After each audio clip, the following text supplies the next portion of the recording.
All right, ladies and gentlemen, we are back here for day 2 of the Topdeck Invitational. We're about to see 64 of the best competitors compete to earn their way to a share of $15,000. And we're off here with round 6 with a pretty interesting pod. And Drake, how are you feeling about the results of day 1?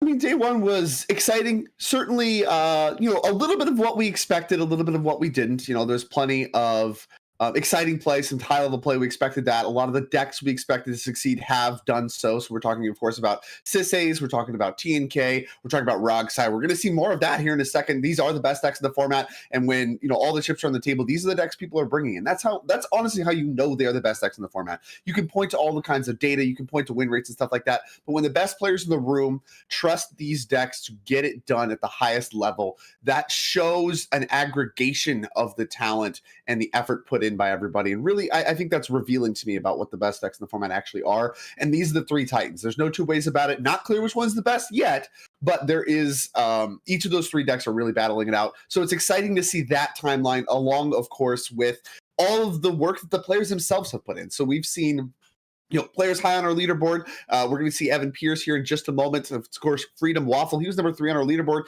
He's making a deep run in this tournament, trying to secure his spot top 16. Zaynair is 4-1. He's playing in the top table that we may get to see more of him later, maybe not. But he's doing an excellent job. There's storylines here for each of the players. There's storylines for the decks. And day 2 Magic's the best Magic there is. So we're about to get started on, really high stakes Magic. Cool stuff across the board for CDH as a format, as well as for each of these competitors, and trying to make a name for themselves. And that's all before we even start talking about the money that's on the line. So day 1 was exciting, but now is when things really start to heat up. The top cut's coming. These players know it, and they each want a spot. Yeah, absolutely. And a lot of storylines at this table, a lot of interesting stuff going on. Tad, one of a tournament organizer turned gamer, winner of Punt City 3, is back here representing, playing Rogsai, the deck that he usually brings to these kind of tournaments, along with Andy Beach, NATO, who usually was playing Atraxa for a very long time and is now a recent convert to Rogsai. So the Rogsai bug really infecting the brains of millions out there in the world. Rog brain it's spreading. It's insanely real. It's spreading by the day. Evan Pierce, a mainstay on TNK, has not gotten to him yet, and we have Sissay in first seed here, actually, to start us off. It's going to be pretty interesting. We've been talking about the rock, paper, scissors all day. It hasn't seemed that clear cut to me exactly how that plays out. There's a theoretical idea of like how it should play out, right? Sissay versus TNK versus Rogsai, what beats what. But it's been pretty up in the air through 5 rounds in day 1. What's great about CDH too is you can talk about how the matchups normally play out. You can talk about seat order and how much that matters. But at the end of the day, really what makes this format so special, in my opinion, is no matter what the matchup looks like, no matter how bad things look, sometimes your hand just has like Soul Ring, Mana Crypt, and just busted cards. You're off the races. Like each deck can just have insane hands that break open any expectations of how matchups are going to play out, or I'm 4th, that's so bad, woe is me. Sometimes you're just dealt a hand that says, well, it doesn't matter where I'm at or what the matchup looks like, you lose. And that's really, I think, a signature of how powerful these decks are, but also just a signature of this format. And part of what makes it so great is no matter how dire things look, you really always have a shot at winning, and the power of decks really make that possible. Yeah. So, I do expect the norm for this matchup, as we're going to dive in here a little bit. With Sissay going first, that's a way better seat for Sissay at this table, but Sissay is still behind in the matchup data. Having 2 Rogsais in the pod is a disaster for the Sissay deck, who wants to really take things slow, dodge interaction, and put the commander in play and win by just activating it. That dodges all the counter spells you would expect to see from TNK, and really allows you to win very resiliently. But the Rogsai decks don't care about that. They're just going to try to win more or less as fast as possible. They've been throttling back on the interaction like we talked about yesterday. I think that Sissay, even going first, wow, especially, I guess, as players both going to reveal Gemstone Caverns, both Rogsai players have them. Yeah, this is a catastrophe for the Sissay deck. Even in first seat, gonna need a really powerful hand to keep up with these Rogsai decks that are coming out guns blazing. Interesting to note that Tad is revealing a Gemstone Caverns on a mull to 4, so he now has a 2-card hand after his Gemstone Caverns is put into play. That's True. He maybe is going to be struggling to come out the gates blazing more so than Andy, but we'll see. Both players, I think, on fairly low mulligans, although obviously Tad on his mulligan to 4 is going to be the lowest of the bunch. As Drewby here on Sisse going to lead off on Ignoble Hierarch Pass. Might get a little bit of time to activate that one, but like I said, having some interaction here going to be key. Need to cooperate there. And of course, we haven't really talked about Evan. You mentioned Rog Brain has not infected him yet, but he is still playing Blue Farm. If it ain't broke, don't fix it. He's had a very successful season. Again, finishing number 3 on our leaderboard in the Topdeck Championship Series, and the gaps between each of the top seats of our leaderboard were pretty wide. So Evan, very, very successful, and among a very short list of players to have such a incredible season, and he did so mostly off the back of this Team K deck and his performances with that. So we'll see if he can continue to get it done here. He is still fighting for his shot in top 16 alongside everyone else. He's going to need to cooperate here, I think, a little bit with Drewby in order to stop some of these Rog side decks, which fortunately for those players, I suppose, are on low mulligans. Yeah, definitely. And I mean, Evan is one of those players that you do not want to see at your table just about ever. He finds ways to win games constantly. And here we have a Soul Ring into a Time Twister from Andy. Time Twister? Soul Ring into Time Twister?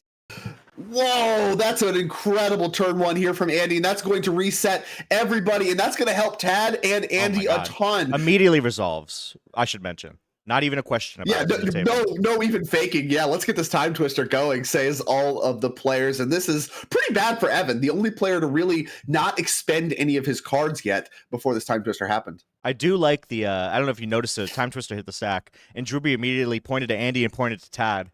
Like, hey, this guy's on a mold of 4 and just revealed the gemstone caverns, right? You sure about that? And I don't think there was even a hesitation of, yep, we're twistering.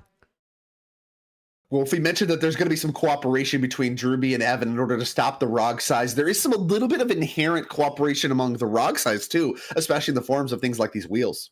Absolutely. Like, I think we talked about this a little bit yesterday, but some of these Rogs, when you have multiple Rog size at the table, you can sort of force people into prisoner's dilemmas, right? I've wished all talisman.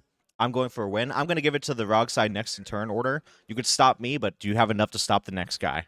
Right? That's a strategy that these Rog side players will sometimes utilize in order to take people off kilter and mess with their interaction. Yeah, I think that's a very reasonable thing to happen, and that does create a kind of a shifting political landscape. I do think it helps a little bit to have them staggered like this, so that, if Evan stops Andy, maybe he gets a turn before he has to worry about Tad, versus the Rog size going right after each other, where you can really lean on that prisoner's dilemma a little bit more, where if you stop me, I just, whatever, they're going to have a fresh 7. They're basically just going to win, and you're out of interaction. That's tough. And so, having them staggered like this helps a little bit with the cooperation between, that kind of X across the table, if you're looking at this screen. And I think that helps, but there's still a lot of work to do, especially for Evan, who didn't get to deploy anything with his Time Twister's Rog. The first Rog finally being deployed here by Andy alongside a Lotus Petal. So got a little bit of action post-Twister. Yeah, it looks like he has more, too. He's sort of debating on that card in his hand there. So we'll see what he plays. He's really thinking about it. Giving it a lot of thought. Not sure what that could be. Maybe he has to kind of go a little bit all in post-Twister to make it happen. Okay. There we go. Imp Seal. Okay. Yeah, this isn't terribly all in, but it does kind of feel bad to use your pedal. But Imperial Seal kind of being on suspend, unlike cards like Vampire Tutor, which you can kind of hold up, threaten interaction, stuff like that. This one you have to commit to on your main phase. And for that reason, we've seen people kind of throttle back on Imperial Seal in some decks in CDH. Yeah, I know for a long time, especially I believe Brian Koval was one of the players who was cutting Imperial Seal out of Timna Krom. That was a pretty big wave at one point, people throttling back on that card. It certainly is the worst of the top deck tutors, maybe second to Mystical Tutor, just for its limited scope of what you actually can get with it. But having to wait a turn and not being able to do it at instant speed is a drawback that is considerable in these situations. Although I should mention, a lot of these Rock side lists have turned to cards like Gitaxian Probe, Brainstorm. We even saw a Ponder out of Larry Park yesterday in order to get their card from the top deck into their hand immediately for that explosive play.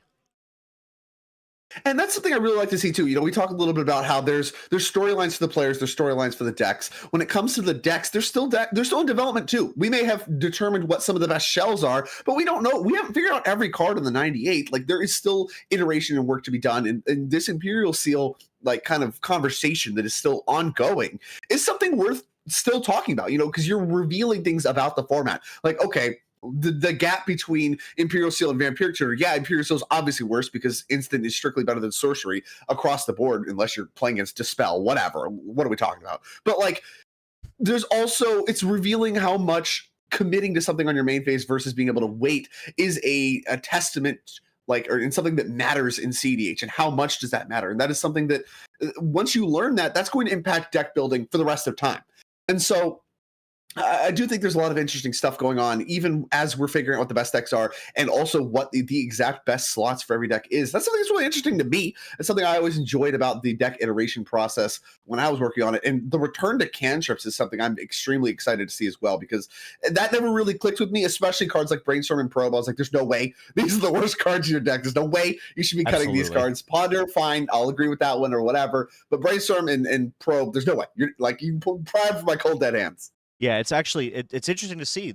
I feel like in the last couple months, the amount of brewing on ROG side particularly, a lot of people considered it sort of a fixed deck or figured out deck, that they had gotten the perfect 98 or close to it at least. And we've seen a lot of experimentation in the last couple months. I've seen people playing Chromatic Star this weekend, Deadly Dispute, things that you would never expect to see in a ROG side list. But they're in there now. People are quick to ready. write things off. And I heard a saying once that, you know, bad players figure out why things are bad, good players figure out why things are good. And this is like an explanation of why you see a lot of players trying cards that when you look at them, it's like, what are we doing? This card seems so bad, as we are going to see a Gataxian Probe be fired off here. It's an important thing to see. It's like, okay, where are the spots where these cards would be good? And you know what? Trying out some weird tech, I'm here for it. Yep. So we got Mana Confluence for Evan, a little bit of probe action happening. Yeah, Confluence Pass for Evan does not feel great, being the only one who wasn't able to develop before that Twister. Yeah, it does not seem happy about his Twister hand at all either. I don't know if I would be if I were him either. I think I saw him flash a Gemstone Caverns after his post-Twister hand, which does not feel good at all. Second ROG has joined the fray for Tad. Mana Confluence, second Mana Confluence, I guess, has also joined the battlefield alongside a Mana Vault. Going to be deployed by Tad. Quite a setup here. Not clear if he's going to try to jam anything this turn, but certainly set up to have a lot of mana next turn. And that's really the kind of core of Rogsai, is they can turn one sometimes, but for the most part, they're really looking to make some kind of large attempt on turn two, be it Necropotence, you know, and ad nauseum, anything of that nature. Yeah, absolutely. And with that Gataxian Probe, Tad has information on what exactly is in Druby's hand. He's likely not too worried about Andy unless he has a Fierce Guardianship deflecting SWAT, one of those other free pieces of interaction commander-based. But he's really looking for Druby and Evan to be the ones that are going to try to stifle his game plan here. Kennen joins the fray alongside an Ignoble Hierarch, which is going to make 2 mana right away, which is going to cast an Agatha's Soul Cauldron. Not a bad Twister hit, I'd say, for Druby. Agatha's can represent a ton of onboard trickery for Druby, but does not threaten any kind of interaction against the Rogsai players immediately. It can be kind of like a sneaky graveyard hate piece, but a one-shot one at that. Not really what you want to have in board. Of course, looking for things like Drannith and things of the like, although here comes a snap right away on Andy's turn 2. He's getting the action started. I figure this has to be on Kennen. Yep, and there we go. See it. Yep, Kennen back to hand. 2 lands untapped. 1 mana floating from the Soul Ring that made that happen. Thassa's Oracle. Is it time? Okay. Just going for a turn 2 win. Here we go.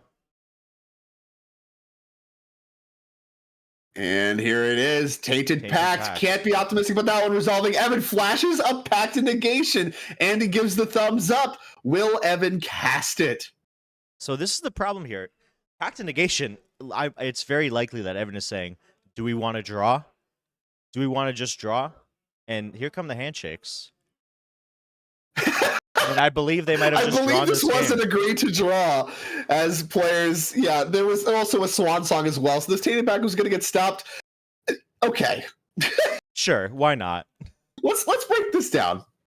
So Pact of Negation, there is a culture in CDH, for those unfamiliar, where casting a Pact of Negation when you cannot pay for it is kind of viewed by some as BM, bad manners, whatever. It's not a good look. Perhaps. You're spite playing. But that's not Yes. true. I've made extensive arguments in my own time that it's not spite playing because, even if you cast it, you can't face up, pay for it. Maybe you get wheeled into something that can. Now, obviously, Evan is immediately going to take a turn after, so it's very unlikely.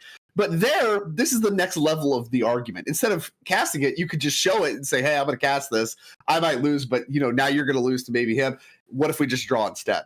And that is what was offered there, and that was what was accepted by the table, I believe. And so these players are going to accept a draw, try again next round. And with the records that they have, I think they do all have a clean win it in. Some of them might be able to get another draw, but I don't think so. I think each of them is kind of going to reface a win it in the next round. We'll see exactly how that plays out. As we do cut to our backup, in the mix of things here, there is quite a battlefield going on. Oh, wow. Even only 20 minutes in. I see Codex Shredder. What is happening? Yeah, so the deck on the top and the bottom right now, we're working on getting the names and the deck lists up on the screen. But we have Tameshi, Jason Baird on Tameshi in first seat there, followed by Timnacrom. That is Skylar on Timnacrom.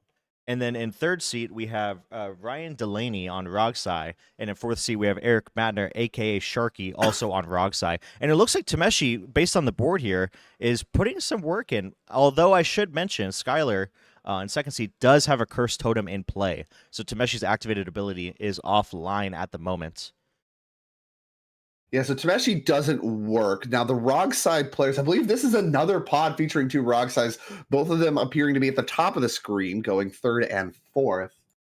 Checking to make sure that is an accurate statement. Yeah, so that's not a deck that cares about Cursed Totem. So Cursed Totem really just a hate piece for Jason here in his take on Tameshi. A lot of artifacts, which it does not shut off, but does shut off the primary combo win con of Tameshi, Reality Architect itself. Yeah, we saw this. Yes. We're cracking Codex Shredder for 5 mana to return Reshape. Wow. To the hand. And that's got to be hitting, I'm assuming, the Cursed Totem there. Yeah, can that... Is that how the card works? Can you hit other people's stuff? Oh, sorry. I think it Resculpt, I think. I believe I'm thinking of Resculpt. Yeah. Reshape is like a take on... What's the card? Transmute Artifact. It's the modernized Transmute Artifact. Yeah, interesting position. We did see this a little bit yesterday, that we had a matchup with Timnacrom, a triple Timnacrom pod with Sisse, and one of the Timnacrom players playing a Cursed Totem, and then a Scheming Fence naming the Sisse. So those situations where only one player is impacted by that stacks piece can end up being not beneficial to you if you're the one spending mana, spending cardboard, and spending time playing it. But here we see a Reshape put X onto the stack. is 4, so we just indicated X is 4, and an additional cost, we're going to sacrifice an artifact. That artifact is going to be Grim Monolith. Oh, maybe not. Yes, Grim Monolith is what is selected. So let's get a quick read on Reshape. That's X UU for a sorcery. Additional cost, second artifact. Search your library for an artifact card with converted mana cost X or less and put it on the battlefield. X is 4 here. So this is a 6 mana spell looking for an artifact with a mana value of 4. Which, of course, can represent the One Ring. You can do less, so it could be actually any artifact in Jason's deck. So 4 gets absolutely everything, but to push all the way up to 4, half the matchup we are looking for specifically the One Ring. Yeah, I was going to say it's likely the One Ring, although, to be fair, with Tameshi, it could be anything. There could be a piece of, once again, another piece of Fifth Dawn Draft Chaff that we don't even know about at 4 mana that blows this game wide open. But here we see the Lord of the Rings Draft Chaff, with our beautiful The One Ring, nice extended art signed, hitting the battlefield now. That's a nice signature too. Notably doesn't get the beautiful protection. Deck here for Jason. Clearly a deck specialist among people playing just generically good decks. He is without a doubt known as the Tameshi guy. A lot of discussion about how Tameshi was going to fare in this meta before the tournament started. A lot of people I saw online speculating, will Tameshi be able to break this thing open? I know some people had him as a dark horse candidate to make top 16 and make a real run here. And he's a real run he is making.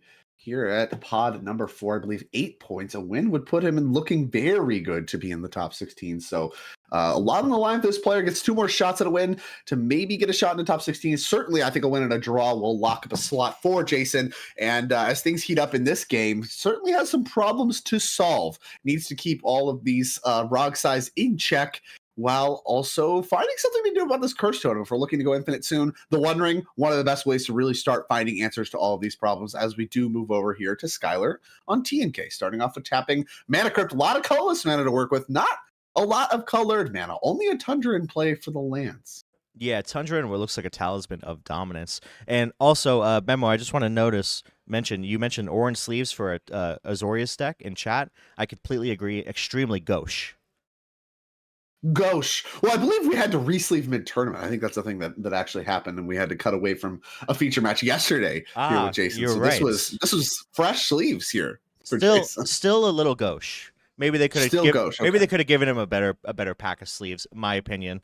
However, let's see what Tim Necron our Tim Necron player is playing here. It looks like a Polywog Prodigy on the board.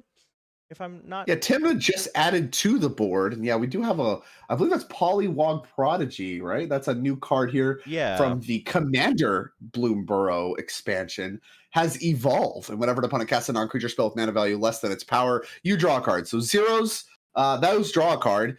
If opponents cast, I don't know, anything more expensive, you have to kind of pump the power up in order to get cards off that. But at a face-up rate, things like LED combos with Underworld Breach, that'll draw you some cards, as well as just deploying 0-mana artifacts. We'll draw cards here as well for the Polywog Prodigy. Yeah, so here, because this player played Polywog Prodigy into Tim Necron, the Evolve trigger has gone off. It now has 2 power, and now 1-mana spells are going to trigger that Polywog Prodigy. Right. So so that's another reason why Tim is strong here. Is there a copy of it too? Is that what the little token here is? That a copy? So what I believe that is, based on the proxy rules at Top Deck tournaments, you are allowed to write the name of the card with the full text and description on an MDFC. If you do, they require that you have some way to represent the art, the actual photo of the card. So I believe that is a proxy of the card, as well as an image of the card, basically as a reference to what it actually is at a glance. So this actually might have a few counters on it, because I can't really see what the number on that die is, but yeah, obviously there's some counters on this, so it has been leveled up and is ready to draw quite a few cards. Yeah, I believe that it has 1 counter on it currently, based on the way it was played and evolved with Timna. And we see it drawing a card there. Well, that Springleaf Drum's going to draw a card, so there you go. Polywog Prodigy trigger already going to work here for Skylar, so looking incredible right now. Jessica's Will, the follow-up here for Ryan on ROG size. Started on Springleaf Drum, so still has, I believe, a mana left over with ROG untapped. As here is Jessica's I believe ROG should be tapped here based on the Springleaf Drum being tapped. The Springleaf Drum's tapped, which I believe leaves ROG tapped as well. It does, yeah. Not the most relevant part right now. As here is 3 exiles, Cabal Ritual, Daze, and Defense Grid. Well, if we have anything resembling a win attempt to back up this Jessica's Will, this Defense Grid is a huge hit. And Daze could be good as well, though a lot of players have a lot of colorless mana to spend. A lot of mana vaults in play right now. Yeah, a lot of untapped mana. The Daze I don't see being particularly useful here. However, if he has rocks in hand that he can parlay, like let's say rock into Defense Grid into some kind of win attempt, especially with that Cabal Ritual in exile there. Oh, and here we see the Defense Grid. Gotta have something. We're casting the Defense Grid. Red flag should be going off for all the players. A lot of players have 3 mana, though. So, you still have to worry about a few pieces of interaction, though the Daze does start to improve now. Yeah, for sure. I believe that nobody has more than 3 mana untapped. So Daze would hit essentially anything that these players are able to cast through the Defense Grid. Eric flashing his hand. You still need to be a little worried about Skylar, though, right? Because the Polywog Prodigy is still going to draw cards, and Skylar still has some mana left over, including a mana vault unspent, so can cast at least 1 piece of interaction. Yeah, but the Daze should be able to answer that. But we'll see. Somebody in chat pointing out usefully that Daze can actually mana fix in a situation if he can bounce his land. He has not played another land for the turn. So that's something we could Sure. see come up here. A nice little extra mode of that card.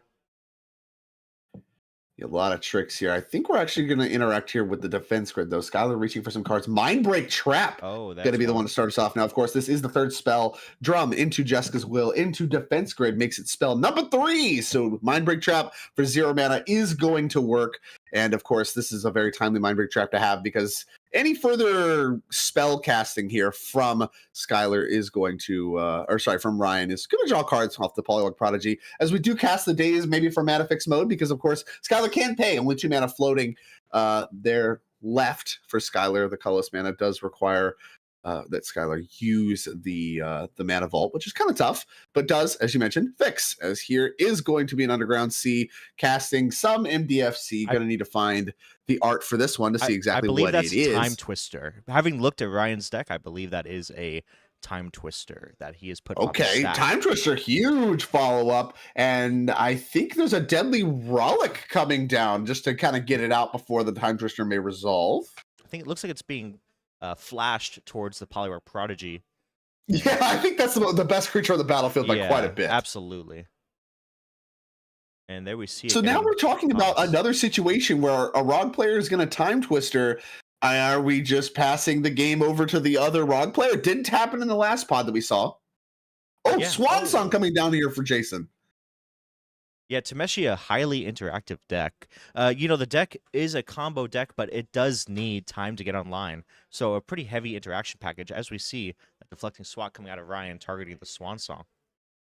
Yes, so deflecting swat, of course, can redirect the Swan Song to the swat itself.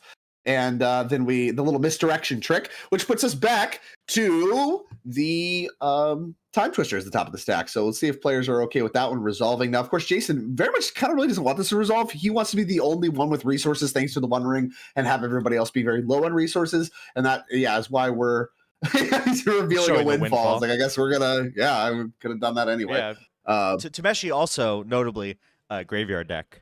Right, he uses those cards in his graveyard in order to loop. Although based on the board, it looks pretty far away for him to do that. Needing to get rid of that Curse Totem before he can even think about getting anything done with Tameshi. Yeah, Jason has quite a bit of work to do on this board. But as you mentioned, Tameshi, very highly interactive deck. So looking to play longer games already to start with, and probably okay with trying to kind of drag this one on a little bit. Find an answer to Curse Totem eventually, not really in a rush.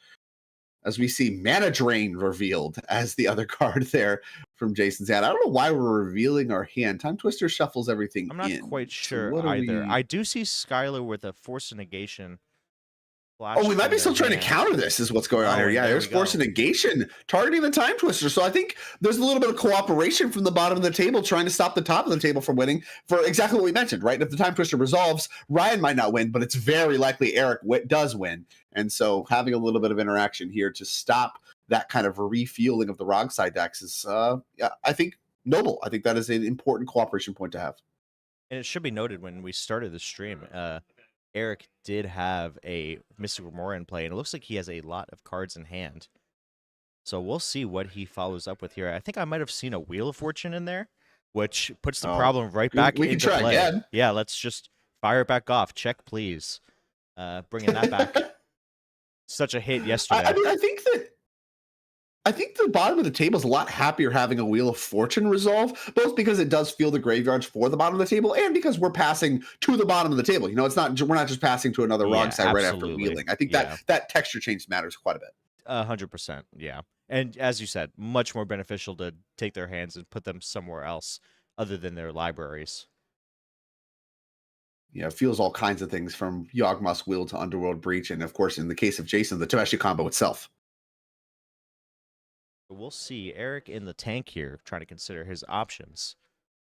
An important turn here for Eric. I think that with all the resources, we're kind of, things are mounting. We are building towards someone mounting a win attempt. And I mean, Ryan, really by all metrics, did kind of attempt a win there on his last turn. So now the sparks are starting to fly. If you're Eric, you can't really be super confident getting another turn. It's of course possible, especially if you plan for it, you have interaction, all those kinds of things, but you can't be confident. So now the equation starts becoming, can I attempt to win?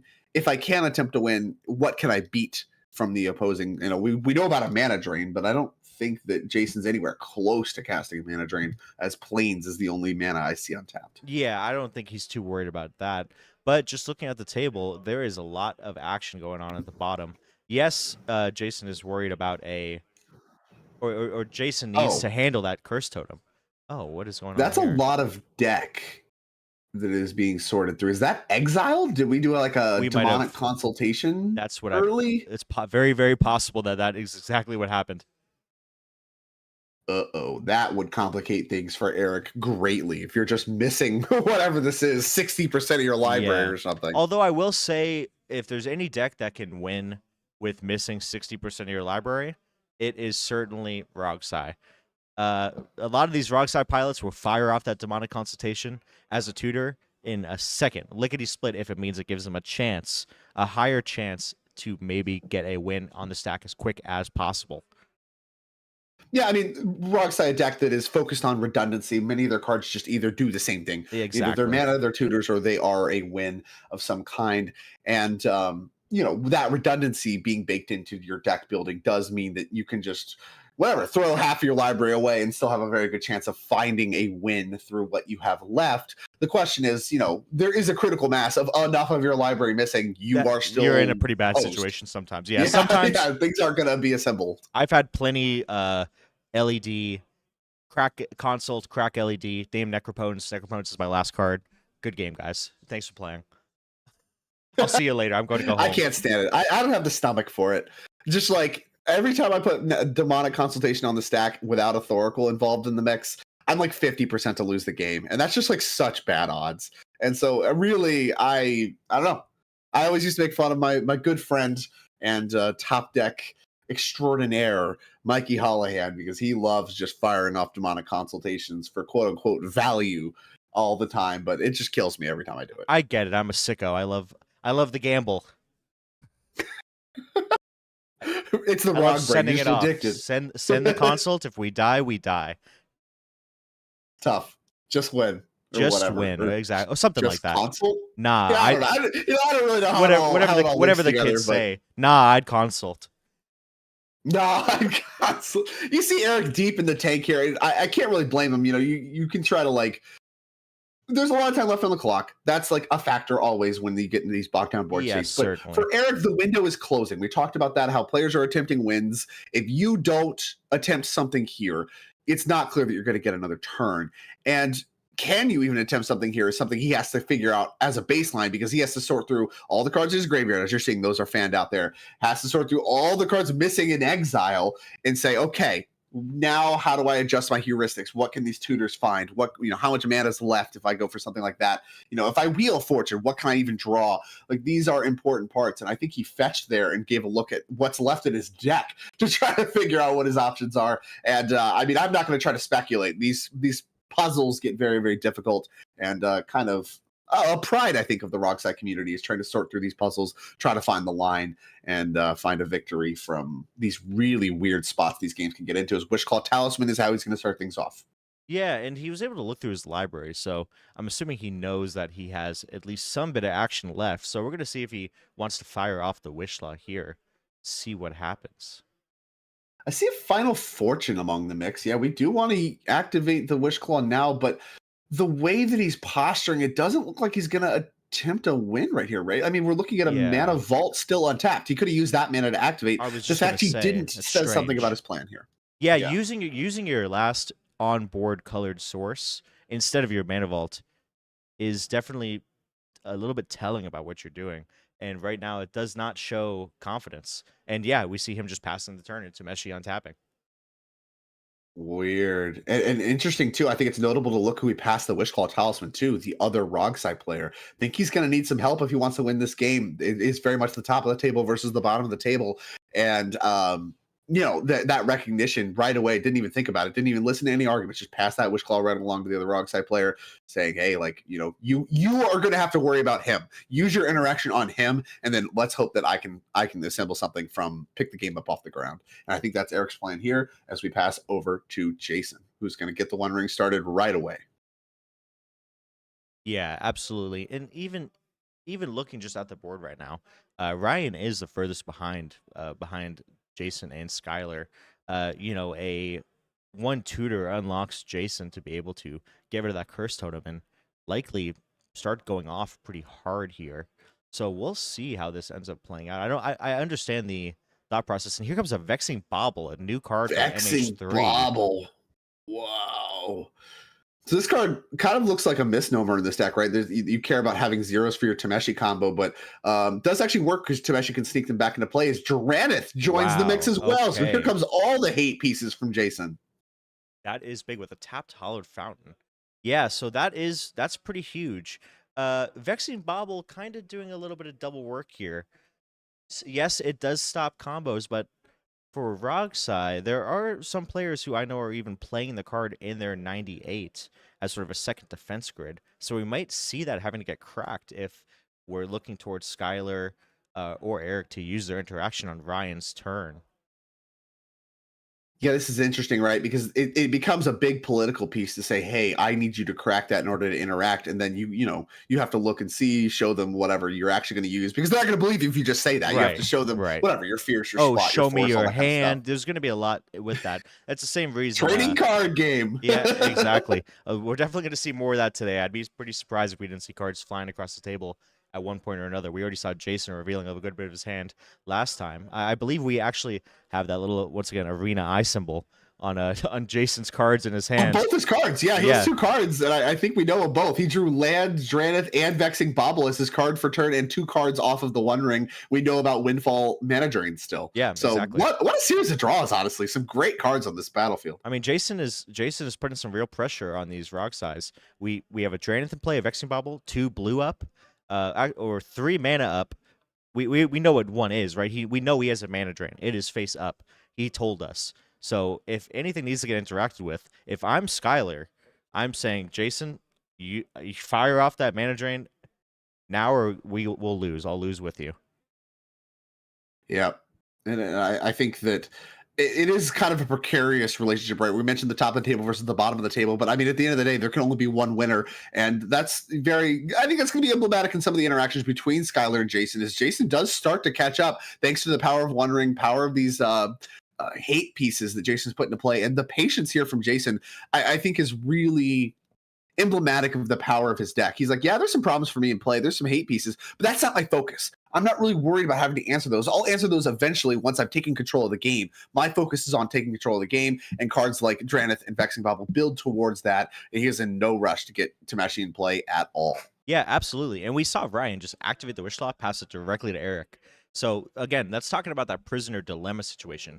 We know there's exactly one face-up piece of interaction on the table, and there's really no other way for these players, Skylar and Jason, to get another piece of interaction. Yes, Jason could crack his Vexing Bobble, but they're limited by what is in their hands right now. We have no Ristics, Mystics, anything like that that's going to refill them if Ryan has a way to put a win on the stack. The interaction is face up, and if Ryan can beat it, they're going to be in a pretty tough situation. And it's interesting too. I'm surprised with these players. I mean, the One Ring really is kind of the one exception, but all these players have done a really good job keeping the card advantage engines off the table. Like you mentioned, no Ristics, no Mystics. Yeah, Polywog really, getting hit. Yeah, Polywog was even taken care of. And the only thing really going on here is Atimna, right? Atimna and the One Ring, which is just now starting to really snowball into, as we know, the powerful card advantage engine it can be. Just drew 2 cards there for Jason, both of which were very good. But, this game, we're quite deep into it. And that's really the first thing going on. These players have really prioritized keeping those kinds of cards off the table. And here comes maybe a big play from Ryan tapping 3 mana. And it's going to be a snap. So, yeah, we needed to tap the lands first, but we wanted to kind of launder our artifact mana into land mana. So there's some mana floating here for Ryan as we do attempt to cast the snap. This one, I believe, going after Dranith Magistrate. Going to fight that one. Yeah, it's mana drain. So Jason really prioritizing keeping this Dranith in play. Yeah, I mean, he knows that if you unlock these graveyards, things can get bad very quickly.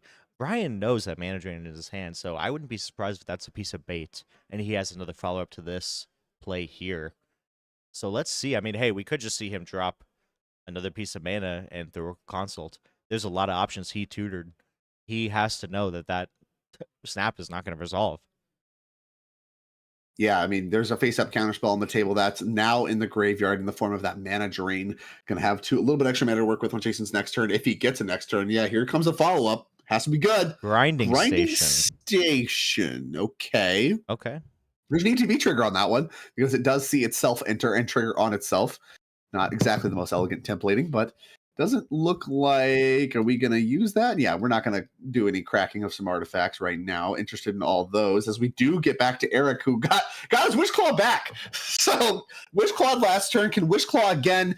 Now it's time. Eric, had to play for another draw step. Did a pretty good job of that, I'd say, kind of passing the Wish Claw over to Ryan, who did manage to get the mana drain out of Jason's hand. I have to imagine that was part of the plan for Eric and something he really needed to happen. How much does this Vexing Bauble and Drannith play into what he was planning to do with his turn, and can Wish Claw fix the problem? That is the equation right now as Eric is back in the tank, taking a look at the graveyards. Yeah, and he just has to think, what is left for me to be able to win from this spot? Right? Is Thoracle? We know Consult is in the graveyard. There's a Drannith in play. We're not sure if Tainted Pack and Thoracle are still left in the deck. Right? He was able to get a tutor, but now he didn't know that the Drannith was in play the last time he tutored. So he's going to have to navigate this pretty carefully in order to get something going here. Having the Wish Claw back is key, and it's interesting to note that Ryan did have the option of playing the Grinding Station and with the trigger on the stack, activating Wish Claw in order to grind it and fill his graveyard if he wanted to, right? But it looks like he wanted to put some more pressure on the rest of the table. If that snap didn't resolve, then what's the point, right? Yeah, well, it might be also awkward where, like, you search for the snap and need the snap to resolve in order to present a win attempt.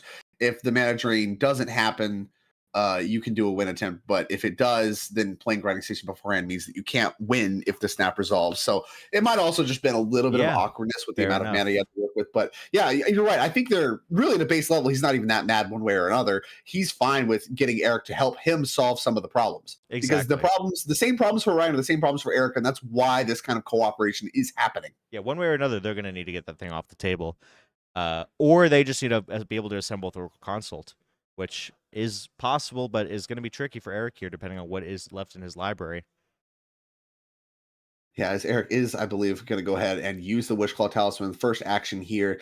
Going to take a look at what's left. And like I said, I think it's basically now or never. I mean, maybe you can wait another turn. The Vexing Bauble, Drannith are pretty big problems, and like maybe it stops the rest of the table. But this One Ring is starting to become a bigger problem if your plan is to just pass the turn. Yeah, for sure. And once again, interesting that he's using his Gemstone Caverns here instead of the Mana Vault, right? So I think that one's a base Gemstone Caverns. I don't see a luck counter on that one. I think that's colorless mana there for Eric. Possibly, yeah, possibly. I know I always forget to put a counter on it. I just, assume everyone remembers. Probably a little bit of bad sporting. That's why I'm in the booth. That would be There's a luck counter on that. Yep, exactly. I did not have a luck counter going into my games this Top Deck season. That's why I'm here. Oh, okay. So you were battling. Okay, all right. I think I played like one Top Deck event. I don't have the grinder spirit in me anymore. Yeah, I played a few, and truthfully, I probably would have made the Invitational if I won those games that I lost. But so it was pretty close. Yeah, when you think about it. I mean, this is some pretty good advice here. I hope everyone at home is really taking this in. Instead of losing, don't lose, and instead win. You'll do well. You get to qualify for things that if you win those, you get a lot of money and glory and riches. So that's pretty weird how that works. Yeah. So either way, anyway, here we go with Jason untapping, taking his life. Yeah, it looks like Eric did pass the turn, and I mean, maybe there's a Cyclonic Rift in the future. Outside of that, I really don't like Eric's chances of winning, and maybe the answer is he just can't, as we do move back to Jason's turn. Now, before we activate the One Ring, we're going to fire off a Windfall here. This makes a lot of sense. Eric has tutored twice. Ryan has tutored once, so it disrupts some of that. And Jason only has one card left after that Windfall, so he can go ahead and get a little Windfall, disrupt his opponent's hands, and then get his huge burst of cards from the One Ring afterwards. And allows him to both spend quite a bit of colorless mana and also, like I said, disrupt the opponents a little bit more. Yeah, and we see a Mystical Tutor coming from Skylar, Ryan pointing out he has a Grinding Station and a Wish Claw Talisman that is doing absolutely nothing right now. Yeah, it does nothing, so we can just mill that right away. Very free grind. Very free mill. But what else are you doing with it? I mean, I don't know that I would point this out. I Yeah, would just let it certainly. happen. So what's the angle? What are we trying to say? Yeah, I think there might be some politicking here. Like, find an answer to something Jason has going on, or I am going to mill you. It's not necessarily a promise, but instead a threat. yeah, and if I'm Skylar here, okay, sure, I'll find brain freeze. I'll put it in the yard for later. We'll figure out the Dran situation when we need to. I don't want to draw brain freeze right now anyway. Right? Savine's Wreck. That's a card. I don't whatever. There you go. Graveyard Hand. I don't care. It does the same thing in both places. Either way, exactly. I mean, the Dranith is an issue no matter what you put in my graveyard, so screw it. Let's just get it done. Yeah, I mean, Trey's an issue across the board. I think every deck here except Jason really looking to use the card Underworld Breach to try to win the game through most of their primary paths to victory. And Dranith disrupts all of that. And that's part of the power of the card in the CDH format. That's why it sees so much play. Yeah, Of course, absolutely. outside of disrupting commanders. Yeah, and it's interesting. We've seen a lot of pilots, the Tim Crown pilots specifically, moving away from playing Dranith, looking for more proactive pieces in their game plan. I know that Evan has been, Freedom Waffle has been talking about going on and off of it. It's been a card that's been coming in and out, which a year ago, which would have been inconceivable. But I think as more people are going up against the Rog size of the world, it doesn't seem as great to necessarily put a Dranith in play when you want to maybe try to be more proactive. But I've seen arguments on both sides. The card is insanely powerful, and truthfully, Certainly. I think there's no way to go about that. The problem is cohesion, right? You talk about T&K as a deck that really leverages the ability to pivot. And this is something that is kind of underrated in CEDH is, okay, yeah, deck cohesion is something that has mattered across the board. If you talk about deck building since the beginning of time in Magic's history, you care about deck cohesion. You really want your deck, all your cards to really be working towards the same goal. It is generally considered to be bad deck building practice to have incohesive cards. But having a pivot, a side plan that is very compact does come up. And especially in CDH, it comes up. Being able to adapt to your pod, T&K being able to slow down in pods that want to do that, or be able to speed up in pods where, you don't have inevitability. And this is probably one of those, right? Like Jason, I would argue, has more cards that are looking to win a long game than Skylar does. So ultimately, if the game just keeps playing and playing, I think it favors Jason more than it favors Skylar. And so that is kind of the impasse that the T&K deck's at, is how many slow cards do you include versus how many just win cards, if you will, do you include. Bad terminology, same concept as Rending Volley's defined with Mystical Tutor. Yeah, Rending Volley, a nice, I think Dragons of Tarkir staple right there. Nice signed Uncommon copy. from Dragons of Tarkir. Yeah. Banger. Cannot be countered. Clean answer right here for the Dranith. And it looks like that's going on top. Good against the Splinter Twin combo back in the day, but it's there finding its way over here in CEDH as a nice clean answer to a Dranith Magistrate if we want it. And the question is, do we want it? And I believe the Ryan's politicking may have worked. So we did find an answer to Dranith, and now it does not look like we're reaching for the grinding station to grind away that top of the deck tutor. Yeah, I think instead of cracking a Mantis Rider, we're going to see it crack a Dranith Magistrate pretty soon here. Basically the same card. Essentially. Both have 3 toughness. Yeah. Big Mantis Rider fan here. We have cast 2 mana for Glare. I didn't even get a whiff of that. Looks like it's a bounce spell of some kind. Way too quick. Hit way too quick. Looks like bouncing the Tymna back to Skylar's hand. Possibly a Chain of Vapor. I think it was a snap. Yeah, so there we go. Untapping the Underground Sea and the Gemstone Caverns. Yeah, it was a snap. Follow-up. Chain of Vapor. Back to hand goes the One Ring? I think so. It looks like he pointed at the One Ring. Interesting. So he does not notably care not going after the Dranith because that Rending Volley is kind of signed up to kill the Dranith. Yeah. And the One Ring is what Jason has going on right now. Although it is important to mention that that Chain of Vapor allows Jason to copy it and bounce that Curse Totem. Yeah, Jason has a ton of mana to work with. Have to imagine that he is actively excited to utilize this Chain of Vapor if it does end up resolving. Absolutely. And, I think he's going to try to stop it from resolving first. But if it does end up resolving, I think he's certainly going to want to continue the chain. And we'll see. I mean, this could be a big chain here. He might be happy just putting these cards in his graveyard, unlocking his commander, and just going to town here.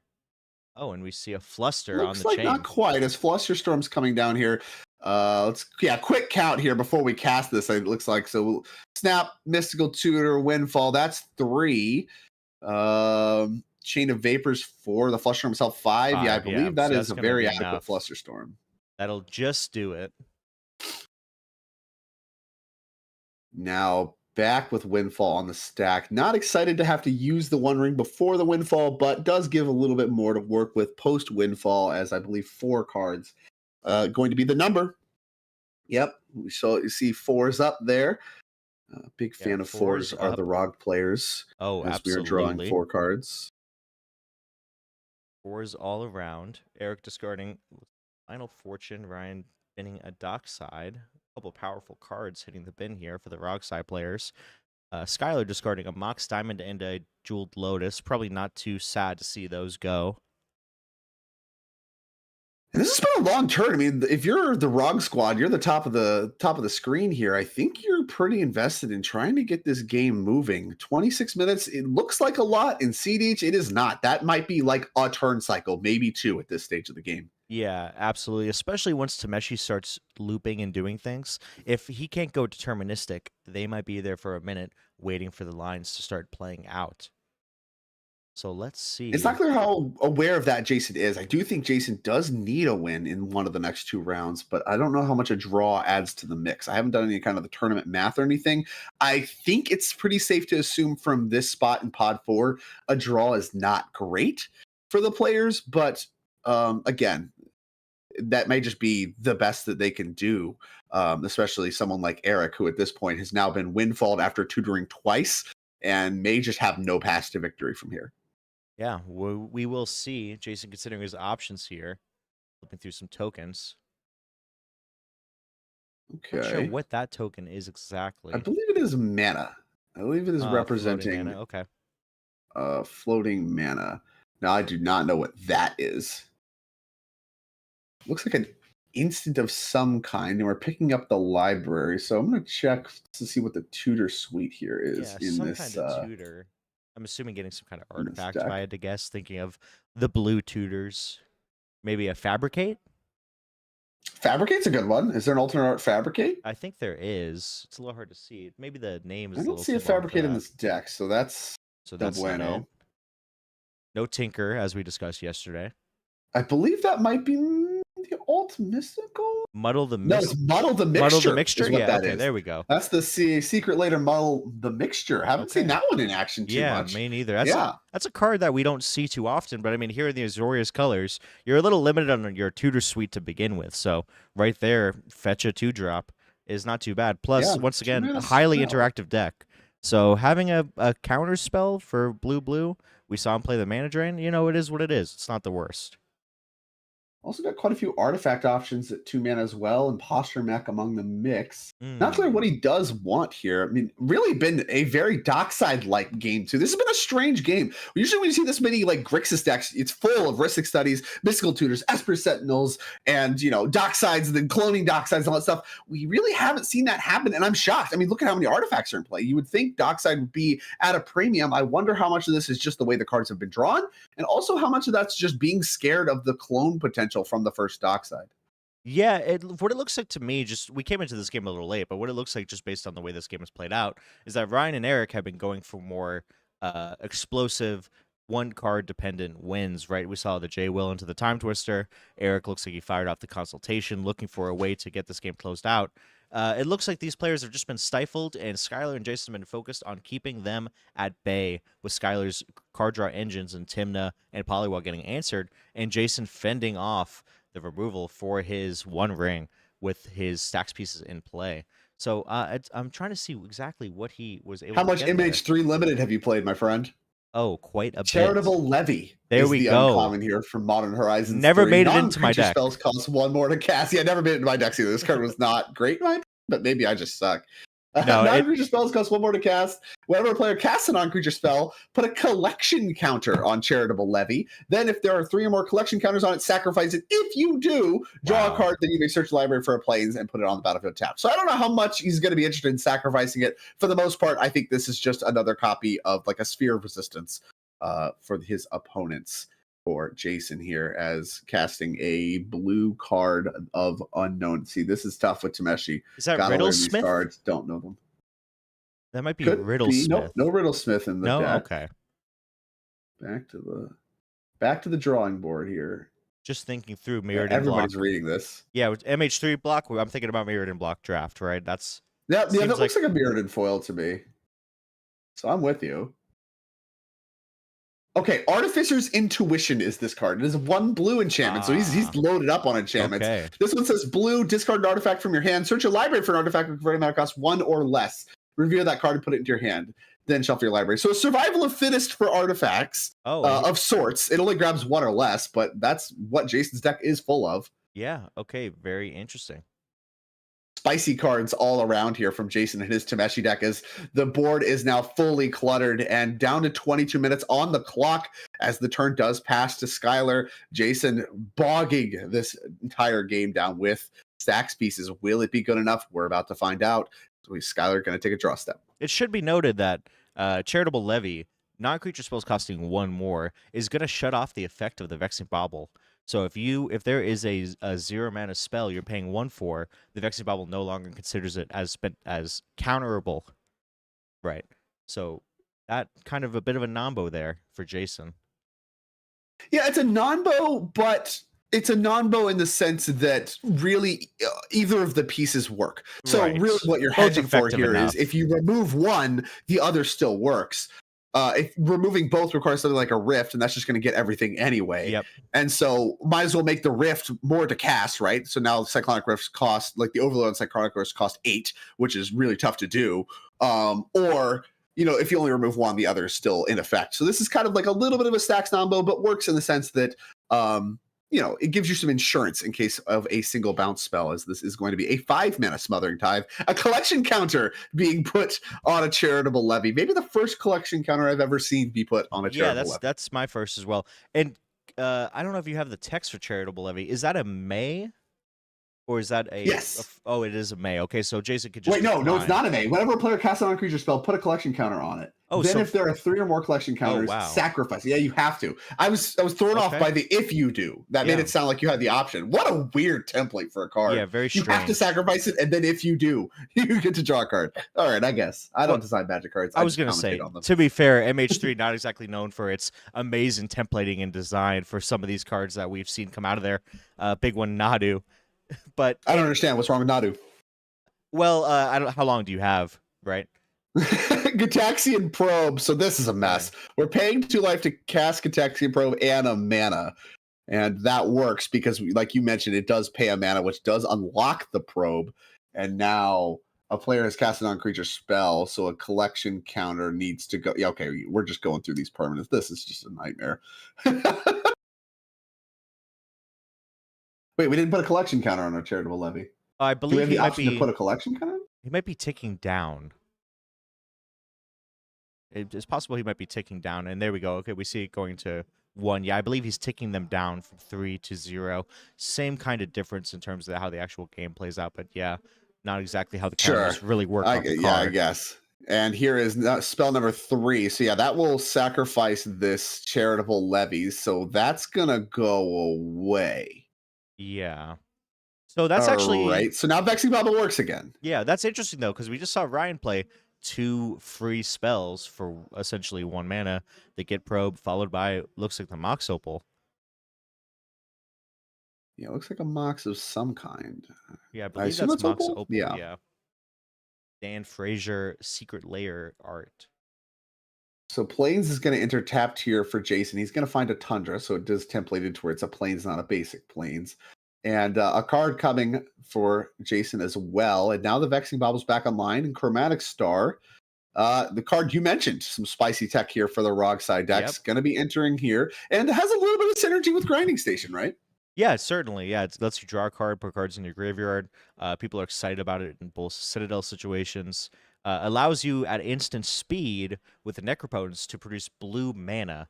So if you have, let's say, a Badlands and a Simian Spirit Guide in hand, and all you have is a Born Upon a Wind and you have Chromatic Star in play, you're able to then filter that into blue mana at instant speed. So that's been a consideration for some of these Varog decks, finding ways to fix their mana at instant speed and really threaten to take advantage of those windows when they need them. So a pretty interesting piece of tech. I don't know if it's going to stick around in these lists, but it's pretty cool to see.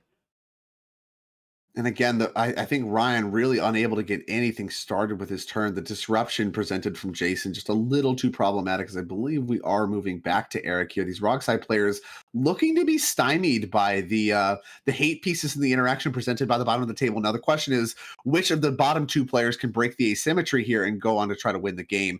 As Eric looks like he is getting ready to pass the turn as well. I have to imagine if we get another turn from Jason, he's going to be set up to win pretty well. The only kind of wild card for me here is that Smothering Tide that Skylar deployed on their turn. Yeah.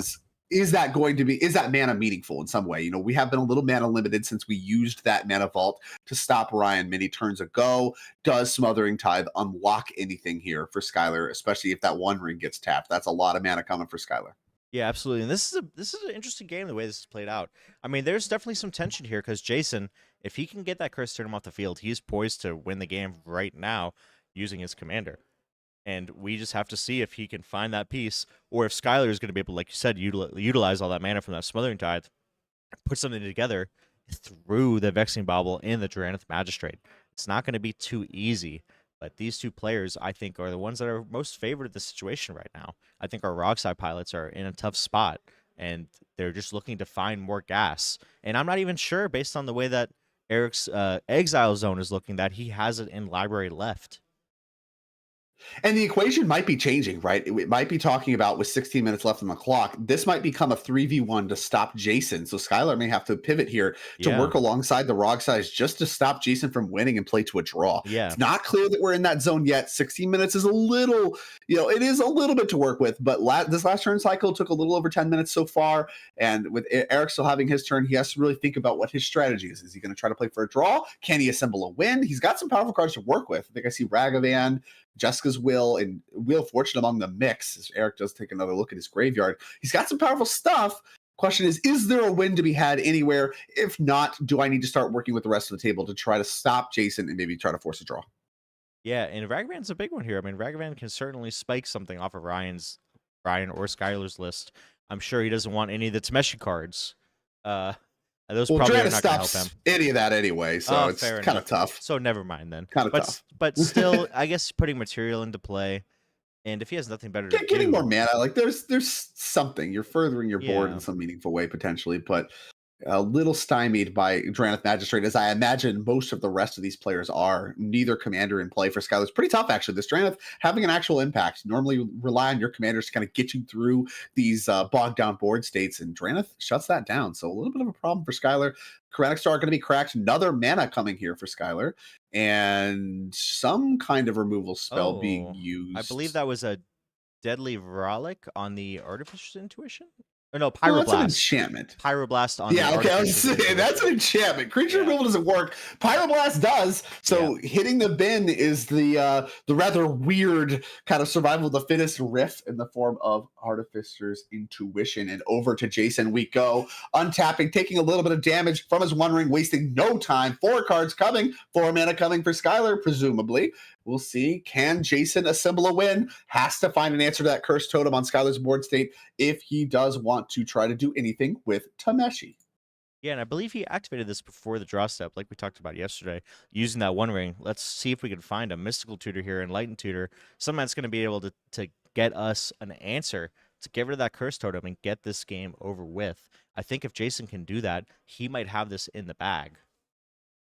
And it's worth noting, too, it actually does work in the face of the Grinding Station because he has the Vexing Bauble to draw in response. So can kind of play the game of using a top of the deck tutor. Okay, you're going to try to Grinding Station? Great, I'm going to crack my Bauble now and draw it anyway. So can work around the Grinding Station having a draw effect in play already. The question is, did he find a tutor? It looks like the answer is no. What did he find? He looks ready to cast something. Maybe not.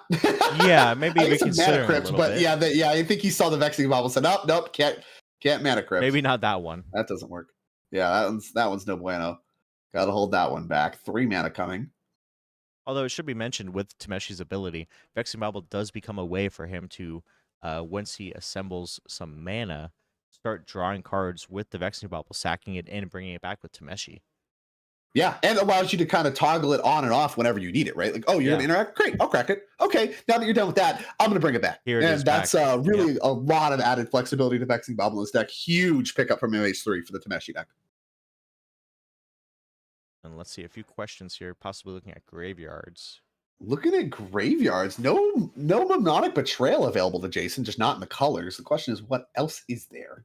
A lot of weird cards we've seen so far already. I think that is Here's a Cavernous Souls. Talon sorry. Gates of Yes. Madara?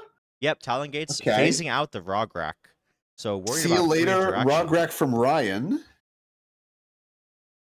Okay. Yeah, I guess there's not a lot of creature options. Doesn't really matter what we're getting rid of. Just need a land. A little bit of mana being tapped here. Quite a bit, actually, of mana being tapped here. That looks like a Planeswalker to me. Only Tezzeret the options are Seeker. Tezzeret the Seeker and Time Raveler. So yeah, that's Tezzeret the Seeker. So that can find a 4-cost artifact. Can also untap some artifacts to make some mana. Yeah, we're getting rid of it right there it away. goes, yep. I don't And think we let's needed see. to do that because -3 gets everything. Metamorph. Oh, no, it doesn't. It doesn't get everything. There's Phyrexian Metamorph in the There deck. it That's not in is. the artifact call. That's a creature. And, what are we copying? maybe the... Oh, it's hard to say. Wishclaw Talisman? Okay. 3 counters. Make that 2. Over to Eric goes the Wishclaw, and tutoring we go. Wow. Okay, so that was actually a great play. He had to know that Ryan would not exactly think that he's going to get Phyrexian Metamorph for 4 mana and wouldn't grind away his Wishclaw Talisman. That would have been the play that would have busted this whole sequence wide open. But here, he's now able to fetch...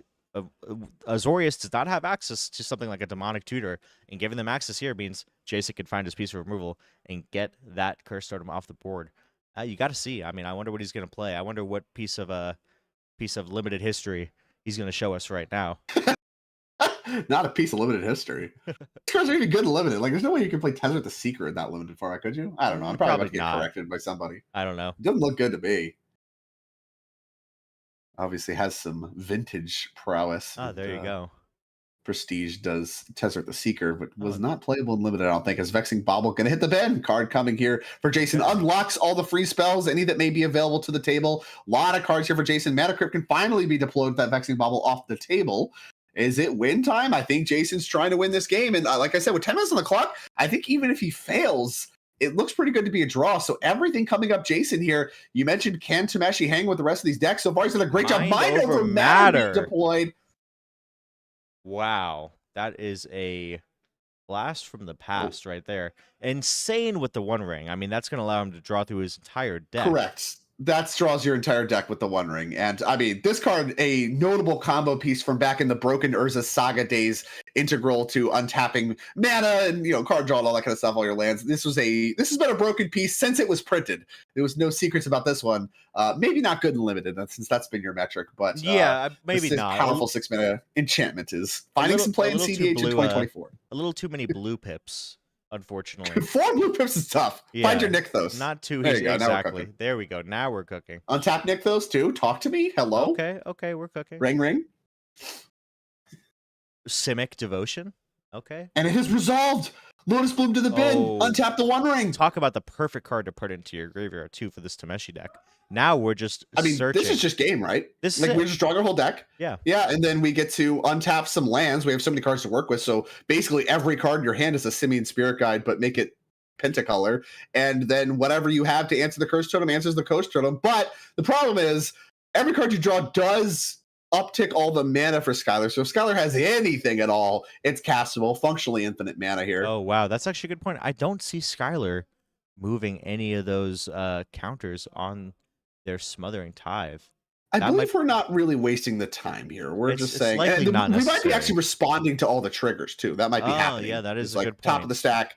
I'm going to untap the One Ring and then draw again. So I think that might be the way that this is going, and we're just going to update it all at the end. Impressive. Mind over matter alongside the One Ring, a combo I have never seen in CDH. I'm seeing now for the first time. Looks sweet to me. Yeah, expensive, but sweet. Yeah.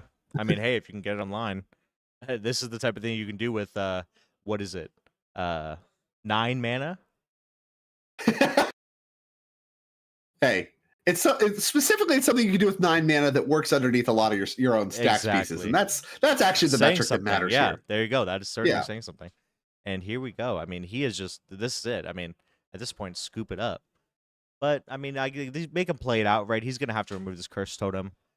With every card in Yeah, his hand, I don't see a way going he to be a loses point this in game. time to do something. The question is it good enough? I think with infinite cards quite literally in hand for Jason, the answer is going to be no. And Jason has all the time in the world to find a win here. Again, everything come up Jason, and this Tameshi deck looking very impressive in the face of the double Rog side Menace, and even in the face of TNK. So maybe this deck can hang alongside some of the best. An underrated deck, I believe, Jason, the only copy in the entire tournament. Yeah, certainly. And this is the thing that this Tameshi deck is looking to do, right? Is slow the game down, get your board developed, get your pieces, get your mana, and then find a way to get these two powerful pieces into play, the One Ring or Mom, or generate infinite mana, start getting the wheels spinning on your deck. And here we go. We have a silence coming from Jason, putting the nail in the coffin here. So yeah, we tutored for that with Mystical Tutor. So that's on top of the library now. We do have a grinding station, but that's trying to grinding station away does not work the way you want it to alongside the One Ring. Certainly not with Mind Over Matter in play. Yeah, that's why Ryan's not even going to move there. The grinding station doesn't do anything. You can just untap the One Ring again, draw cards again. Yeah. And that's more than adequate. Not even worth the time or the effort at this point. And now it's time to start untapping mana. Yep, we're going to untap a land, cast Silence. Players looking pretty resolved to their fate. Now, all this is instant speed. So we're silencing before Skylar even gets all of that infinite mana from this from these One Ring Mind Over Matter interactions. All this stuff is happening at instant speed. Skylar looking at some cards in their hand and thinking, what are we doing here? Oh, you kind of picked up the rending volley. All right. Remember when you made me tutor for this? Does this do anything? No? Okay, great. Yeah, with essentially infinite mana here from Jason, I don't think so. No, there's a Mind Break Trap. Jason's like, look, even the uncountable doesn't matter. I have a Mind Break Trap. Like, do you want to keep playing or not? Here, I'll discard with 4 cards that don't matter. Untap my lands, Mind Break Trap. Let's continue here. Are we good? Yeah, like I have just so much mana, and then from there, I mean, we're silenced. You can have your mana or whatever. I'm going to remove the Curse Totem and start Tameshi comboing. Now it is time for you to tell me what is the Tameshi combo. You know what? A good call out from chat. Ryan might be waiting to use that grinding station to see if he puts a One Ring activation on the stack that is more than the amount of cards, or it would be more than the amount of cards in his library if the grinding station resolves. Something to think about. It could be something that we see in play, but I highly doubt that's going to be able to work. Yeah, I don't know. That seems like a fool's dream. A Static Prison is going to be the card that is going to remove Curse Totem from play. Another MH3 pickup here for the Tameshi deck as we are untapping mana and then returning things to hand. You see that very quickly picked up, activating Tameshi, returning, I think, Soul Ring to play. I think that's Seat of the Synod, if I'm... Oh, Seat of the Synod? Sure. That did not look like a land to me, but I think it doesn't super matter one way or the other. No, that's Ancient Den. That one's the Ancient Den. Yeah, sorry. There you go. I want to say that the way that this deck is going to win, one of the... Okay, we went to draw a card, and now we are cracking the grinding station. Target you. Okay. So this might be the trick that you were just referring to. Yeah. Because Tameshi does draw a card, right? Whenever one or more non-creature permanents are returned to hand, draw a card. This ability only triggers once each turn. So with the Tameshi trigger on the stack, we are grinding away the Wishclaw Talisman from Eric, trying to mill out, I think, the last 2 or 3 cards from Jason's library. Yeah. Trying to get him to die to his own Tameshi trigger attempt to draw. And this is tough here. What exactly is... How many cards does he have left in his library? It doesn't look like that many. I think it's like 2. Obviously, this works. If we're trying this, it works. Now, the question is, can he do anything about it? Yeah, it looks like Jason has his deck in his hand, essentially, at this point. Yeah, I mean, if he can do anything, he's going to be able to do it. The question is, can he? Yeah. Any stifles? Don't see a stifle. I'm not sure. And yeah. This might Can we just go off on top? Like, he's been doing everything at instant speed thus far. Well, I believe Tameshi's sorcery speed activation only. Checking. Correct. You are correct. So that is going to be a pretty big stick in the spokes here. So let's see. But yeah, I believe the way that this Tameshi deck works is generating infinite mana using Ancient Den, and picking it up and putting it back down, and making infinite mana into Blind Obedience. As somebody in chat pointed out, Blind Obedience does it as well. Yeah. Might be on a Walking Yeah, there's a blind Ballista. obedience. Yeah, something like that. So the mill has happened. And he has no cards in library. Jason died. Yeah. Wow. Okay. That went from one of the most deterministic wins I've seen in a very long time to an absolute blowout. That grinding station coming at the perfect time from Ryan. I mean, I don't understand the Tabashi deck well enough to really unpack exactly maybe what could have been done one way or another before, after, during, anything. But the grinding station trick worked. It worked. And a card has been drawn with no library. Jason and his take on Tamashi looked like they had it locked up. Now dead. Yeah, and back to Skylar we go, who has functionally infinite mana. No more Draenor to contend with. 2 minutes left on the clock. Skylar has time to mount a win here. Yeah, and I know yesterday I said quite a few times when a player had maybe 5 mana that was functionally infinite mana. This truly is functionally infinite mana here. With, I mean, what are we saying? 60, yeah, I mean, we're talking almost triple digits of mana. Yeah, I don't know exactly the number, but it's high. Yeah. And a good call from Gingish in chat pointing out the grinding station line. I hadn't seen that before, and we just saw it play out. Pretty insane line there. And I'm shocked it worked. I thought this deck could just win on top of the Born or something like that. It really looks like I think everything was able to happen at instant speed. Yeah. Maybe that was not the case. Jason Feld over to Skylar we go, and both commanders put in play immediately, have more than enough mana to make that happen. Crom going to get drawing cards right away, and both Rockside players sitting up in the seat. Maybe a window here. Needs Skylar to have all blanks, because obviously plenty of mana to work with. The question is there any action? And that is really what Skylar's looking for. Both commanders here now in play. Asking what happens to the Curse Totem. I do believe it comes back, although it is, I think, dead against basically everybody. Yeah, that Curse Totem. It shuts off your own Ranger Captain. So how about that? Yeah. Nice. That's the only creature in any of these decks that matters one bit with that Curse Totem. That's not true. There's Goblin Welders in the wrong side deck now too. So like, if that's something that matters, sure. I don't think we have enough time for that to be a thing. Yeah, I don't think that's what we're doing here. Yeah. Okay. So here we go. Ryan fetching. There's 45 minutes left on the clock. Although they do. It looks like Skylar bricked. Yeah, it looks like no gas. That's it. No gas, infinite mana, and nothing to do with it. All dressed up, nowhere to go is Skylar, and now we may be heading back to Ryan. With a Raucous Theater, going for a little bit of that surveil land action. Obviously looking for action of his own, and now all of the problems really off the table here for the ROG side players. All those stacks pieces gone, and now it's literally just a race. Can anybody find some action before time actually runs out? ROG unfazed thanks to the Talon Gates of Madara. Did not find any action with the surveil land. Back over to Eric we go, working with a very minimized library, sitting up in his seat, got a Ragavan to work with, counting his library. Is there a win here that he can find as regular time expires? As you mentioned, there is a small extension. Yeah, so they have a few minutes to work with, but it's hard to say exactly how this is going to play out. Eric looking through his exile zone. Do I have anything? Can I put it together? And it's going to be pretty tough to make this happen. That Ragavan might come in pretty key here, and you have to wonder, is Ryan going to block?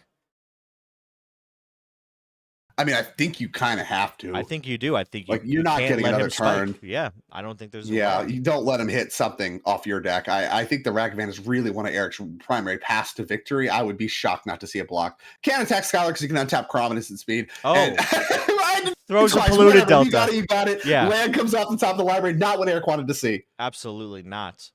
Oh, man, this is a tough spot for Eric here. This has been a wild game. Absolutely. We might see him fire off that Wheel of Fortune there. Just I think that's what he counted his deck to see if it would kill him. And I think the answer had to be no. I mean, if he has Thassa's Oracle still in the deck, that would do it, hypothetically, assuming that neither of the other players can interact with it. But we'll see.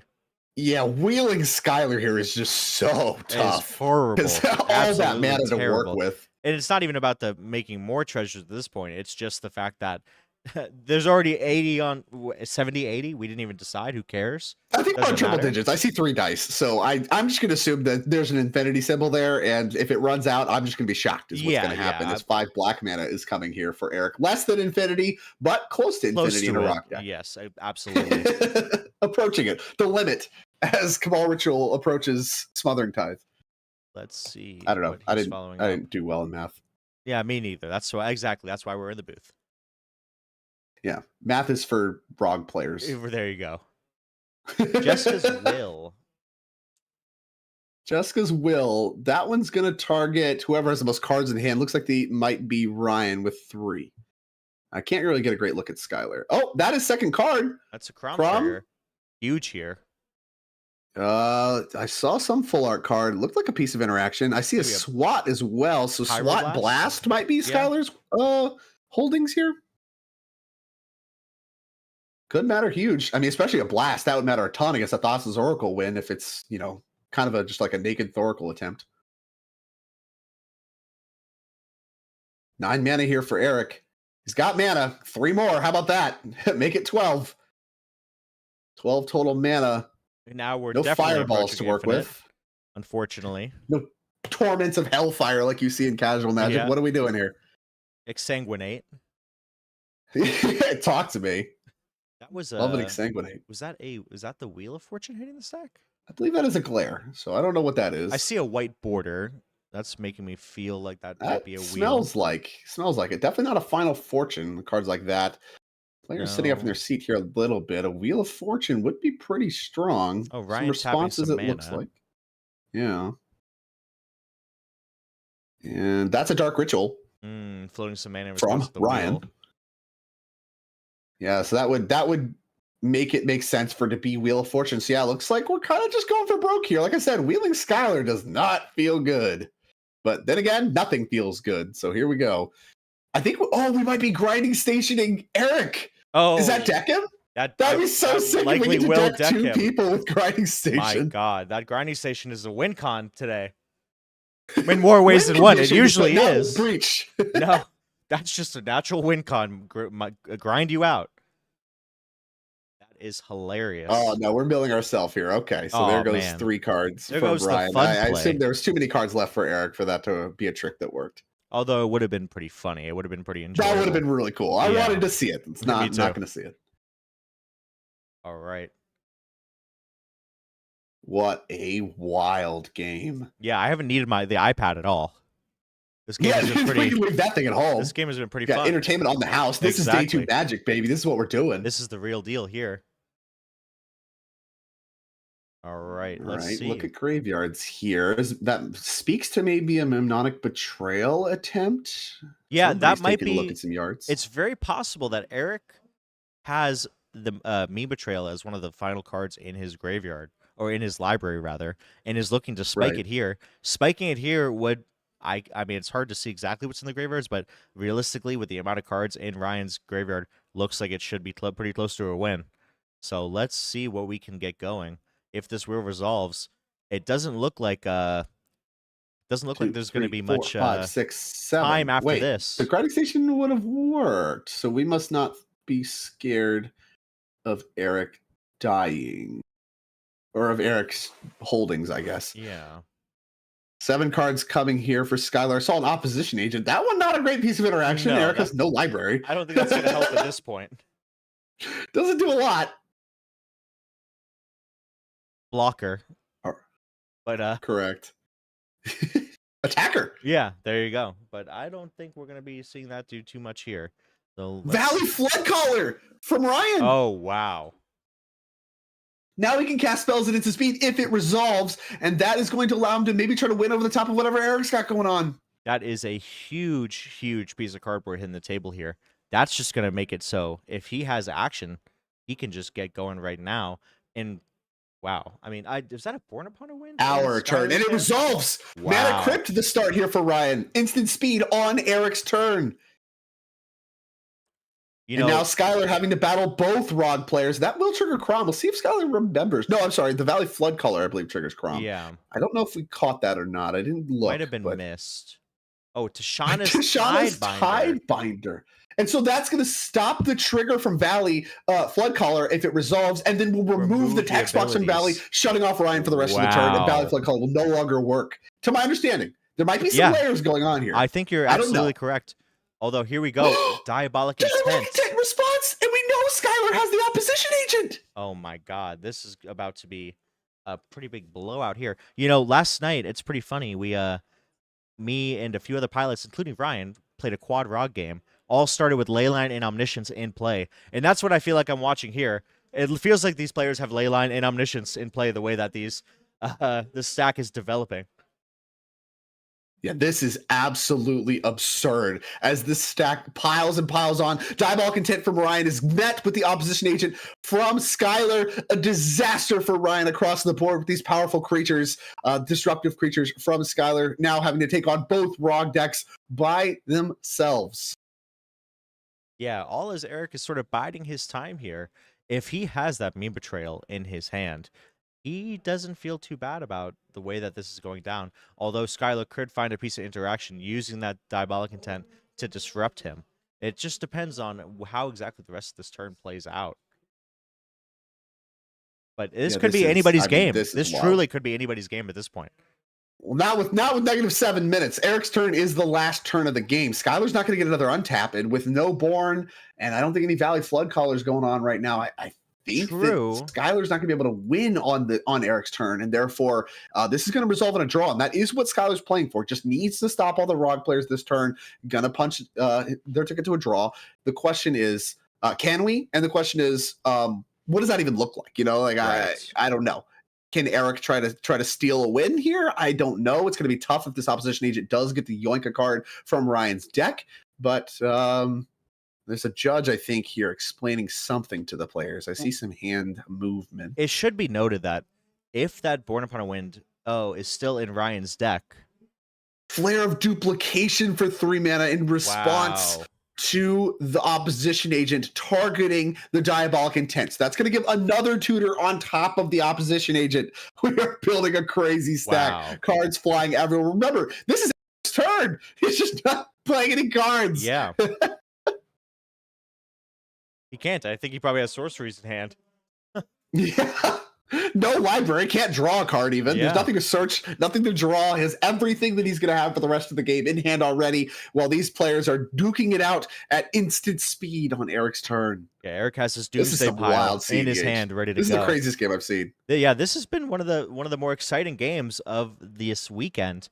And man, this truthfully could be anybody's game. If Skylar has a way to get a Born Upon a Wind or get a Flash Enabler, they still could win. I mean, that's where we're at right now. It's pretty impressive the way this is going down. The judge, you see peeking in from the corner of the screen, layering the stack so all the players can keep track of this insane battle at instant speed happening between these two players. Extremely important, of course, to we're getting a calculator out. That's always a good sign. I believe that's the number of treasures left. Yes. Okay. So that is, I mean, 51 mana is just so much. Yeah, plenty. Days is notably offline. Not going to work. No, not quite good enough. Yeah, not quite good enough. You're going to need a lot of flares or duplications for that one. Quite a few flares. Okay. I'm not even sure it was Storm does anything. And there's the Born Upon a Wind. Oh my God. There it is.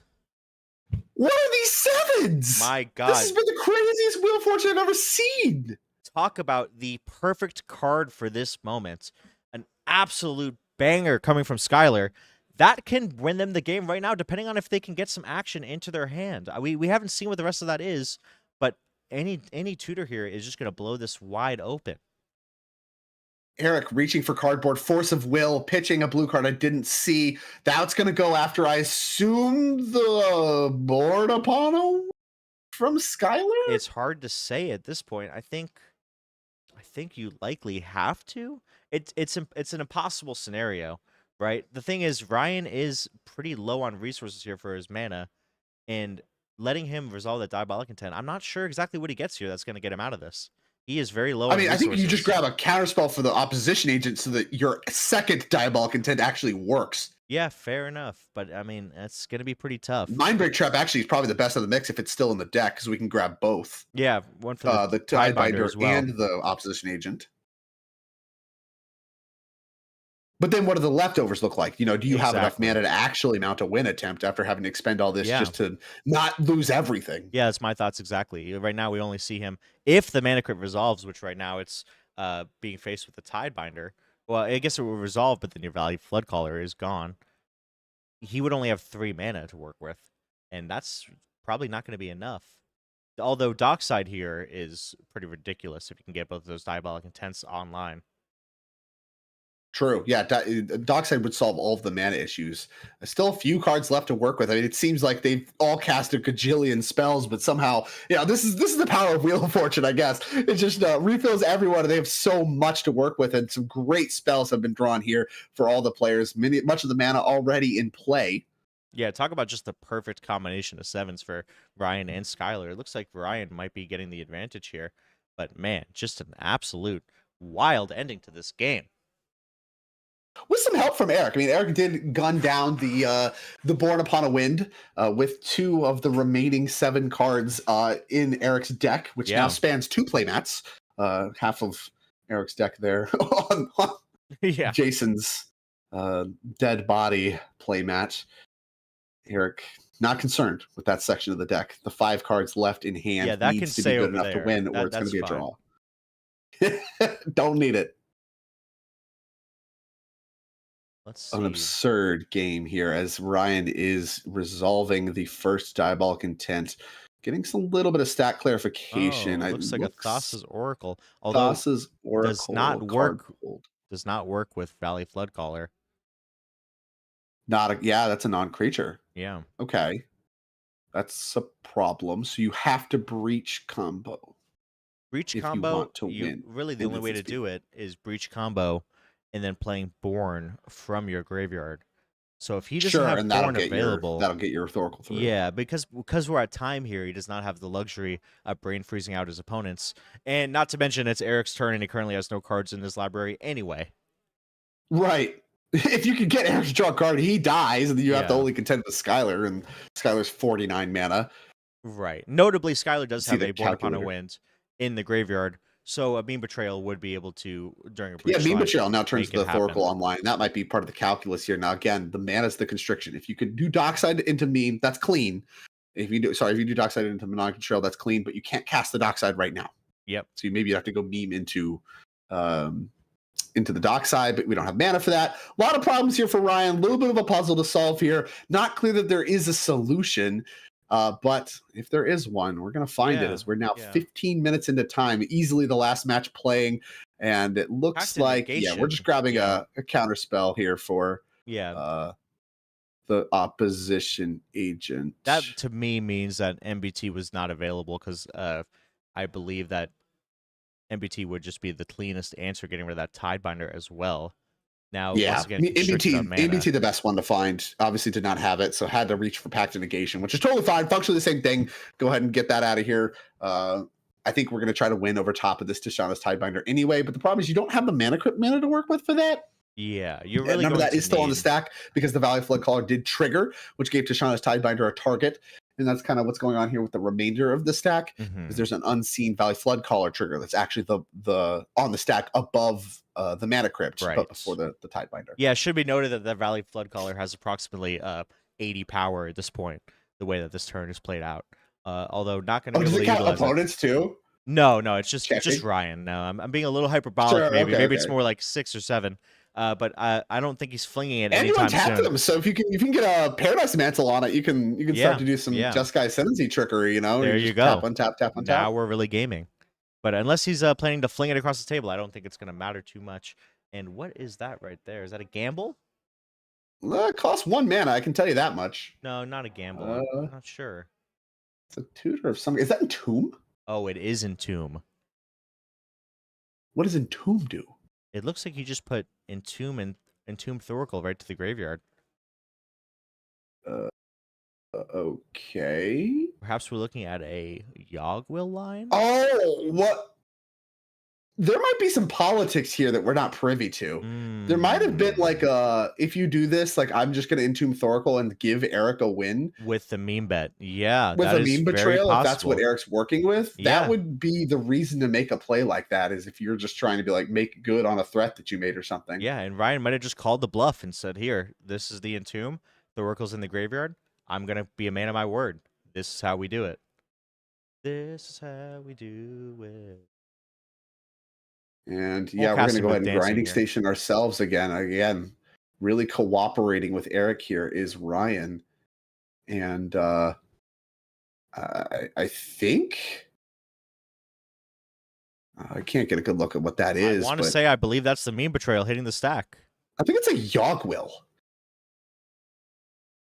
Yeah, Yogwill, the meme betrayal's in his own graveyard. Yeah, so that's the path. Yep. Okay. Ryan noticeably milling himself even more, saying, "Hey, this is how you wanted the game to play out. This is how we're gonna do it." I'm handing Yeah, it to remember Eric. this triggers every time an artifact enters, so we're milling ourselves. We might have made a mistake here. I don't know. The judge is asking for clarification on some stuff. But yeah, the Yawgmoth was top of the stack. Pneumonic Betrayal's in the graveyard. Eric is mounting a win attempt here, and Ryan is helping. And remember, I knew there was some cooperation between the two Rockside players. I didn't expect it to go to this extent. Well, this is the thing. I think that a lot of times in these situations, a player will say, "Hey, if you don't cooperate with me and you don't do this, I'm going to do this. I'm going to kingmake this other person." And a lot of the time, they won't do it, and they'll fold. Right? They won't actually follow up on that threat. So here, Ryan is following up on the threat. Hey, if you mess with me here, I'm going to hand Eric the game, right? And you mess with me, and I'm handing Eric the game. So And that I might do be what was understand. required. Also, there might have been a deal there. That might be what was required to get the Force of Will cast. Like we're not privy to all of the politics that happened here. It could go really, really deep here. But the moral of the story here is maybe also like maybe a draw is the same as a loss, so you might as well have somebody win the game. Yeah, there might be a lot going on here. But what I can tell you is that Ryan is fully helping Eric win the game here, and I think Eric, with an empty library, is going to be able to do that. And that's it right there. That's the Thassa's Oracle cast from Ryan's graveyard, and that is the game. Wow. Yeah, no library, didn't have to exile his library or anything, just needed to get 2 mana, had that already floating. Cast the Oracle, and Eric going to be victorious, up to 16 points for Eric, and he's looking to be very good shape for the top 16 with this win 20 minutes into time in one of the craziest games of CDH I have ever borne witness to across my entire time in CDH, but certainly on the 2024 Topdeck Championship Series. So many twists and turns to that game. Such a strange landscape we came into that carried on throughout the end of the game, and we got to see most of it, and it was quite the game to watch. And this is what the best of the best brings you here. You know, when you have the best players showing up all in the same room, all trying their hardest to win and operating, you know, to the best of their political ability and game skill ability, you get games like this that are just truly masterpieces, and there's no replacement for it. Absolutely. I mean, just that whole turn cycle, starting from Jason's turn, we were ready to go. I was about to cut the stream off, right? Hey, infinite cards in hand. What else are we going to do? Let's get a move on here. Why are we not scooping up? Ryan, perfect timing on the grinding station, taking advantage of that Tameshi trigger. Skylar having to have infinite mana in play, essentially, not being able to find the gas, passing through Ryan's turn, and just that absolutely insane stack with that Born Upon a Wind. I mean, talk about an all-time classic. Who knew that? A game that I think all of those players are going to revisit more than once in the VODs. And, you know, maybe I will too. But what I can tell you as well is that is the penultimate round of Swiss. That was round 6 of 7 of Swiss. So the next round will be the final round. And with 20 minutes into time, we do not have quite a lot of time before the next round will pop. So if you want more high-stakes CDH, you do not have to wait long. We are going to take a quick break and then bring you the final round before top 16, and then, of course, the finals will follow shortly after, so a lot more Magic to be played. But before we do that, we have a break. Don't go anywhere. We'll be back with the Topdeck Invitational Championship here very shortly.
Hello and welcome to Topdeck.gg's coverage of the Invitational 2024 Champion Series. This is round 7. I'm Lauren, also known online as MTG Hot Dog, and I am joined by the notorious, not vivacious, Hornets. not illustrious, the notorious Drake Sasser. Drake, how are we doing today? I'm doing swell. I mean, I just got to witness really, one of the craziest games of high stakes CDH I've ever seen. It's going to be tough to chase that one, but if anything can deliver, it's got to be the final round of Swiss here at the $15,000 Top Deck Invitational as the capstone of the 2024 Top Deck Invitational, Top Deck Championship Series. Yeah, I'm excited to see these pods. These pods have to play. There's a chance if one of these pods doesn't play, or one or two of these players in these pods doesn't play, they might get in. You're gambling though if you do that. These players, if they are playing as well, they're playing for seat position. There's a lot of stakes, and the better your seat position is, top 16 for this event, pressure is never higher. And I know I've emphasized that previous streams here, but it has never been higher. And I love the pressure. I've been doing rounds and walking around just watching people play. I like the tension. I like the competitive streak that's coming out of some players. I was like, wow, I didn't know you had bite to that bark. And I truly, truly, truly like seeing this. And to me, this is what validates CDH as a format. Of course, I mean, you're talking about competition, so there's the motion is heavy, happiness, sadness, all of the want, the drive to win. You talk a lot in any competitive endeavor about how bad these people want it. These people have been testing, they've been grinding all season long. It all leads up to this. All the money's on the line, all the glory's on the line. They're playing for a trophy, they're playing to be the first Top Deck champion, they're playing for it all. And it comes down to this. And for the pod we're going to see here in just a moment, many of these players have a clean win and in. You win, you're in. You don't, you're out. Put up or shut up time. You don't play better Magic than that. It all comes down to this. And, the energy is going to be high. It's going to be different. And this is what it's all about. This is what competitive Magic's about. I say that so often when it comes to these high stakes events, but it's really what it is. Day 2 Magic is what you show up for. Even if you don't do well in day 2, the fact you got there, you worked your way there just to play against the best of the best, playing their best in all these events for these stakes. It's what it's about. It's why you keep coming back. And, I really want to emphasize that because I think that's easy to get lost in the shuffle of everything. Every match is the same. That's how you should treat it in your mind, but it's not true. And you feel the difference. And I'm curious, Drake. I mean, you have a much better Magic career than I have, but we're both finding ourselves in the casting booth. I'm curious in your experience with 60 card, having a win and in on the tail end of Swiss Day 2, trying to make that cut to top 8. What's going through your head right now? Well, it depends. So for me, I'm somebody who's very important not to let the nerves get to me, right? Like I'm very much trying to remind myself that the match is just another match of Magic to lock in, if you will, and just really try to execute the best you can because it's just another match. But it's hard to escape. The crowds are going to start to crowd around. They want to see who's going to win. They're going to see some epic plays. They want to see tight Magic. There's the cameras are on you. It feels official. You feel the weight. You feel its importance. And if you're going to succeed at this level, you need to lock in. You need to kind of just focus on the game, focus on the plays, play it like how, and that can be tough. I've seen some players really, when it comes to this, they're not experienced with it, or they're not built for it. They're not built for these high stress, high pressure situations and all of the esteem and the weight that comes with it. And so the question is, that's another factor here. It's not just about who brought the best deck. Did you have a good hand? Did you mulligan well? All these things, those matter, but can you handle the pressure? That matters too. And for me, I eat it alive. I love the pressure. There's nothing better than that. Like I said, that's what keeps me coming back. And that's what keeps, I think, a lot of these very successful players on our series coming back as well. And I think the mental component's huge. You had a pretty long day yesterday playing. You're fighting for your life right now in these pods, trying to secure your top 16 to the largest ever cash prize tournament for CDH. It's the Pro Tour of CDH right now. You were invited to this. And I think personally, that's where I've folded in high stakes tournaments is that mental tax getting to me. So I applaud these players. They're doing something that I very clearly could not do, and the fact that they're even in contention is closer than I'll ever be. So it's incredibly impressive. And I've had talks with players too who didn't have the greatest runs. They got to the Invitational 0-3-0-4 drop. They're a little hard on themselves, but the overwhelming consensus in conversation with them is Look, I got here. I'm one of 64 who got here. There's over 3,000 people on the leaderboard. Your people like Dylan Scorish are at the bottom 1,300. You know, there's people who didn't make it, and there's people who did.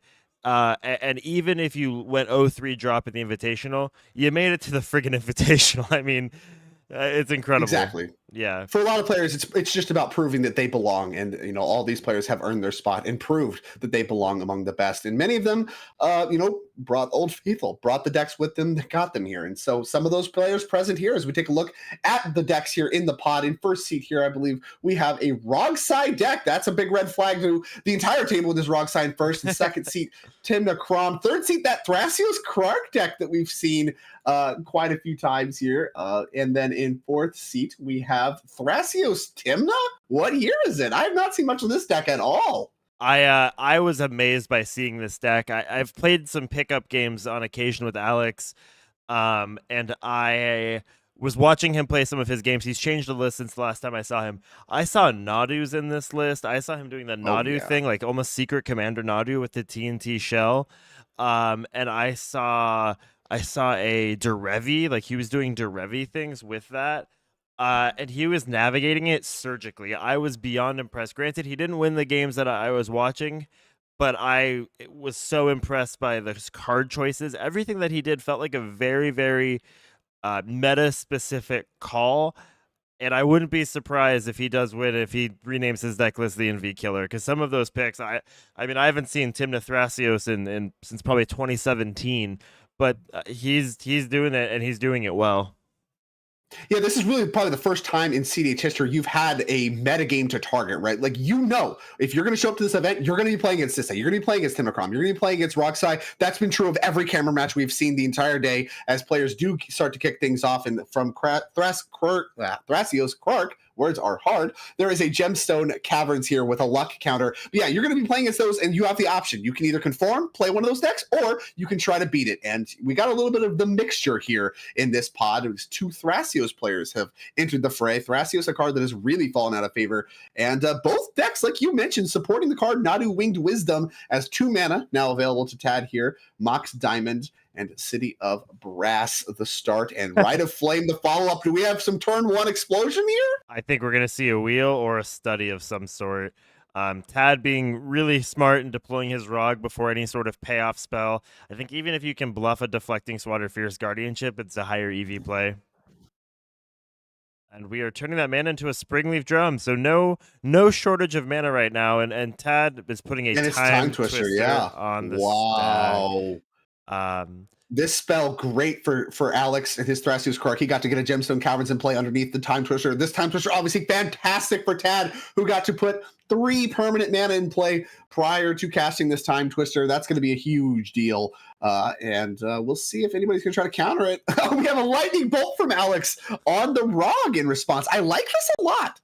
I mean, you're not just attacking free interaction with this, you're also attacking his mana production next turn once it goes back to Tad. Rog is a 0 mana rock in a lot of ways. People mulligan their hands and play Rog, and you have just kind of neutered that ability a little bit. I think that's a sneaky good play by Alex. I have to agree, as the only piece of the Power 9 that is legal in Commander is going to resolve as all the players are shuffling up. And like you mentioned, that bolt represents quite a bit. People look at Rog and it looks like a Midnight or an Ornithopter, just some useless garbage. But getting it off the table is really big for stymieing Tad, who is at a very clear advantage in this game so far, and even shuts down the post-wheel potential if you talk about cards like Mox Amber that no longer work. Yeah, you shut off a lot. You shut off somehow, like making a black band and being able to culling the weak. There's a lot that, as innocuous as it may seem, you really you're attacking the mana and you're attacking board presence. If you can't, every deck wants to attack other decks on different axes, if you will. Hand disruption, board control, hard control with counter magic. And if you can't do one, you should be doing the other. And we see that firsthand right here. Absolutely. So great play there from Alex. Even if it was like the only thing he could do, like recognizing that this is important to get done, and prioritizing that over holding up mana for Bailey's turn or even the follow up from Tad. Actually, I mean that is a real decision. But yeah, the bolt on Rog really good there. This time twister also very good, and we'll see if Tad has any action post time twister, but really doesn't even need it. This has been a great sequence, even if all he has from here is past the turn. Yeah, I mean, this was quintessential Rog side. This is exactly what you want to be doing. When you pick up your Leapfrog My First Tablet learning and you're trying to get, the primer for Rog side, it's explosive starts like this. It's why players who play it love it. And there's also a learning curve to it, which, can detract some newer players. But this is the kind of thing that you're looking for. Early mana development. And we're Simian Spear got into a Ragavan, so monkey for monkey right now. Yeah, I mean, Simian Spirit get into Ragavan's a great follow-up, to an already very explosive turn. Tad, I mean, first seat, this is what you can do in first seat. These are the kinds of hands that are available to you that maybe look a little bit weaker in the fourth seat. Not sure if it's still a mulligan, but it does start becoming a conversation if you should mulligan or not. In seat one, great to fire off the wheel underneath everybody, and you still get a Ragavan. And all that gets to be underneath a Mystic Remora that Bailey has drawn off the Time Twister. Great start for Bailey post-Time Twister. No complaints about that hand, I think, from Bailey. Now we'll see if Alex, who is the only player that really kind of got anything else underneath the Time Twister, has also a very impressive Twister hand. Yeah, I think Alex really stand to gain a lot from that. Even if you don't hit a land drop, you have your mana available to you. You already made your land drop. You just refilled your hand. You went down from 7 to 5, and now you're at 7 again with a any color or rainbow land, if you will. So, Alex and Tad definitely were loving that Time Twister. Absolutely. I mean, obviously Tad the most, but Alex, not upset. Has 2 mana now. Fetches a tropical island with Windswept Heath. So 2 mana available. Did hit a land drop.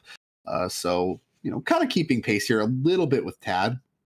Yeah. Going to be interesting to see. This Ragavan, obviously, with Bailey putting no creatures in play, is going to have a guaranteed target. So you don't really have to prioritize getting something like Thrasios in play as a blocker, but maybe you want to anyway for things like the commander spells. 2 mana could be worth a lot here for Alex. The question is, you got options. What direction do you go?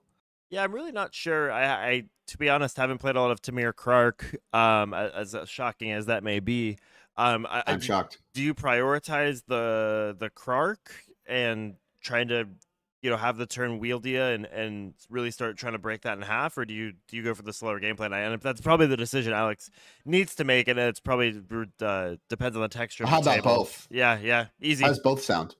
Porque de los dos here is the very powerful Jeweled Lotus. That's going to be cracked for red. And yeah, we're going to go ahead and cast both. Notably, no way to just do it all, right? You always have to spend because they're 4 mana across 3 colors. Jeweled Lotus, there's no way to be mana efficient. You'll have to leave a mana floating and tap all of your lands there for both commanders, but is able to do so. So Thrasios and Krark, the official turn 1 here for Alex, of course, off the back of Gemstone Caverns. Very powerful land in this format. Just a Polluted Delta for the second Alex on the Tymna Thrasios, our second Thrasios deck, and passing back to Tad. Now, both of our Thrasios players, I think, here in cooperation, probably even Bailey as well. Everyone really trying to stop Tad, who is just out to a monstrous start. We'll see if the Ragavan hits. It's Tainted Pact. Woof, woof, woof, woof. That is the sort if you have Dazorkle in hand, it's game right now. Yeah. Make your treasure.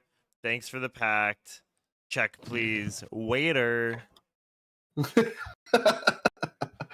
Not much of a waiter is Tad, who is not waited at all in this game, firing off Time Twister. And now Tainted Pact is a monster hit off of Ragavan. Things coming up Tad left and right.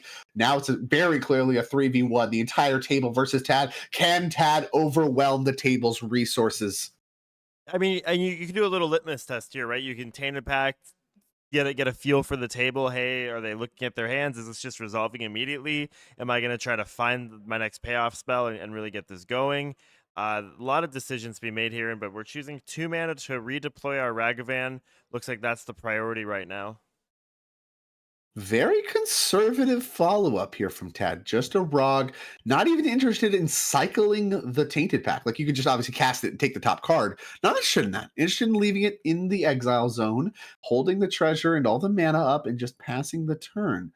Very conservative stance. To me, I'm sniffing out Opposition Agent.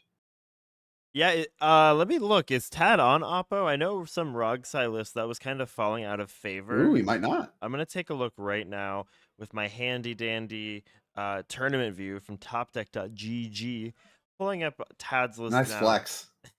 uh, Looks like the answer is no. yeah, it But we does have not. Bowmasters and Valley Flood Callers, expensive instance That's that are interesting to creatures. me as well. I know Bowmasters has been something that's been falling out of favor. I don't know if I agree with cutting it. I think your deck's so good at being able to sacrifice creatures and you make a bunch of little dumb idiots and you can eat them with your spells. You should have wheels. Like your deck with so many wheels, and like that really, I think, pushes the card forward a little bit outside of it just being good against TNK, which I think is really one of the format's natural predators for Rogsai. You know, that density of interaction and certainly this exact stance that Bailey, the TNK player in this pod, has taken, right? Like a turn one fish. That's really problematic for the Rogsai deck. You kind of need to slow down. You can't just jam into that. They will have the interaction. It is a very interaction dense deck. If you sit there and just feed their fishes, it's a losing battle. You have to do it sometimes, but I don't think it's correct all the time, especially if you can assemble something like a grid to really help ease the process along or beat them on mana efficiency with cards like Daze. Bailey, having to pay for fish does tax his mana. I agree. And these are things like Orcish Bowmasters make me really excited when I see them. Oh my goodness, here we go. You know, we had such a good start to the day. I was commentating with Dylan. We're just talking about the game, just palling it up, talking about exciting game, and then here we are, really excited. I can hear your smile, Drake. You can't hide it from me. That's just you can't even see my face right now. You don't even know. I can hear your face. That's disturbing. All right. Alex has fetched for a volcanic island. And Untapped Hollowed Fountain represents something from Bailey, but overall, pretty conservative turn from him as well. Does deploy Mox Opal, respecting a little bit of potential wheel stuff from other players potentially as well. Can't imagine you're going to be getting that online at instant speed data capacities. Krark's Thumb deployed, card coming for Bailey. He's no longer thumbless. Yeah, he's got one thumb. The other thumb's not even legal in the format yet. We'll see. The RC could make that one legal. A little silver border on the other thumb. The one thing that I like about Bailey's play to playing the Mox Opal is it's really not playing in fear of Dockside of, hey, this isn't live yet, I shouldn't play it. I like that we're being respectful of wheels and putting spells in the stack and working to resolve them. Oh, here we go. We're at fetch party. Yeah, Alex fetches twice, clearly moving to cast the Thrasios, and seeing that the coast is clear, Tad is going to go ahead and fetch as well. Interesting to see if we're going to find a Surveil land here. We sure will. Raucous Theater added to the mana base for Tad. Little coming. Yeah, a lot of folks are on the one or two surveillance, and I think the Rumpus Room really does a good job. But you make red mana is really the priority in this deck. You make so much red, and you need red for payoff spells and Dockside and Breach, and a lot of your ways to efficiently make mana are red and black as well. Dark Ritual. So this is really starting to be favored over Undercity Sewers.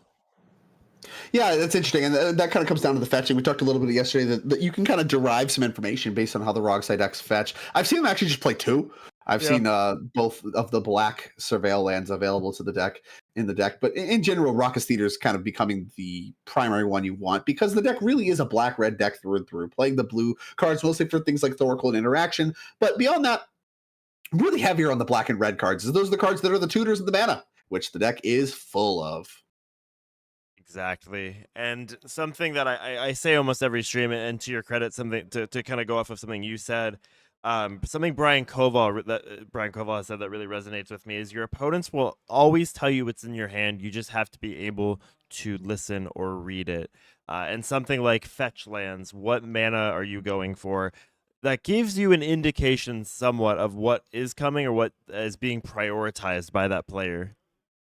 Absolutely. Even how long you take fetching. Like, this is what sets apart paper Magic versus something like just playing on Magic Online or whatever. The mannerisms of your opponent and what they represent are things that are real factors when you're playing in paper. And that's a big reason why I vastly prefer paper is because, like Brian Koval is alluding to there, players leak information constantly. As Savine's Reclamation going to be flipped off the top here by Ragavan. That one not looking super good for Tad, but who knows?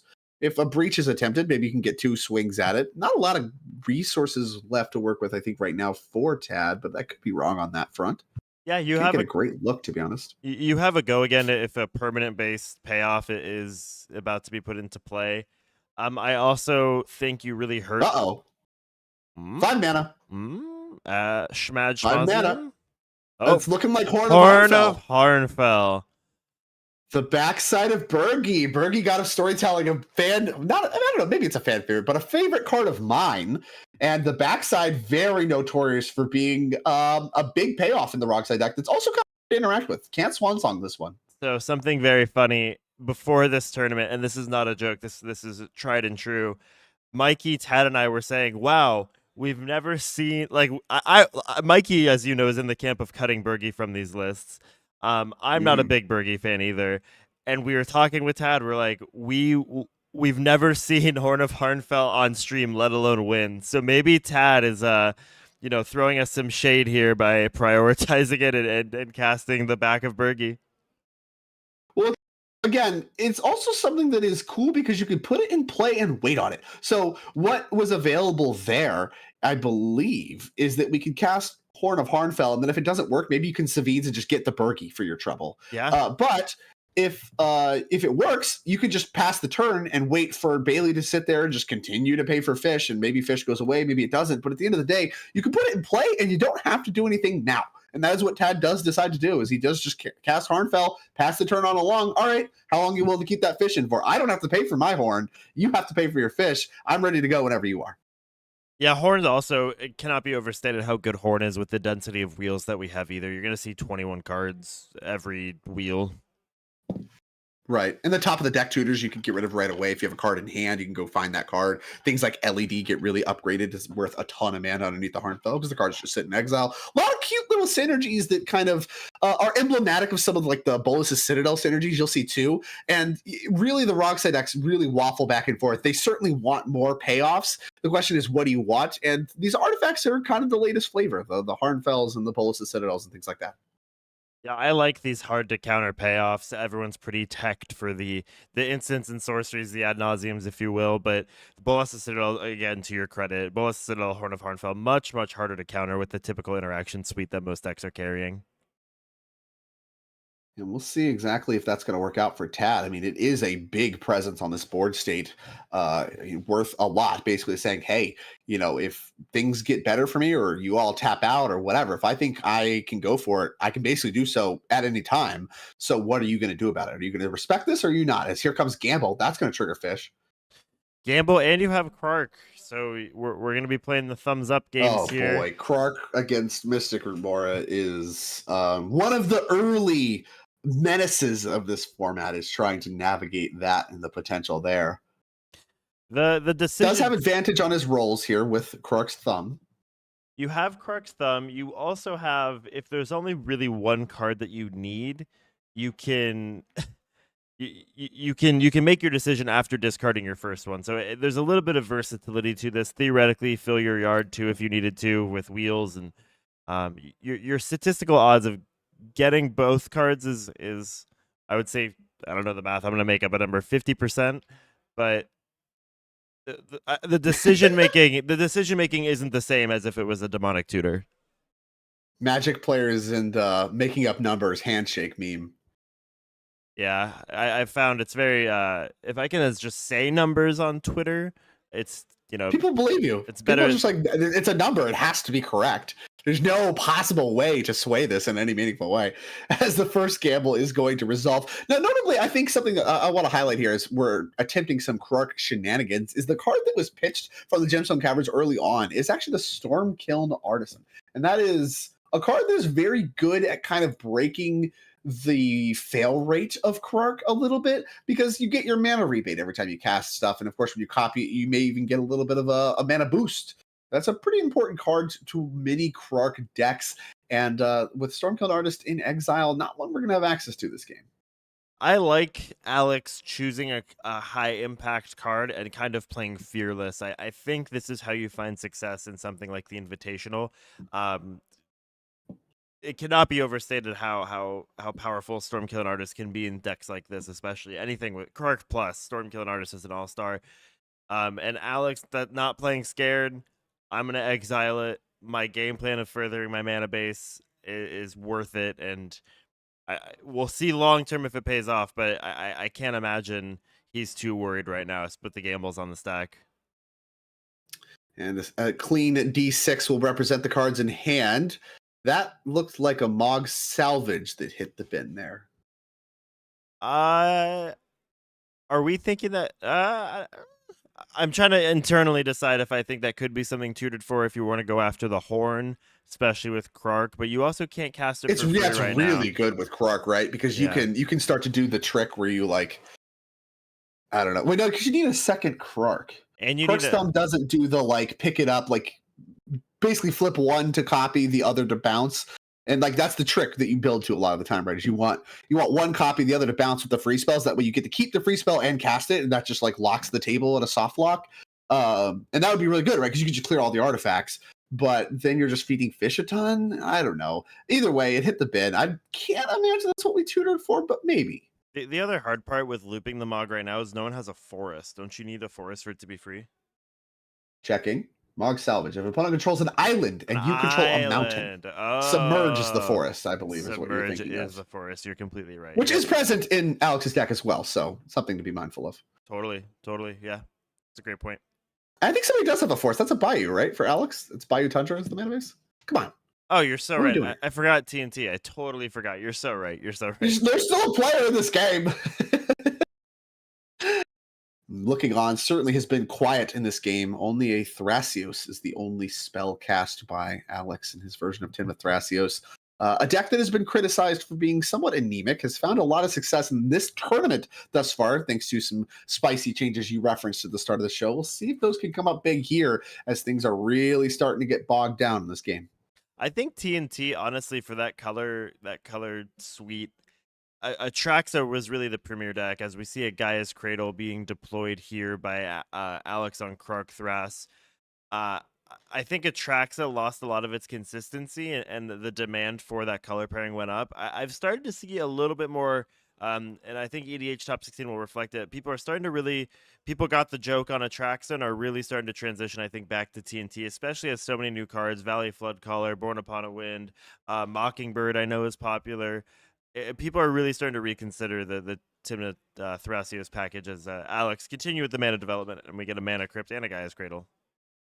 Mana Crypt, Gaia's Cradle, that's 4 mana. The One Ring added to the mix as well. Another card coming for Bailey. Alex, I think, very happy to feed Bailey cards. There's a little bit of cooperation going on here. Not really worried about dying to Bailey, as he has just a ton of his mana tied up in paying for this Mystic Remora, but does want Bailey to have plenty of resources to stop Tad from winning the game. So happy to advance his own game plan at the cost of feeding Bailey is Alex. And like you mentioned, yeah, we're going to be passing to Timna Thrasios. Like you said, it'll fall out of favor from decks like Atraxa and return to Timna Thrasios. Makes a lot of sense to me. Those commanders are known for their resiliency, not as much explosion, but with cards like Nadu. That's a big one I want to highlight. Showing up in both of our green decks here. Both players representing a Nadu. That card extremely powerful in CEDH. Less so in the command zone. Just didn't really show up at this tournament today.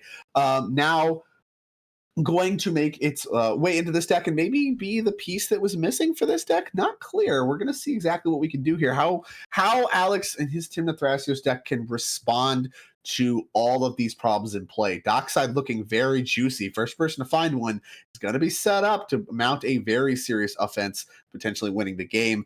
Can't be Alex. Doesn't have red, but will Alex be able to take hold of this game before that does happen? Yeah, I think we're definitely a plane shift rare goblin game right now that really would crack, even for Bailey. I think Bailey stands to gain the most. You've drawn a lot of cards off the Mystic Remora. You've kept it around. You've kind of taken and this is not a knock to Bailey, but a little bit of a back seat to this game. A lot of players have developed past where you're currently at. And one Dockside just cracks that open. Well, I'll offer that it's less of a backseat and more of a different angle, a different role. Yep. So Bailey is kind of here to keep the Rogside deck in check. Yep. And in doing so is going to have resources to keep the other two decks in check as well. And they know that. So how can Alex and, both Alexes, how can the Alex duo at the top of the screen here kind of navigate underneath Bailey settling into his role. And part of that here for Alex, you can see, is developing just Tim the Thrasios. That is the tried and true way of just operating underneath these fishes, not feeding the fishes, and still advancing your game plan a little bit. Again, Alex kind of settling, the TNT Alex here, settling into his role of, okay, like I can back you up maybe with some commander spells, maybe not. Is Dryad Arbor going to hit the discard step there? But either way, I'm not going to do any real feeding of the fish. I'm just going to advance my own game plan underneath the fish and kind of let you, Bailey and Tad, kind of figure out what's going to go on there as you jockey for position, and then hope that, you know, things are going to get better for me as we continue to take turns, because this game's not ending anytime soon. Yeah, that's basically exactly what I was going to say. You just said it in much better words and more eloquently and with better delivery. So, you know, I can see where you're coming from, I guess. Say better. That was very long-winded. I don't know if that was a great delivery, but I appreciate the compliment nonetheless. Yeah, I'm just Pyroblast here on end step. Big one. Going to go after the fish. We may see the first action from Bailey, but maybe not. I mean, it's been a lot of cards. I don't know. I'm really inclined to possibly pass this. Force the One Ring activation, really get an idea of what my opponents have in hand, and then use my resources. I'm next in priority after Rog. I'm fine. I mean, I'm willing to die with interaction in my hand, though, and I don't know if Bailey's so inclined. Yeah, you and I are cut from a different cloth. I'm not a guy that's going to die with interaction in his hand. And you'd have to be you'd have to be just an abhorrent person in the game for me to be like, yeah, I'm going to die with interaction in my hand, I guess. But like, not me. Not for me. As again, I think there's a lot of discussion here as the sparks are going to start to fly. I think it actually there might be some conversation about using the other players to defend Bailey's fish. And I don't hate that angle either. Mm-hmm. I think if I'm Bailey, I'm going, I don't have anything. We need to keep Roxai in check. Tad is posturing to the table that the texture of the next turn is going to be, I'm going for a win. And I think we see that right now. Love it. And we will have a bunch of triggers, too. Possibly if Deflecting Swat is returned to Krark's hand, we redeploy it. You're going to feed the fish a little bit, too. So there is probably some sort of teamwork. We can't hear the players, obviously. My assumption would be they're seeing the writing on the wall, though. So 2 triggers going to stack, active, non-active, and then in turn orders. So yeah, we are going to resolve the flips here before Bailey's going to be able to draw a card. That's what's going on here, as it is the TNT Alex's turn. And I believe some of the conversation there too was, yeah, if you do this, I'm going to cast Deflecting Swat till it works. So however many cards that draws Bailey is how many cards it draws Bailey. It could be 1, could be 20. How much do you want? And we have deflected the SWAT actually to no legal targets. So actually did not go after TNT Alex's Thrasios, decided to just redirect it to something it wouldn't kill instead. So quite a bit of political discussion here among the players. V-Man, to answer your question, my name's Lauren. I am casting, as is Drake Sasser. And the card that was cast was the Japanese alt art Pyroblast, which is an if it's blue. So if you redirect it to something, it can still target it, but it will not destroy it. It says destroy target permanent if it's blue. The counter, the other version of that card is Pyroblast, Red Elemental Blast, which says destroy target blue permanent. So the slight wording changes really comes down to the nitty gritty when that spell is redirected. Yeah, Deflecting SWAT. I mean, this interaction specifically is where it matters most commonly in CDH, is that you can redirect it to something that is not blue. So if there's only one blue thing on the table, you can still Deflecting SWAT a Pyroblast where that is not true of Red Elemental Blast. Pyroblast, to that credit as well, is being prioritized in Rogsai right now over Red Elemental Blast because of cards like Bolas's Citadel, where both. I don't know. I'm kind of in the camp. I'm gonna cut my Red Elemental Blast for Brainstorm. I think is the move right now. No, play both. Play both Brainstorm and Red Elemental Blast. Cut stinky other cards like Goblin Welder. What are we doing with this? Summoning Sick? Come on. Hold Get on. this garbage out of here. Hold on. B-Man, you already have a Goblin Welder in your commands. You have a Silas. What are we talking about? Get this garbage out of your deck. All right, I'm gonna put Mount Doom back in. I have a legendary artifact in the command zone. L artifact. Yeah, Mount Doom's the nuts. That card's great. As we do go back to Tad. Pyroblast did not work. Got redirected to a non-blue permanent. Notably, a little bit of cooperation there among the Thrasios team. And I believe I saw stuff out in Alex's hand, so there's a little bit of conversation there about whether or not we wanted to use that. I think them as a table decided not to, because I think that was revealed information, a little bit of political discussion there. Hard to tell. Trying to derive from up here is not always clean, but based on what I'm seeing, that's kind of what I'm thinking. And here comes a Rog Rack. We're showing a Wheel of Misfortune, talking about maybe plans for the turn. Wheels with Horn is pretty strong, though. Well, now here's the decision that needs to be made, right? Tad needs to go, am I ripping this open to make my window, or am I going to try to just be patient and wait for an window to open? Well, it got better, right? So, like, when you cast Horn, you have the option to start calling right then. Chose not to. Passed the turn. A lot players tapped a lot of mana, right? Like Alex tapped out for Timna. Other Alex, the Krark Thrasios Alex, tapped a ton of mana just to get this one ring in play, and kind of is in the same spot he was the previous turn cycle with like 2 mana-ish up. And Bailey only has 1 mana up still. That's going to be true probably the rest of the game as Mr. Gamora continues to be fed. So the spot looks to be about the same to better than it's ever going to be for the rest of the game. And you just untapped with Harnfell. So you got an extra card, you have all your mana, and now you're attacking with Ragavan. I mean, if Ragavan connects, which I think is the conversation here, as TNT Alex, who is tapped out, can snuff out the Ragavan if he wants. And that's what the table is talking about. But for Tad, part of the question is like, is it getting better? The answer is probably not. So I think he's very likely to go for it no matter what. And to me, if I'm Alex with the snuff out, I would want to cast it. Yeah, I think you got to start attacking the person with the horn. Either Rog or Krark are the things to hit right now. But Ragavan going in at Bailey, I think maybe trying to take Tad off of some life. Was that just exiled? No, it was snuff out. So we did snuff out the Ragavan in combat. That drew Bailey a card and did not give Tad extra mana to work with. However, he decides to go anyway, which makes sense. This is what we just talked about, right? Ragavan gonna be a problem. Alex did, I think, correctly choose to snuff out the Ragavan to try to stop the potential for this turn. There's a lot that can be going on here, and we pitched Mindbreak Trap, found a Pact of Negation to back up this Wheel of Misfortune, and now Wheel of Misfortune is on the stack. So there's 2 sub-games here. The first question is, does this resolve? The second question is, how much life do you pay? And these are not easy questions if you're any seat at this table. Yeah, I do not. I've said this before, and I'll say it again. I do not envy this position. There is really no good wheel right now. Tad is looking for anything, and as the rest of the table, Tad is going to probably put 25, if not more, into this. You're going to see so many cards here. And it looks like that Ragavan was put into exile from Snuff Out. Do we just not know the text on Snuff Out? I think Tad is thinking of Deadly Rollick, not Snuff Out. So yeah, Tad went ahead and rewound that Ragavan. Snuff Out does destroy, it does not exile like Deadly Rollick was, even though they're both 4 mana black instants that you can cast for free. So actually, Drake, the criteria to cast it for free is actually very different. Anyway, Wheel of Misfortune is on the stack, so we are looking to decide. I don't know. I think Alex needs the wheel and Tad needs the wheel. I'm sorry, Krark Thras needs the wheel. TNT doesn't need this wheel as bad, and Bailey has like infinite cards in hand, which is Bailey does not want this wheel to happen. I think that's just transparent, as he has fetched a Tundra with his Windswept Heath, notably because of Windswept Heath being kind of one of the worst fetches in the Crum Timna deck.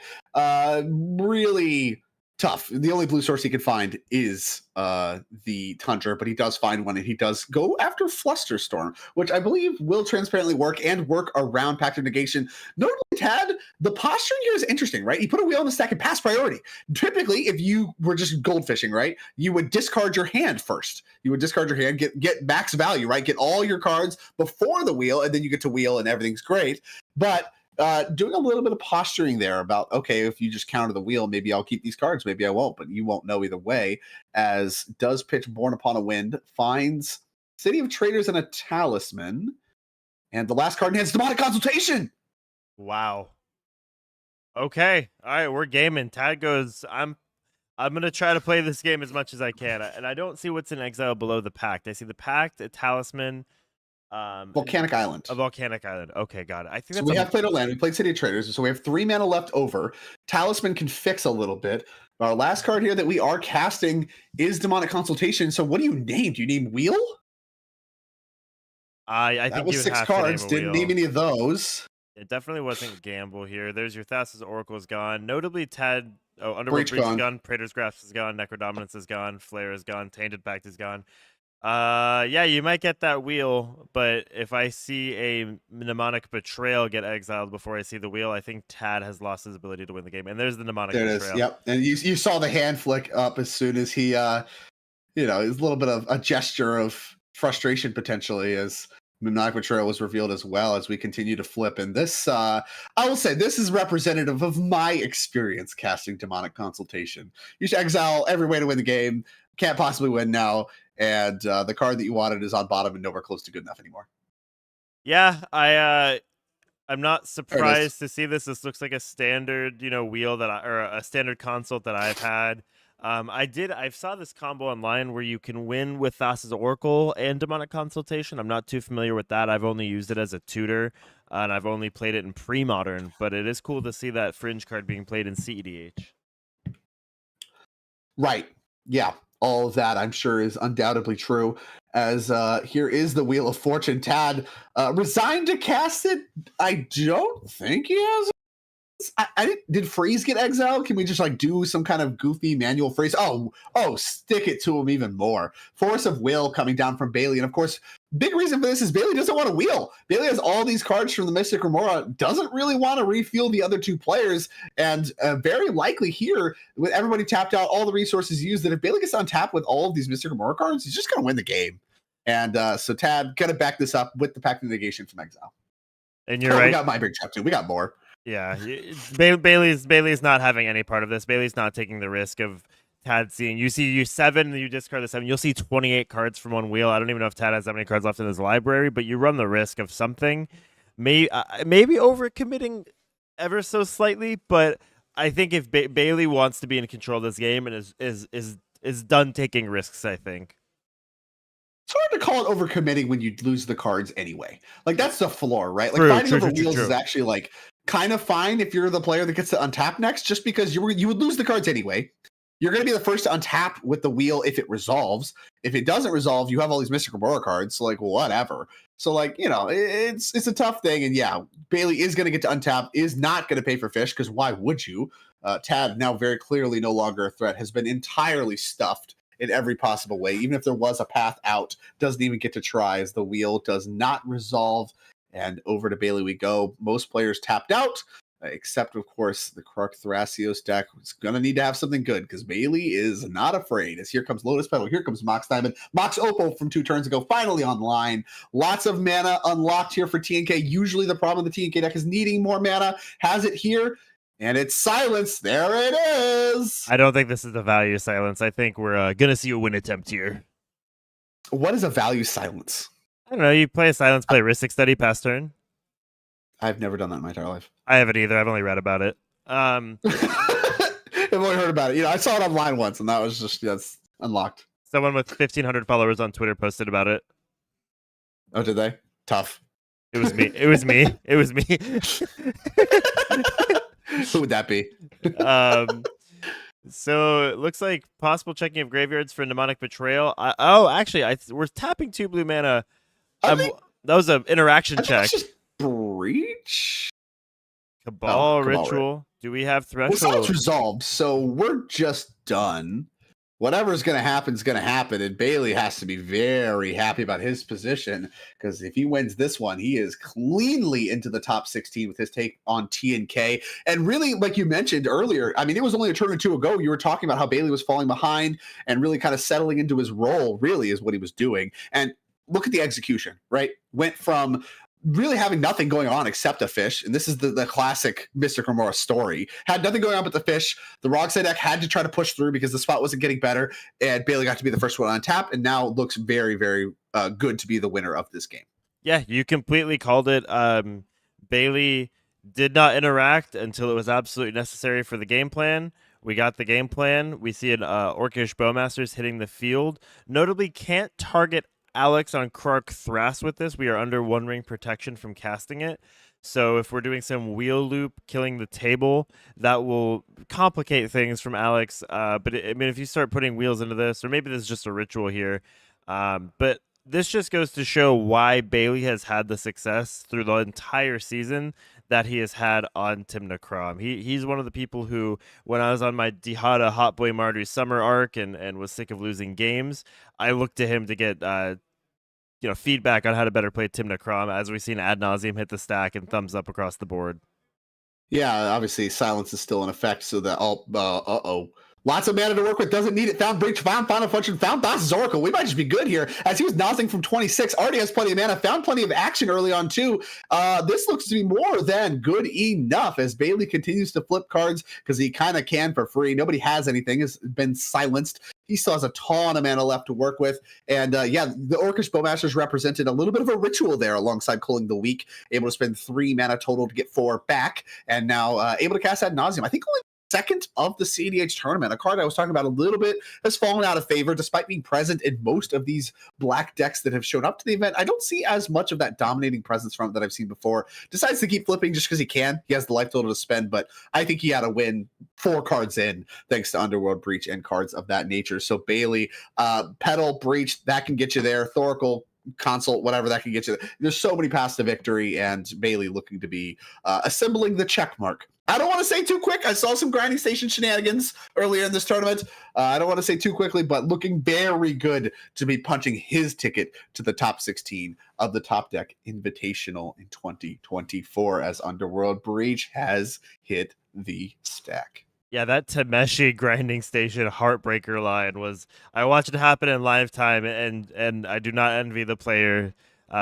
Just watching him realize the grinding station was there. We had a talk after the game too, and he didn't realize that grinding station had triggered at every artifact as intuition hits the stack. So the Tameshi loops do get a lot more complicated with grinding station in play. Absolutely, and grinding station maybe not as much of a consideration here as we are. Yeah, we can't target.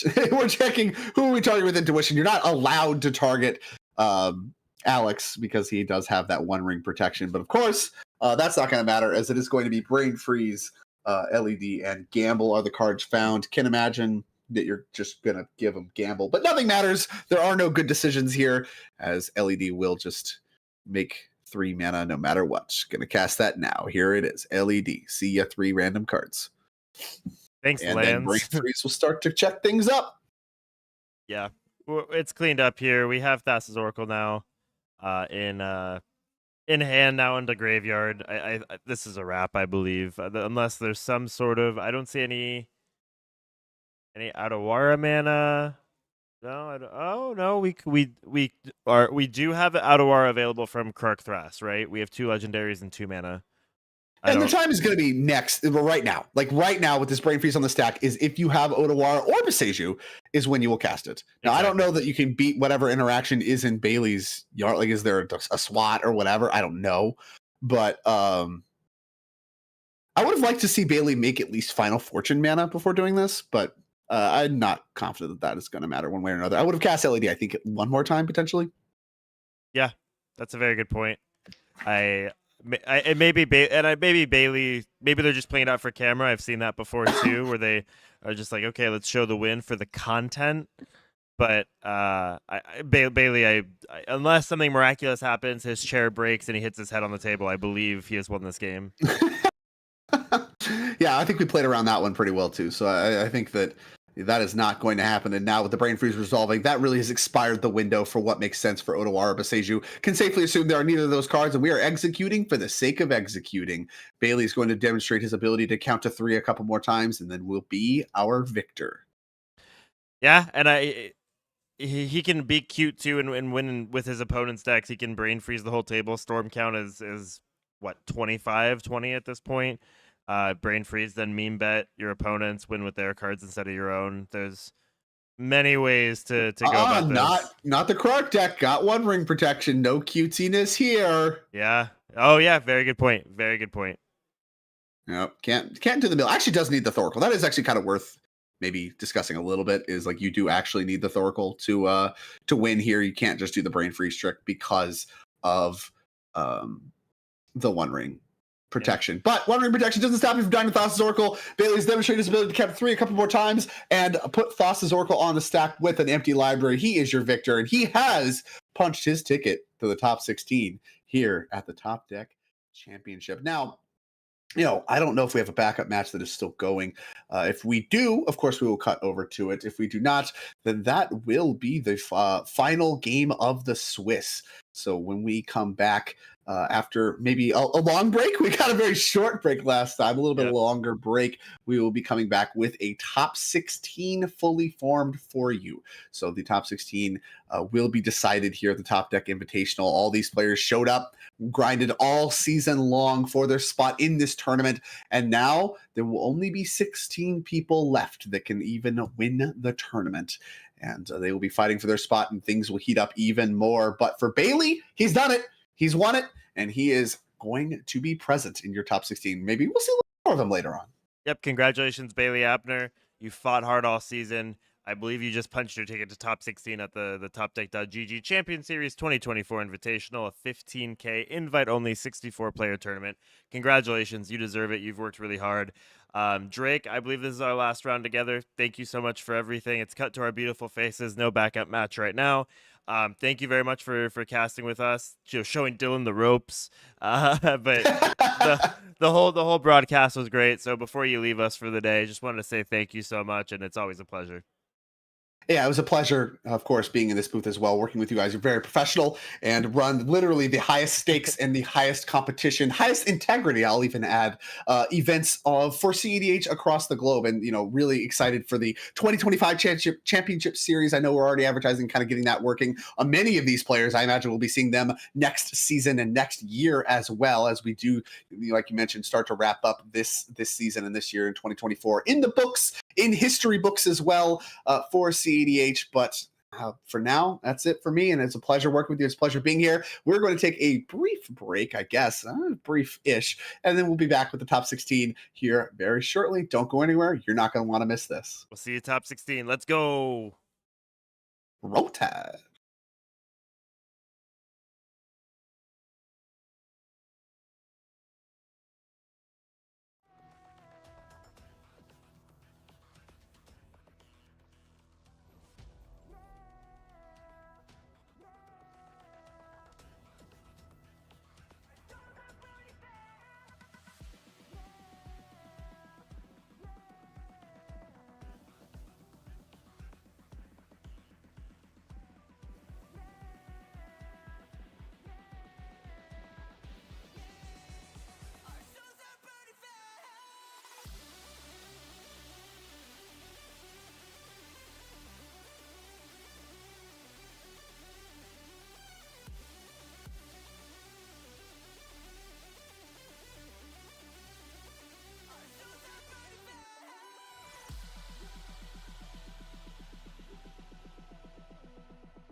Hello and welcome to Topdeck.gg's coverage of the 2024 Championship Series.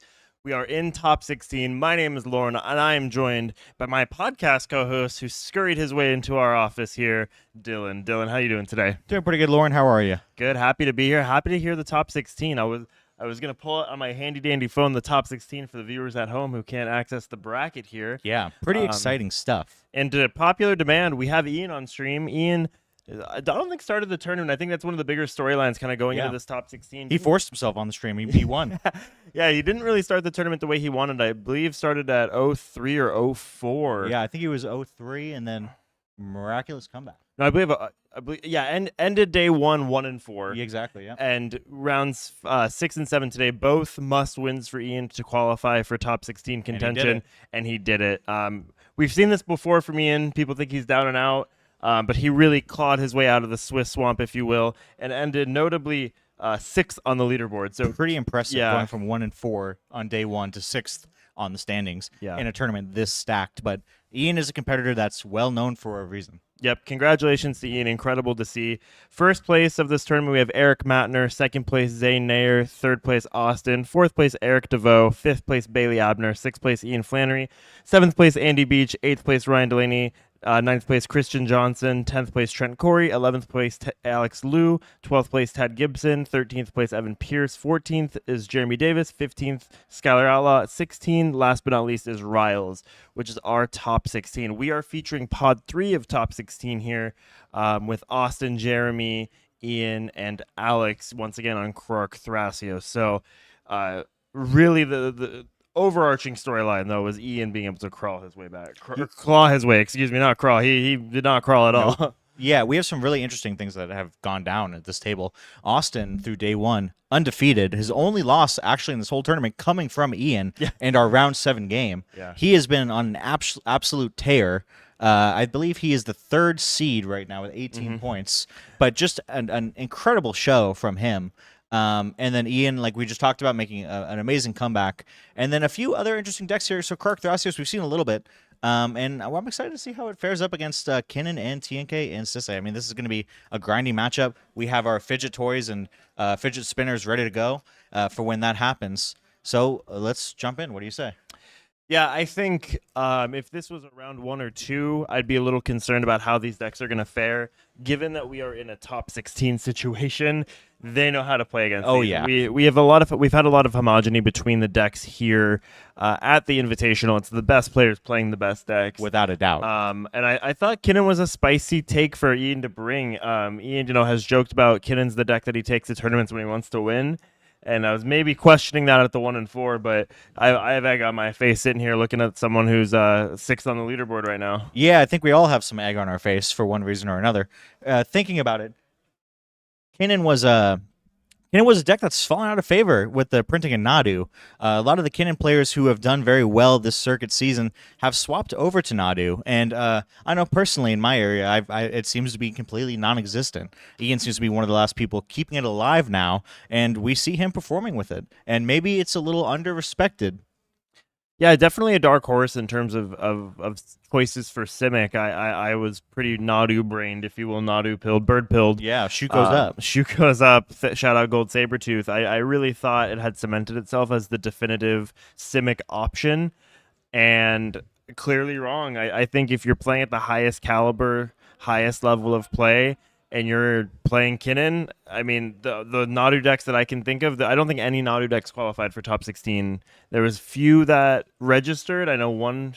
Yeah, one Gold Sabertooth was very close. Oh, we had 2 then. I believe Sam Black was also on Nadu. Sam Black as well, yes. So Sam Black was on Nadu, as was Gold. I don't believe any Nadu players converted into top 16, but we had Kinnan. Yeah, and here we are.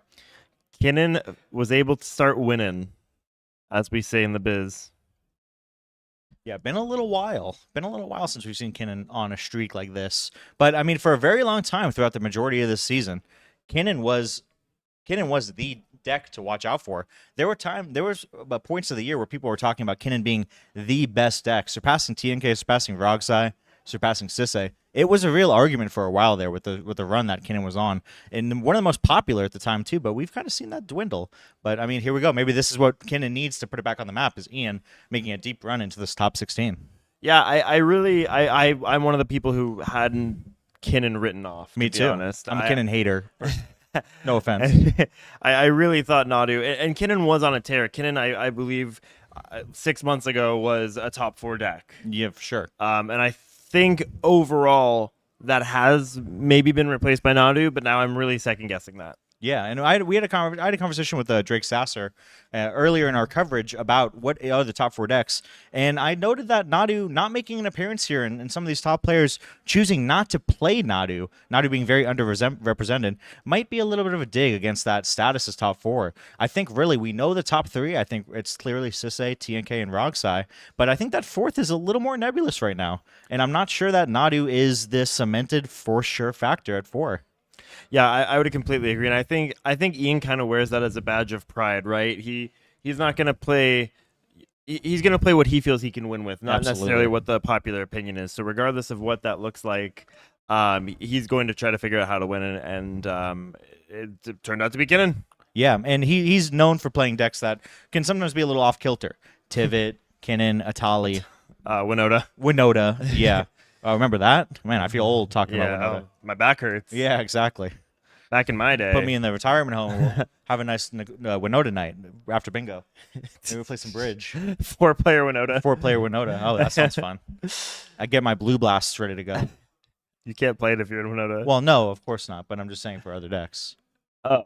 Yeah. Okay. What decks are you playing at A the little bit of a miscommunication here between the caster team. What decks are you playing at the retirement home? There's probably a lot of them. TNT, Boon would Weaver, probably be great. Thrasios? Yeah. Bear Weaver. Bear Weaver. Or was it Bear Weaver or the TNK Hate Bear list? Yeah, Carador. Yeah. Oh, Carador. Yep. Marath. Marath, yeah. Machine Gun Elky. Oh, there you go. Yeah. Yeah. Anyway, Yeah. super fun stuff. This None of those decks are here, notably. Someone showed up with Carador. I would respect it. Oh my goodness. I would respect it. Something to notice too is the 2 colored pairings that are seeing success right now are the Kinnans and the Nadus. I can't remember really the last time I've seen Obnixilis. Yeah, top Obnixilis 16. seems like it had a bit of a run, but I think it's been a little figured out. And as the games get faster and faster, and we see Rogsai having higher representation, Obnixilis really struggles to keep up with a deck like that. Yes, it does have turbo hands and turbo starts, but on raw speed, it just doesn't really work when you have a 5-mana commander. Is it 4-mana, 5-mana? It's more than 0. Mana. It's more than 0. When you have a commander that costs more than 0, and you need it in play along with other enablers in order to win the game, that plan, when you don't have counter magic and good ways of interacting with what Rogsai is doing, it becomes a little complicated if you're in a racing situation. So I think that's part of the reason we've seen it fall out of favor. Because it doesn't cost 0. Well, it doesn't cost 0, and it can't interact, and it's a commander combo, et cetera, et cetera, et cetera, right? Dang. At Jihada. Well, I mean, yeah, sure. Yeah, Dehada. Remember that, guys? Yeah, I remember top 16ing with it twice in a week. I don't remember you've ever top 16. And we're kicking off the No, gameplay yeah, anyway, here we here go. with a hollowed fountain by Austin, C1 TNK, followed by a mana vault. So we have some early mana development here, followed by a Mox Opal. Okay, getting on the board. We about to make this live. Lotus Petal, cast our Crom. Sounds really great to me. Definitely spend your Lotus Petal and keep your Mana Vault tapped for the rest of the game. These are the things Put a that Crom on the excite board. me. Ian ripping out the Manamo here, followed by It looks like a fish, looks if like I'm a correct. fish. Yeah. Yeah, okay. That's not a bad start. Blue Land Fish. Pretty, Definitely a way to get on the board. Yeah. Nice little start here and resolved pretty quickly. There was really no thinking about Yeah, that no one. thought process on that. We are deploying a Stomping Ground into a Allosaurus Shepherd. Yep. I mean, weirdly enough, too, there's some inevitability, right, with Allosaurus Shepherd being able to animate or activate and start beating down. Yeah, I mean, possibly. That I wouldn't say that's exactly going to be Alex's main game plan here, but if things do go a little squirrely, which they can in this type of pod, then it is always an option, and just a nice 1-drop to get your game online and make it so your Neoforms, Eldritch Evolutions, the things you're trying to do can't get countered. Yeah, a little bit of an anemic start here by Jeremy. We have a Pluto Delta pass, so definitely feeling a little bit behind probably here with how developed Austin is, and Ian having a dedicated draw engine in play already. Yeah, and we have Austin here tapping his Mana Vault. I will say I've seen a lot of Sisay go land pass this weekend. I mean, working out for some of them, but it seems like that's been a pretty big trend here. Yeah, definitely not a deck I've played with. Doesn't really strike my fancy, but very clearly successful as we see a Crom being played here by Austin. Yeah. Sisay, I think after this weekend is really cementing itself as the definitive 5-color option. I know for a while it was competing with Kenrith and Najila, but Sisay has been the breakthrough in terms of what 5 colors can do. Yeah, absolutely. Kenrith and Najila being woefully underrepresented compared to their former popularity. Yeah. Sisay really just seems to, like you said, have taken that part in a big way. And we have Ian here untapping, paying for his fish. Dropping an island. Okay, mono blue plan. A little bit of a fair gameplay. Maybe a little start for green mana. And Mana Vault too. So hey, if you can make colorless, I can make colorless too. Yeah, plenty of mana on board here going into his turn 3 after this. Alexa tapping. These are the games I think every player here is fine easing into this. Yeah, absolutely. Especially in this pod where you know you're not going to be facing down really an insanely fast start. It looks like Austin is the one who's the most inclined to do so at this point. But we've seen him this weekend play a more fair mid-range game where he's looking to develop his value engines, develop a grind plan, right? He's looking to outdraw the table. And here we have Jeremy firing off a Vampiric Tutor off his Bayou. In response to this, Krark possibly? Oh, no, it looks like it was possibly at end step. Yeah, it looks like it was an end step. In Dockside count, I mean, I don't know if Dockside's the move right now. Dockside but we're looking at makes 4, right? Yeah, 1, 2, 3, and 4. Yep, that is how math works. Tell me more about math, Dylan. While we're I wish I could. Like I said, if I could, I probably wouldn't be here. You'd be at the math factory. I'd be at the math factory. Long day shift at the math factory. Oh, Harold's Horn podcast. I don't want to brag everyone in the casting booth. We do have Cal laying on the floor looking at us right now as he typed that. So a little bit of a treat to have the Harold's Horn here. I'm watching Cal now laugh while he's laying on the floor. Cal did some wonderful floor coverage for us at this event. Very thankful for him. Oh, being told Dockside makes 5. Where is that 5th? We have a Mana Vault, Mystic Remora. Oh, the Mox Talisman. Opal. Mox Opal. Yeah. Yes, okay. Thank you, everyone. Okay. Keeping us honest here in the Yes, booth. thank you. Ben, what up, Ben? Thanks Let's get for 5s joining. in the chat. Yeah, any 5s in the chat? So where's Windswept Heathing? This presumably is a red source, right? There's no way. I would have to. Oh well, actually no, it's a Tundra. Wow. Maybe we'll see a Dranith Magistrate here. A little tough with Krark. I'm trying to think what Sisay will play here. That would make sense with Lotho, perhaps. I can see a world with a Dauntless Dismantler. Yeah, that wouldn't be terrible. Although we also already have a lot of mana deployed here and developed. I've lost to Jeremy too many times from him deploying a Dauntless Dismantler at the right time. I know it's a card he rates very highly, and I think he's right too. We've seen a lot of pods where that's just slowing down this fast mana. Really slows down further development, completely neuters a Dockside. Yeah, absolutely. It just feels a little late to me to be deploying a Dauntless Dismantler with the amount of mana development that Austin and Ian have already set up on the board. Alex certainly a little further behind, but being in green has some other options to get his mana going. So let's see what he's doing. He's mulling over his options here. I doubt he vamped for the Tundra or the Windswept Heath. So assumably has another play. I would hope so. You would hope so, yeah. I would hope so. Mana Crypt. Okay. Are we ripping a Sisay? Possibly. Mana Crypt, drawing off the Remora. Ian is Yoda mode there. And a Smothering Tide, that looks like. Wow. Yeah, that's certainly going to make some treasures, if I had to guess. That could have been either you vamped for the Crypt or the Smothering Tide. Right. One way or another, it's the piece or the enabler. Yeah.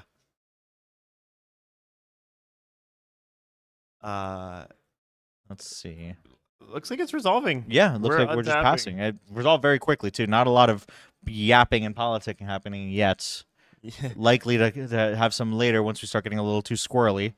but we'll see. And Ian's hurting bad right now for green mana. I mean, Yeah. there's a possibility. It's a slim possibility. There's a possibility though that we keep this for more around another turn cycle if we're starved on that green mana. For sure. If he doesn't have it, then I can't imagine that him doing anything else other than just continuing to draw cards and play to the board is going to be the right thing to do, right? Once that Kinnan is online with the amount of mana he has access to, he could really get some stuff going. But right now, I think it's just take it slow, draw as many cards as possible, gain that advantage, and try to win out once you can untap with just as much mana as you possibly can.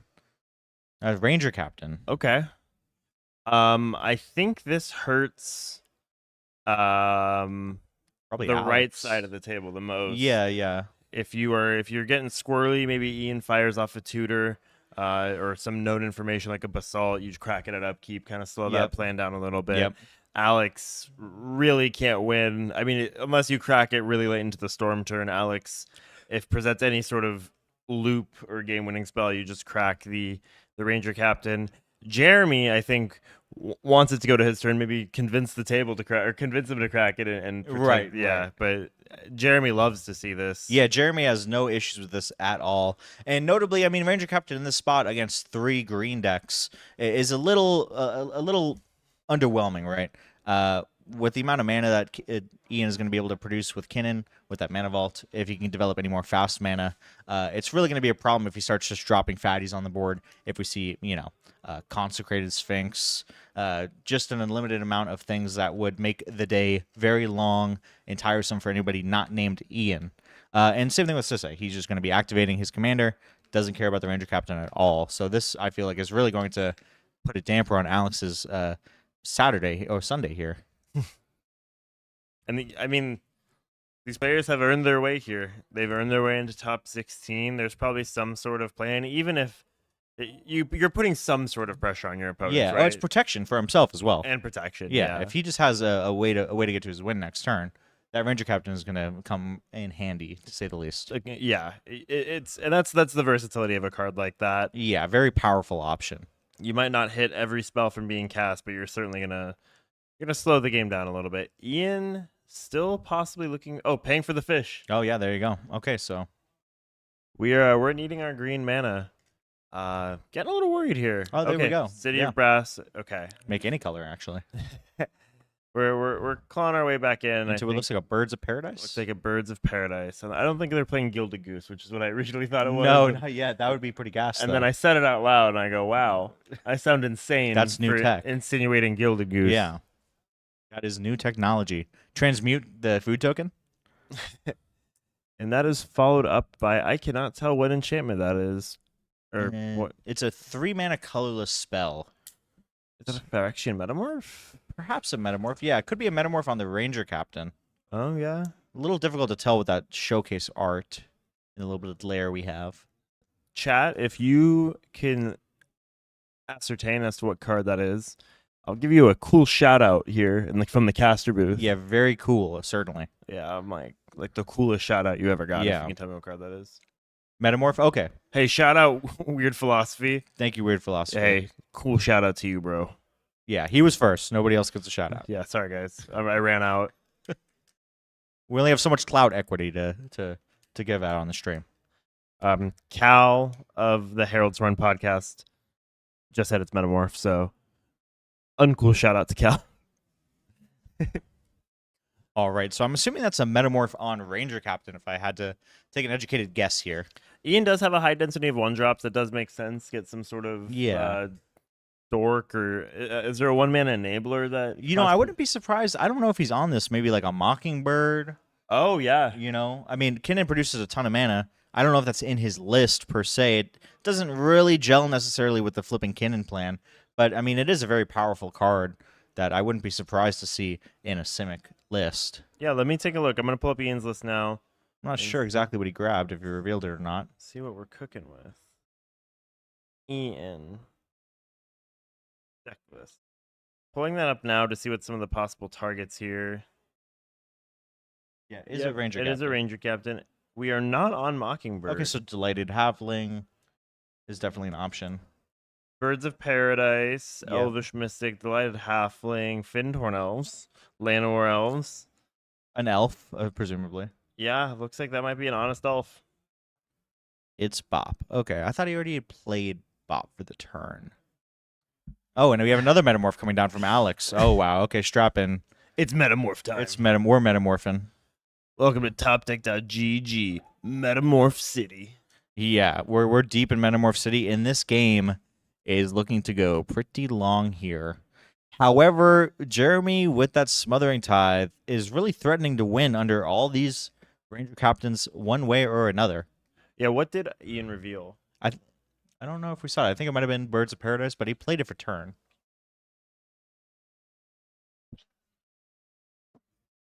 Ranger captain. Yeah, so we will see here Jeremy just loving the fact that all these Ranger captains are coming down, I'm sure. Yeah, really, really patient play. It's metamorphin time. Mighty Phyrexian metamorphs. The mighty megamorphs, you might say. Yeah. Yeah. We're rangering and we're captaining. Yeah, captaining. exactly. And now, Jeremy, this is almost comical for Jeremy at this point, right? Because Yeah. if you can generate enough treasure, you're not needing... You don't care about casting any non-creature spells at all, right? Right. And if you find a Dockside, I mean, that's just 2 extra artifacts put in play. Yeah. Thanks. Yeah. GG's. GG's, gentlemen. And the Esper Sentinel also increasing the count from the previous turn cycle as Yeah, well. without a doubt.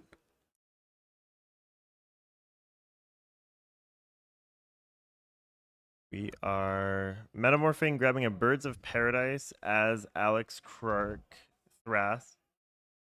Okay, so we just got word from the table. Ian did not reveal a Ranger Captain target. It was a fail to find. Wow, interesting. Yeah. So is his hand Elvish Mystic, Fantorn Elves, Landwar Elves, the Lighted Halfling? I feel like that seems a little unlikely, but possible, I suppose. That's the thing with conditional tutors, though, is it might, if it's not beneficial for whatever You reason, just if you don't fail to want it, find you it, can yeah. you can. He did shuffle, however. Yeah. So yeah, and maybe for whatever reason, maybe he just Well, you decided can to shuffle. search, and because it's a And conditional yeah, tutor, he you realized. can, Yeah, he might have realized that none of the 1-drops were actually going to do anything for his game plan here. Yeah, which honestly signals to me that there might be a situation where he feels like he has enough time. He doesn't have time to wait, and he might just want to go for it pretty soon here if he's not looking to develop more mana in form of another dork. And Jeremy here ripping the Sisay Yep. with 3 treasure from that turn cycle, 3 Yeah. or 4. Yeah, I think 3. I Yeah. think there was no cards drawn off of the fish, and we have a pass. And so notably, Jeremy's keeping up an activation here, an instant speed Sisay possibly. Oh no, we have summoning sickness, right? No, it doesn't need to be tapped. Oh my goodness. Yeah. That card's so good. Yeah, it's pretty good, right? Yeah. Pretty impressive card as the active player card gets tossed around as well. Another impressive card as Austin takes his turn here. There is a bit of a prisoner's dilemma as well, right? Because if Ian were to go to his turn and crack the Ranger Captain, you just crack it in response, right? Yeah, of course. Yeah, I Yeah. believe so. Yeah. I mean, you can't deploy a rock then, especially if it's done at upkeep or something Right, like that. right. What Ian could do to be cheeky is cast Basalt, crack, Yep. or wait for it to resolve. Or there's some level of trickiness that can be done, and some complexity to protect some sort of. Yeah, it's going to be tricky to navigate 2 other Ranger Captains, and at some point you need to hope you can get some off the board, hope another player makes a scary enough play to start cracking them and get your removal going. We have the 1 ring coming down from Austin. Austin really in a tough situation. His deck really struggles to win through 2 Ranger Captains unless they can find a way to maybe reverse Thoracle. Yeah. So he's digging right now to try to find answers for this board state. I'm not sure if he runs maybe some sweepers that we might see. Toxic Deluge would be not a terrible answer for this clogged up, chummed up board state we're looking at right now. So yeah. The other thing too is I think Austin kind of sees the writing on the wall here, where if he were to try to go for win, crack his Ranger Captain, he just gets Ranger Captain in Exactly. response. Yeah, and then that leaves the person who did not crack the Ranger Captain in a pretty optimal position at that Yeah. point. And you really don't want to be playing like that in the middle of a top 16 game with no draws. Right, not with how high the stakes are for Absolutely not. $15,000 worth of prizes on the line. Yeah, first place getting around I think 4,500. Yeah, not too shabby. It's pretty okay. Yeah, it's pretty okay. If anyone wants to give me 4,500, you can DM me. I'll Yeah, respond. we'll put PayPal links somewhere for me and Lauren. Mine will be bigger in font. Mine will have a nicer font. So we are just doing some honest Crom swings. Looks like we deployed our Timna as well. Oh no, we did not deploy Timna. We're just Getting in honest for a little bit of damage. honest attacks. Okay. The Allosaurus Shepherd plan, right? Nah. So you just need to put a little life total on. Yeah. Pressure some life totals. And we are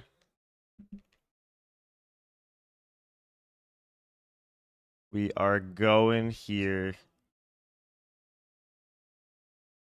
A lot of thinking from this draw. And the more spells that are being cast too, Jeremy's quietly accumulating treasure. He has no issue with this. So Yeah. I'm just gonna play my commander, and I'm gonna sit here, and I'm just gonna chill. Yeah. We're probably gonna see an end step activation of sorts, and then move to his turn, and probably. I think if this goes back to Jeremy's turn, Jeremy's winning the game. Yeah, absolutely. And Ian knows. Ian, being a very prolific Sisay player, knows exactly the game plan here, and he has to be thinking, what is my plan here? How am I getting ready to navigate this? I need to win now, or find a way to stifle what Sisay is doing, because he is the one who's really poised to win under these circumstances. And Ian electing to get rid of his fish here. Looks like he has some more mana sources. That looks like a blue MDFC. So still constrained on that green mana. Only a City of Brass there. Although he has his Birds of Paradise online. Deploying our Kinnan. That's going to really turn our mana online here. I mean, if there is some sort of big follow-up here, Kinnan on the stack, I think, was possibly a time to crack a Ranger Captain. Yeah, possibly. Yeah. But we will see. A Spellskite. Spellskite. Oh, no. Spellskite is very big. That is very good. Very good. I'm going to pull up Jeremy's list here. I'm curious if there's any War of the Spark Planeswalkers that could possibly put a damper on this plan. Like an Ashiok to prevent people from some searching mythic rare libraries. bombs.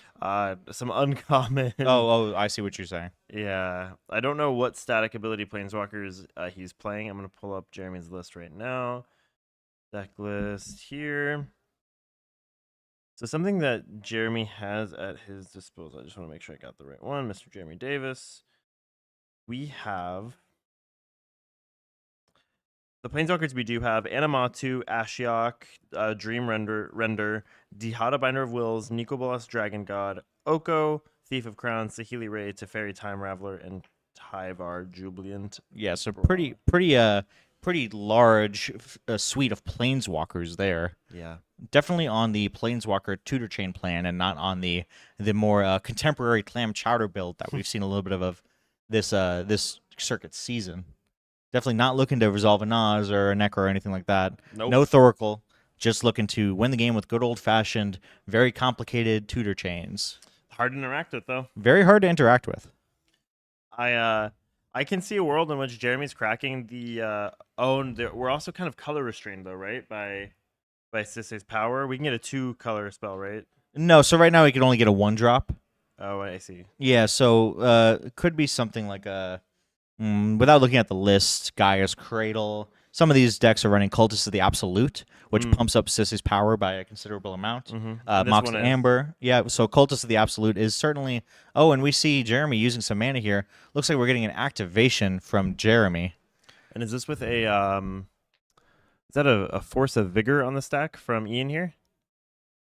I am not sure. Yeah, it appears to be a Force of Vigor. Looks like it's targeting likely the Smothering Tithe and the Mana Crypt, if I had to guess. That makes Could sense. also be one of the Metamorphed Ranger Captain as well, as that is an artifact. Mm-hmm. Yeah, great point. Maybe force a little action on it. Yeah, exactly. I can be one Ranger Captain, but 2 is a little more complicated. And Ian knew he had to wait till it had to go to Alex's turn to deploy the force. Otherwise, you Exactly. can't pitch cast it. Yeah, and regardless of that, you want to do it at the Alex's end step, because cracking the Ranger Captain on Jeremy's turn is a recipe for disaster. Truly. Trust me, I play Sisay. It's going to win. All right, let's see. Jeremy with an activation. Yeah, likely to see Cultist of the Absolute. Yes, here it is. So that'll pump up Sisay's power by 1, and then I believe an additional 4, along with giving it Death Touch, Menace, and a couple other things that are important, I'm sure. Yep, I believe it gets +4/+4. Commander creatures you own get +3/+3, have flying, Death Touch, ward, pay 3, and at the beginning of your upkeep, sacrifice a creature. So possibly a easy, efficient way to get something in for Sisse, be able to redeploy or maybe go for it next turn. If it is at, depending on where in turn it is, it goes to his upkeep. He may be a. I was gonna say, I believe he might have enough treasures to activate it again. Impressive. So I believe Sisse gets +1/+1 from her static ability of seeing another legendary permanent, and you also get the additional +3/+3 from the spell for a total of +4/+4. Yeah, I believe so. Yep. So any 5-drop in the deck is live. Yeah, you've just unlocked the deck. Yeah, I mean that's basically your entire deck minus maybe a handful of cards. So we're pretty pumped up to see something, and it looks like we have another activation happening now. And this is quickly Jeremy's game to win. Urtai the Resurrected. Okay, and that gives us another creature to sack from the Cultist of the Absolute, Yeah, too. absolutely. It's going to do its job. And yeah, here we go. Wow. That's going to counter the Force of Vigor. And that one is quite difficult to stop if you're Ian. Only Stifle's really going to be able to handle that ability. Little starved for blue mana, too, yeah? Yeah, Stifles or something like a Deflecting Swat, which we don't really see anybody tossing one out. Wow. I mean, obviously, if this gets to Jeremy's turn, it's Jeremy's game, right? Yeah, I would say it's pretty likely. And this is something that I've seen. Jeremy's a local of mine. I've seen him at a lot of events. I've seen him at a lot of top deck events on the circuit as well. He has no problem winning with 80 minutes left in the round, or 0 minutes left in the round at the 80-minute mark. He is a patient player. He picks his windows. He doesn't make them. And he is, anytime I see him play, and it's a phrase I've used before, it is surgical. Absolutely, and this is a scenario where he is queued up to make something happen here. I mean, it's pretty amazing seeing somebody being able to take it or put an effort like this together with 3 Ranger Captains on the board. Not many other decks in this format can say that that's possible for them to do. Yeah, I'm just gonna, and now we have a little bit of politicking, some pleading. Naturally, a little bit of yap happening. We have to work together here on this one. Do we have any removal for Urtai? Kind of slow down this chain a little bit here. Doing so would make it so the cultist will trigger and a creature will have to be sacrificed. Yep. Which in this case would obviously be the Sisse. Yeah, we do have an upkeep trigger to worry about from the Cultist of the Absolute if we're Jeremy. And to the 530 people watching with us, thank you very much for tuning in. We appreciate you spending your Sunday evenings, afternoons, or West Coast. Whatever time it is. Yeah, whatever time it is, wherever you are. Thank you for being here. There are other things in life you could be doing, but you're choosing to spend it with us, and I'm beyond grateful and thankful for that. And I hope you are enjoying this coverage of the entire Topdeck.gg Invitational. It's been a crazy tournament, a precedent-setting tournament, to say the least, and a lot of people are calling it. I'm going to call it the CDH Pro Tour. I mean, yeah, I would say it's even better. It's been quite amazing seeing these competitors go at it. I mean, I've said it a couple times this weekend. These are the best players on the best decks, and we're seeing just games that have been really pretty amazing, interactive, hard fought, and you got to give these players their kudos. This is not an easy thing to do. Playing this level of CDH for this long, it is an endurance. You need not that endurance. You need to have the endurance to make it through this type of tournament. It's not an easy thing to do, and these players deserve their props. Yeah, I certainly couldn't do it at this level. No, certainly not. And the people that can and who can consistently find success, like all of these players have found consistent success. Yeah. It's beyond impressive, and it's just a testament to the dedication of these players to the format, to just being gamers as a whole. Not to sound cheesy, but these guys are like the true gamers, the true grinders. True gamers. I've done nothing but sit in this chair for the past 2 days, and that is exhausting for me. So imagining playing at this high level and having to actually think instead of just spewing nonsense is pretty insane. And we have 605 people now. Oh, wow. Watching with us. So incredibly humbled. Thank you so much. And with everyone listening, I want to thank our production assistant, Alex, Accepted Alex of Kenrith fame. He has done an incredible job in really busting his tail to make sure that we have a huge and successful whole stream setup. He spends a lot of hours of prep, takes a lot of time on Friday prepping for the tournament, get everything set up. So I am very, very thankful to Alex, as is the whole Topdeck.gg team. Thank you, Alex, for making this whole stream setup possible. You've done an incredible job this weekend. He said thank you, by the way. Yeah, I don't think you could hear it on the stream. All right, so let's see where we are at. There's certainly discussions, and this is where if I'm Jeremy, I'm going, we need to take game actions. Yeah, start pointing the fingers. Priority, priority, priority. Let's get this game moving. You know that you're in the driver's seat right now, and the fact that this conversation is happening means that there's not a clear-cut answer. The table is going to have to figure something out. Yeah. You're losing table equity, but Yeah. I mean, granted, time is not a factor here because we're in a top 16 setting. Certainly not. But if you're Jeremy, maybe Jeremy just doesn't care. He goes, I know none of you have anything. Right. I'm going to win if this gets to my turn, or likely going to win. I don't want to say definitively. Jeremy's probably thinking though. Right. Keep talking. It's Whatever you guys want to do, I got it all day. Yeah. I'll take a nice long break before the top 4 starts. Yeah. Let me know. Yeah, exactly. Check. Let me know. Check please. Check, please. I know you stole that a little bit last round, but that Yeah. is my signature catchphrase. No, I remember I said it first, and I said it with more gusto and charisma than you did. Well, so. I said it with a little bit more, intention and care. So either way, these players really have to figure something out here because removal is going to be needed. It doesn't seem like counter magic has been really a factor at this table at all. We've seen the Force of Vigor, the Urtai countering that, but a lot of things that are pretty scary have resolved at this point. Essentially three Ranger Captains, a One Ring, a Smothering Tithe. If people have plays, where are they? Right? And now is the time. It's now or never. And there's so many things that are being deployed that Jeremy just doesn't care about. No, absolutely not. If I'm Rogsai, I'm crapping my pants. Yeah, absolutely. If I'm seeing all of these all of these Ranger Captains, but it doesn't affect the gameplay at all if you're Jeremy. And I apologize, everyone. I have to check in momentarily to my American Airlines flight. While he's checking into the American Airlines flight, let's see what's happening here. Yeah, continuing to yap. A lot of hand signals, some thumbs up. It looks like Jeremy might have just said, hey, can we get to my turn already? And Wow. a thumbs up coming. And here we go. And untapping has his trigger. Considering his actions here, this is a pretty pivotal moment of this game. And here we go with the mana crit flipped. I'm waiting with bated breath right now to see what Jeremy's opponents may have.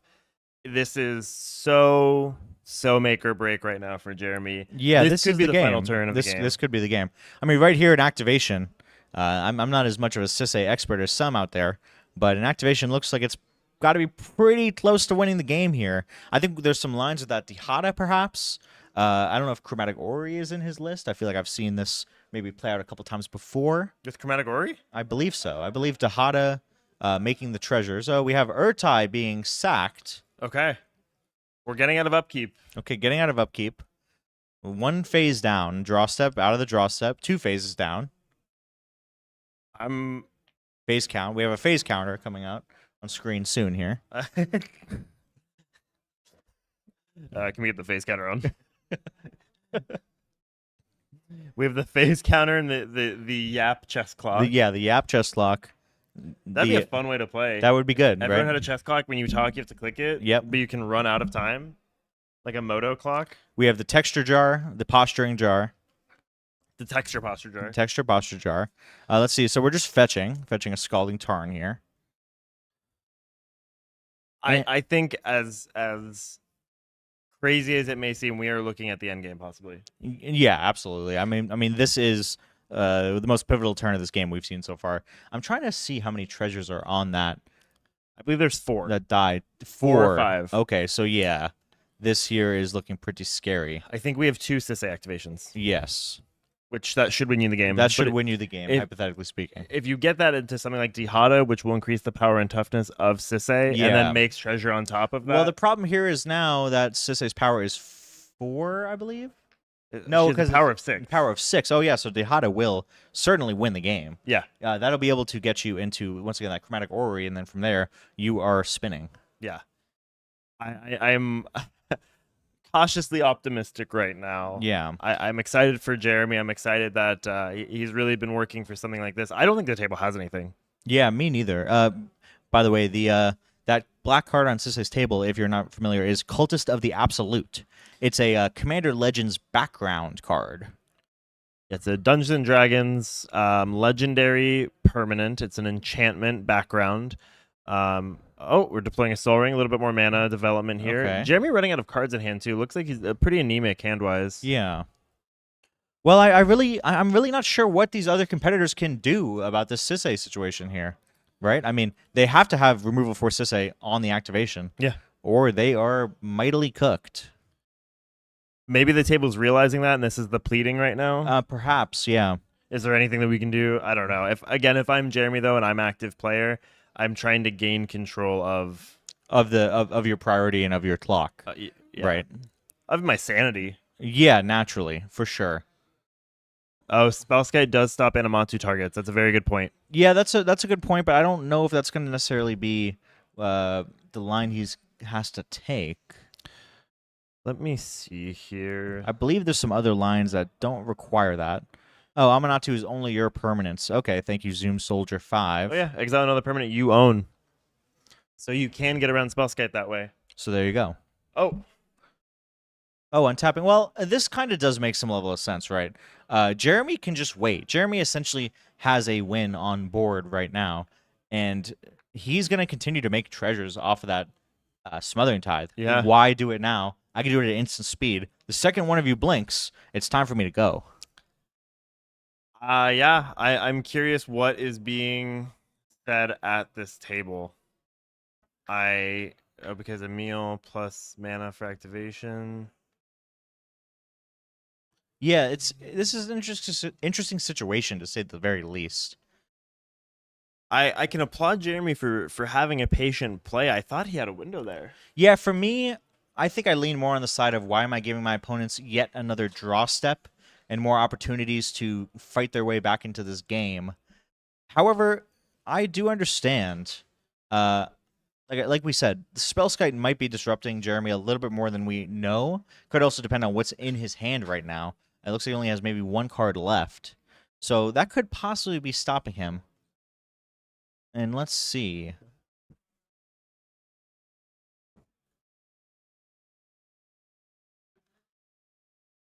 Austin dropping a Draenith Magistrate. Okay. Definitely could impact Jeremy if we can get that Sisay off the board. All the commanders are on board right now, as we know. Except for Thrasios, notably. Yep. Yeah, Austin's own Timna.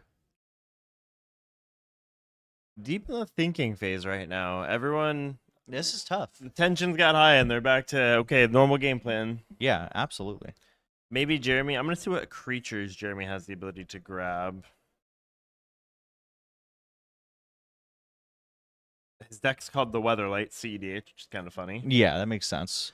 The captain. Captain. We have a Derevi. We have an Emil, which if they target Sisay with some sort of removal spell, Yep. you theoretically could Emil it, but then The Spellskite becomes the issue. with Right? Oh, it's you control. Emil reads exile another target creature you control. Yes. We can get a Lavinia, Lotho, Ragavan, Rocco, Sakashima, and then Selvala Heart of the Wilds for all legendaries that we could. Yeah. So Selvala and Tyvar Yeah. certainly is something that could happen here. We could see an end step Selvala. That is definitely an option. You run the risk of needing to sacrifice it though. Yeah, but you can do it at instant speed. You can just Yeah. win right on your upkeep once Selvala is not summoning sick anymore. Yeah. But then again, at the same time, Selvala plus Tyvar will do it if you can just do 2 activations at any point. Yeah, you can always grab the Oath of Teferi as well. Yeah, for sure. His options are essentially unlimited. He just has to be able to dodge really removal. Oh, you grab the chain? Is there something that allows you to activate your planeswalkers at instant speed? Chain Veil, I would highly doubt he's on the Chain Veil, but who knows? You don't really need to activate Tyvar in order for it to allow Selvala to work. Oh, really? Nice. I don't know how it works. I barely do either. This is all based on osmosis. I said a long time ago, my plan is to never have to actually understand how Sisay works. Just try to win before it does basically anything. That's generally my strategy. And it does not work very well. But that's also, again, why we're here in the casting booth. Well, I've never seen you win, so that makes sense. Exactly.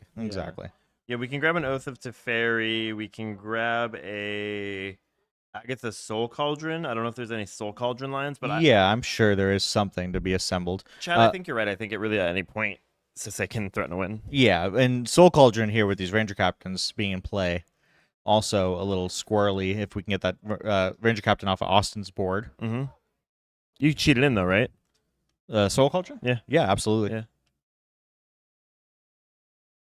Yeah, he doesn't run Chainveil. So no matter what it does, which we apparently do not know what it does, but either way, it's irrelevant.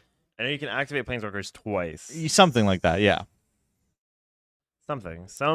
It has some sort of interaction on rules text with Planeswalkers. Exactly. I'm willing to admit. Exactly. Flash and Wandering Emperor, hit that Krark. Make it 2/2. Make it 2/2. First strike. Seems really good. Yeah. Dak Faden, seal the One Ring. Steal the Spellskite. Yeah, we're on Dak Vaden again, so. TNK Staple. TNK Staple Dak Vaden.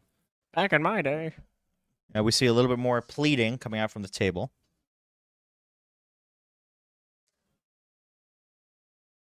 We just got our first report here of. Sorry?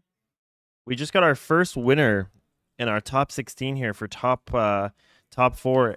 Congratulations to Andy Beach, Pod 2. You have won your round. You beat Zane Nair, Trent Corey, and Skylar Outlaw. You are going to top 4 of the Topdeck.gg Invitational. Yeah, our first in our top 4s. And congratulations to Andy Beach. Congratulations, Andy Beach. A.K.A. NATO64. Yeah. I thought we might be facing another winner here soon, too. Yeah. I mean, this table is really just trying to do anything they can just to make something happen and put pressure on Jeremy. He is just in the driver's seat in a big way right now. We have a Worldly Tutor being cast. Jeremy doesn't even care. Jeremy is just completely stone-faced here. He does not care one bit about what is happening in this game. Ian going through his deck saying, what can I do to stifle, other than actual stifle, I do not believe that's in his deck, to stifle this situation and try to fix this. And you can see the look on Ian's face right now, thinking, is that going to be the answer I need to get myself out of this bind and punch myself a ticket to top 4? And what this just told me, too, the way Jeremy responded, or lack of response, is he's not worried. Because he very easily, in response, could have activated Sisay and got Ashiok Dreamrender to prevent any libraries from being searched, and opted not to. Yeah, absolutely. That tells me quite a bit.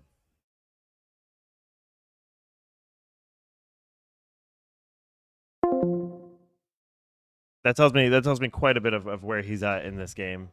Yeah, certainly. Looks like he is ready to let them make a mistake before he has to be forced to take any action. I think that's a good mentality to be in. That's a great place to be. We just got another report of another winner here. We have another report. Eric Matner has won his pod.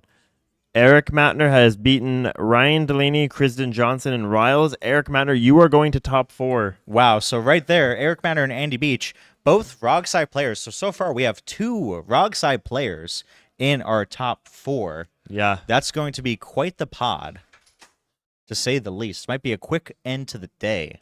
Yeah, congratulations to Eric. You were a dark horse for some people being picked to maybe take it all the way, and yeah, and there you've you go. proved the haters wrong. Yeah, Eric decided to not play 5 mana commanders, instead decided to play a 0 mana commander, and here we go with the amount of success he's had so far.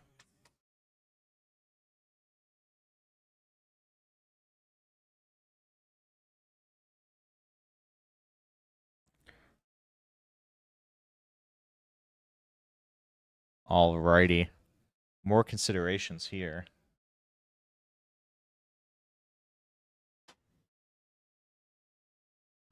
Sorry, everyone was saying goodbye to my friend. I went up and hugged him, and Dylan didn't. So, well, I was busy doing my job. You see, I was busy trying to keep the wheels from falling off this thing, keep the spokes greased. And thank you. Yeah, you're very welcome. One of us has to be a professional. I know. It's me. Yeah, fair enough. It's actually Alex. It's neither me nor Lauren. Unironically. And let's see what we have here from Ian. I'm trying to identify exactly what that card is. Ian has a lot of alternate arts in his deck. Beautiful deck. I can't see any of it, and all my deck is entirely in Japanese. So that's saying something. Yeah. Mine's not, which is why I don't have success on Rogside, I don't think. Exactly. Yeah, exactly. Well, we're going to see a lot of Well, we're going to see a lot of Japanese Rogside cards in our top 4 so far. That is certain. And let's see. what the plan here is. We're moving to Alex's turn. Or sorry, Ian's turn, it looks like. Oh, maybe it's a Seedborn Muse. Yeah, it appears to be a Seedborn Muse. Okay. All right, so Ian looking to grind out and try to get some value off of his own Kinnan and get some big fatties into play. And I'm wondering if that Seedborn being cast is going to force this action. It possibly might. Jeremy might have an opportunity just to wait. I don't know that there's much in his deck that he's going to care too much about. Maybe a Manglehorn.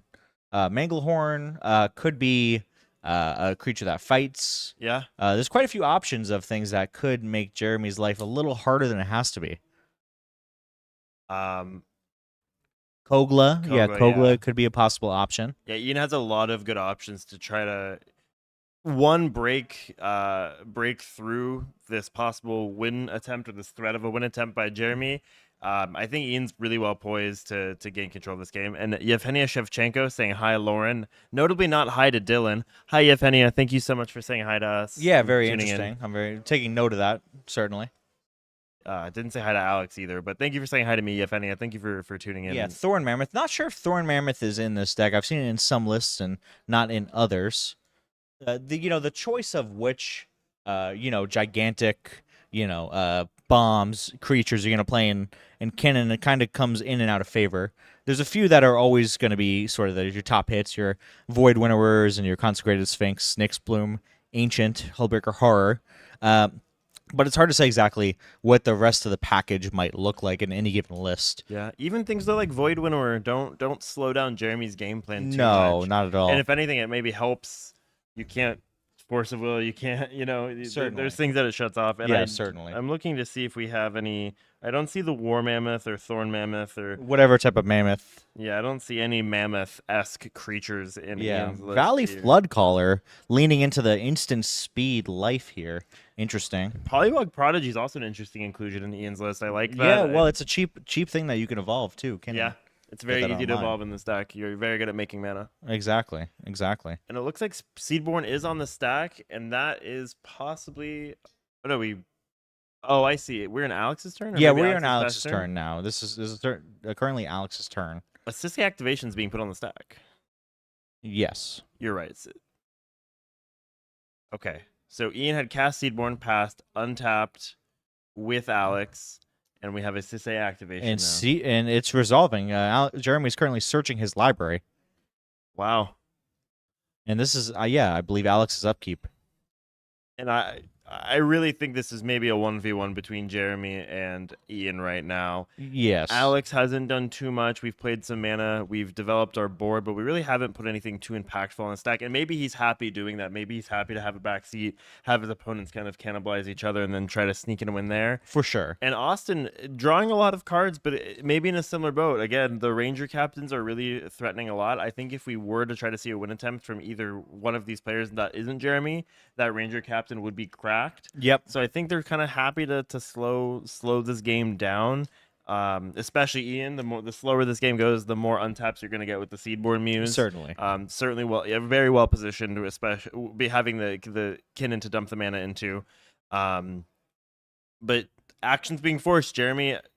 I think again the window's getting close for Jeremy to try to force some sort of action. Yeah, here. yeah, and chat pointing out that this is, I believe, either Alex's main phase or end phase. Alex playing a Birds of Paradise with his Yavimaya Cradle of Growth. So we'll see what Jeremy does here. He's got a lot of options. Notably, he cannot activate the Hada right now, being at instant speed. He can untap and play it. Selvala and Tyvar also possibly an option.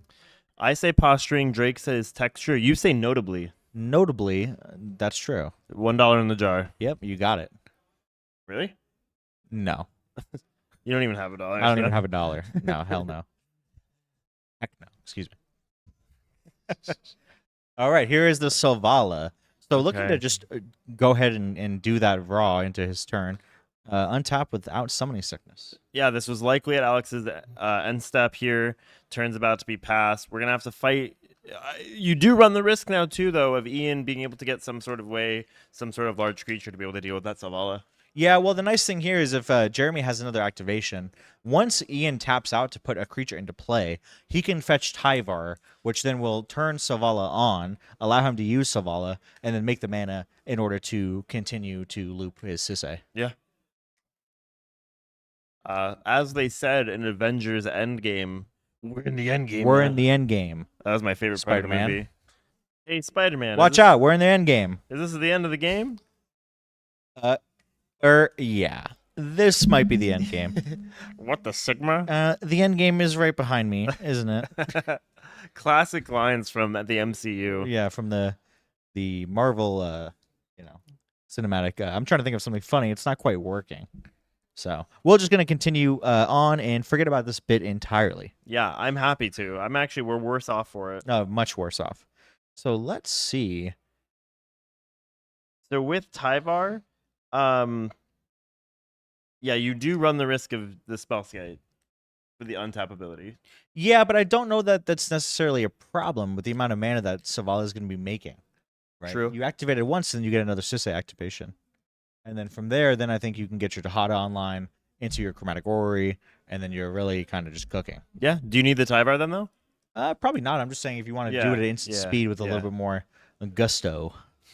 Gusto. Once again, not a particularly educated on all the intricacies of the Sisay lines, but we're cooking it a little bit in the booth here. We're figuring it out. Just say I'm Batman and tilt everyone. I have a really good Batman impression. Hey, I'm Batman. Hey, I'm swinging over here on my rope. Oh, hey, Spider-Man. Nice. That I was like good. That was good. We do offer, impression feedback. So if you liked our impressions, let me know. Oh, the Smothering Tithe looks like it was just removed from play. Can't tell quite with what. Oh, Colossal Sky Turtle. From Oh, Ian. yeah. Okay. Channeled a Colossal Sky Turtle. Sky Turts. And here we go with the flip. That was pretty precarious there. Almost hit our camera. That would have been an issue. Oh, and just sacking the Savala immediately. Fascinating. We just needed a creature. Wow. Okay, that's quite the one to get. Yeah. Surprised we didn't see something like maybe a Lotho. But I suppose, when in Rome, fetch a Savala. Maybe, yeah. When in Rome, you fetch a Savala. Yeah, certainly.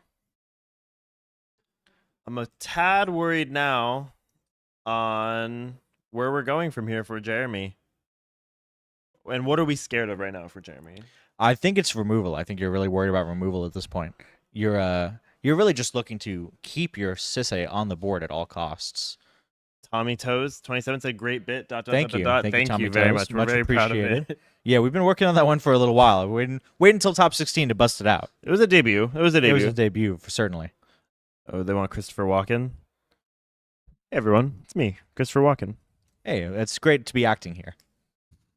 I'm an actor. We're in the thinking phase right now of Jeremy's main phase. A couple cards being shuffled around. And let's see what he decides to do. And here we have him. We're looking at graveyards. Okay, stacking it out. Do we have a meme bet? I doubt it in this list. It Can doesn't you seem like he would be able to utilize any of those cards.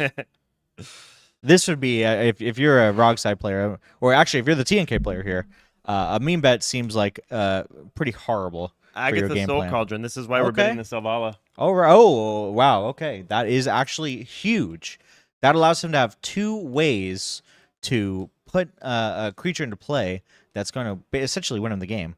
Because if they try to remove the Sisay now, in response to the removal spell, he can activate Agatha's Soul Cauldron, make more mana, activate Sisay again. It's going to be pretty tough for the table to be able to deal with this. You need a lot of answers to be able to bust through this wall of defense that Jeremy is setting up for himself. And now you're past the point of Ranger Captain. That's really the only non-creature spell you feasibly should be casting Yeah, right now, right? absolutely. And if you're the other players, you really don't have the luxury of cracking Ranger Captain on Jeremy's turn. Yeah. You don't expect him to be casting any non-creature spells that are going to matter all that much. And the rest of the table might have answers that you cannot give them a window to. You can't close that window on them. Hindsight's 2020. I bet they're wishing they did, but you never know until it's out in the stack, right? Yeah, certainly not. And I'm not quite sure why Savala wasn't used as upkeep, but this insulates him quite well if this resolves. Yeah, I'm pretty impressed by this play.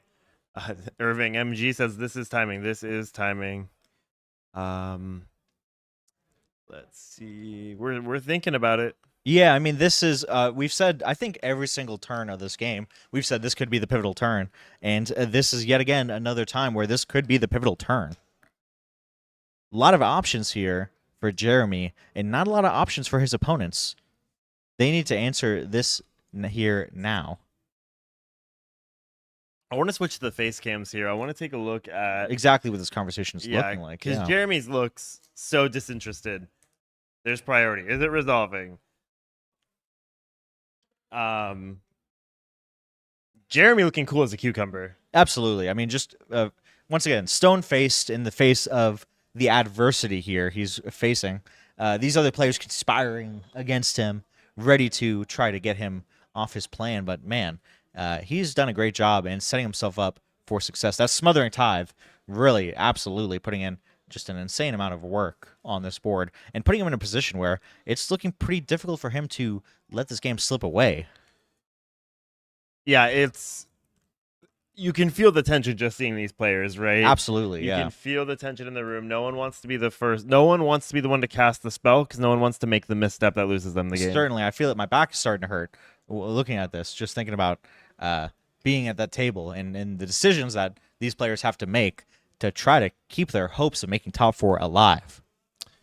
Yeah, the stakes have never been higher. As we've said previously on the stream, this is the biggest cash purse ever for a CDH tournament. This is the invitational only. This is the CDH Pro Tour, and not even if you don't care about the money, there's many players here that are like, oh, I don't really care about the money. I want to be the person that wins this. Absolutely. I mean, this is a situation these players all aspire to be in, right? To have the opportunity to crown themselves as the champion of the 2024 Topdeck Circuit Series. This is the pinnacle of CEDH that we've seen thus far, and you can be the first one to be the winner of such a prestigious tournament. That cements yourself in the history books here for this growing, burgeoning format that we all know and love. There is still politicking here. People are really, really fussing about this. Yeah, a little bit of fussing, certainly. If I'm Jeremy and the judge is right there, I would be like, we need to. I'm getting a little fussy myself. Let's go. This is when I would start busting out the fidget toys in my iPad and saying, hey, while you guys discuss this, I'm going to be doing my thing. Let me know when I need to activate my Sisei. I mean, maybe they get lost in the sauce too. Maybe Jeremy's fine with them just running circles around each other, and he's just Yeah, certainly. Just let them take the mental equity. They'll take the mental equity of just hanging out. the mequity. The mequity. Yeah. Yeah, huge. TM. I mean, we do have a judge on the table watching this game. So we will see if there's any intervention from the judge. At what point does Jeremy? I mean, the judge is right there. This is an untimed round. Slow play is slow play, but there is that consideration. Yeah, slow playing. It's subjective. It's a very subjective rule, and it really comes down to how the judge is perceiving the flow of the game. Certainly. So, if you're just tuning in now, 652 people, thank you very much for all watching here. We are on Jeremy playing Sisei Weatherlight Captain's turn. We have an Agatha Soul Cauldron on the stack. Austin in seat 1 on Timna Crom. Ian, Comedian MTG, seat 2 on Kinnan. And Alex on Krark Thrasios in seat 3. And the table is working together to try to find some sort of out to combating Jeremy possibly putting a win on the stack this turn. I mean, I feel like I'd be pretty hard pressed to see him not put a win on the stack this turn. It's now or never, if you ask me. Ian is threatening another Kinnan activation. The longer you let this game go on, the more options you unlock from the rest of the table. Again, more draw steps, more time for them to tutor up sweepers, win conditions, things that are going to try to mess with you. Who knows? T&K lists have run Containment Priest before. Alex, I wouldn't be surprised to see on something like a, what do you call it, a Grafdigger's Cage. We'll see. I mean, you really need to make some moves now. And here we go. Looks like Jeremy is getting ready to pass the turn. Did it resolve? Where did it go? I'm not sure that he did anything. It looks like I saw the upward hand motion that signaled to me the turn being passed. I don't see it in graveyard. Or maybe did he not cast it? Doesn't look like he cast anything. Okay, maybe he put it on the stack to show off. Yeah, perhaps the conversation kind of ended up getting to him at the end. And I mean that's a pretty powerful play right there too, right? Yeah, I mean, and whenever you can counter a spell without actually spending mana or using a card, it certainly is not the worst thing to do, right? We've seen Austin do this a couple times this weekend. Some spells being thrown on the stack, and then after a bit of conversation, the spell being picked back up, or just deterring somebody from going for it at all. Yeah, I'm surprised. I didn't know you could do that, but if the judge is right there, apparently you can. Why not? That's kind of an odd nuance of multiplayer formats, right? Certainly. I believe that was one of the new rules that was developed in the CDH MTR, is the ability to change your play before it has resolved based on new information. So it has to be off new information that you're getting from another player at the table, right? In order to make that change. You can't really necessarily put something on the stack and then decide to change it after priority has been passed by more than one person. But if there's new information presented, that can lead to this being allowed, depending on the judge's ruling. As far as I understand, at the least. I agree. That's my understanding as well. And the judge is there, and both well versed with the MTR. So I'm trusting our judges. We have the best judge staff in the galaxy, the galaxy, the universe. Yeah. Nebula, perhaps. Yes.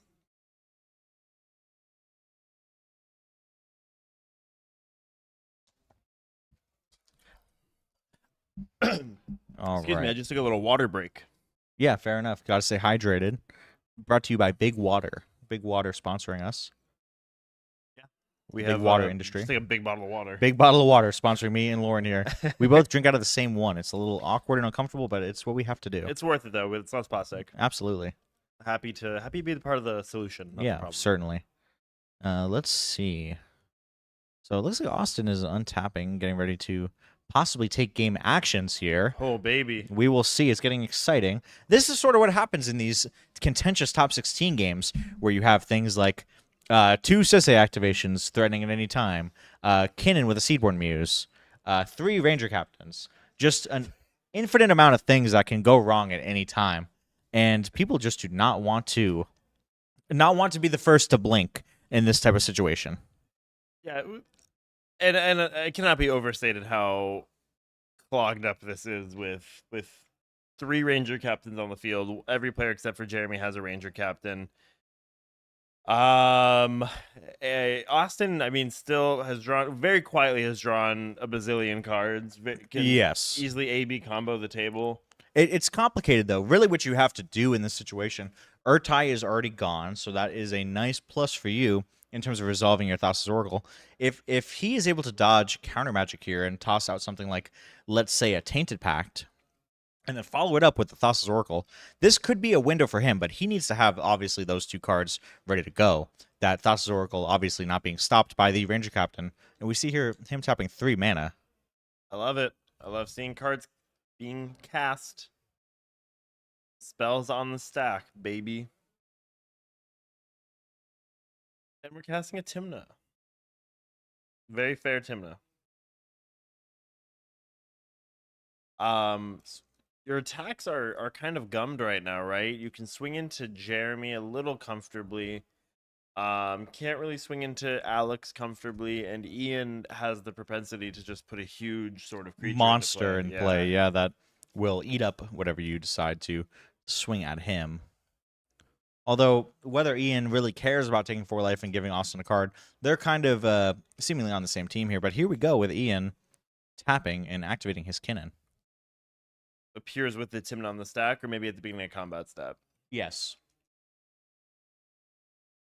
Oh, we are looking. Thinking.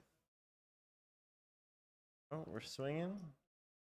We're going. We're doing things. Possible. Did we whiff? Oh, grabbing our cards. Yeah, it's a little tough, especially with how much conversation is happening at the table to really be able to assess truly what's happening. But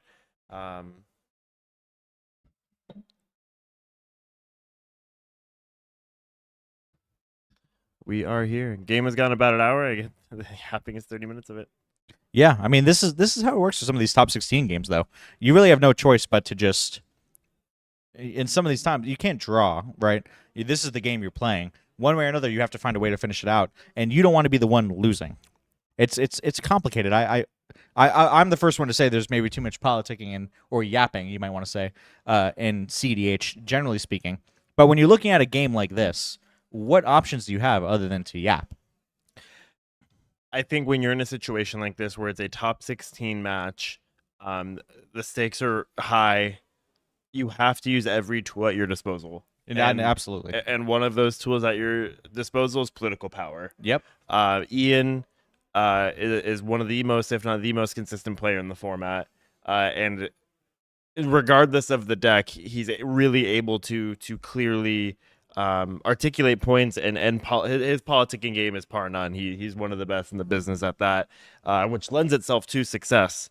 And not everyone has the tact or really the desire to play that way, but Ian has done it successfully, and that cannot be understated. Where Ian was in a situation where ending day 1-4, as we said at the beginning of this stream, he had to turn that on a bit, and he did it to success, and he's probably riding those laurels that got him here in the first place. #1 on the Topdeck leaderboard for the season, too. Yeah, certainly. I mean, he is known for being an expert of the politic game, right? Understanding how to navigate a table, how to play 3v1, right? How to make himself appear as a friend of the table, be non-threatening, and make players work together, and also when to turn that switch, right?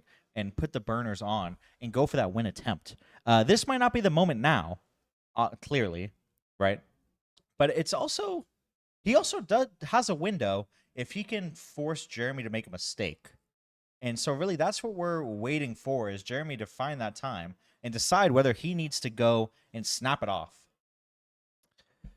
Yeah, again, every player here is playing with a loaded gun on the table. Absolutely. They are, let's see, what did we can flip into? I cannot tell. I can't tell what they're flipping into, but every player here is playing with a loaded gun.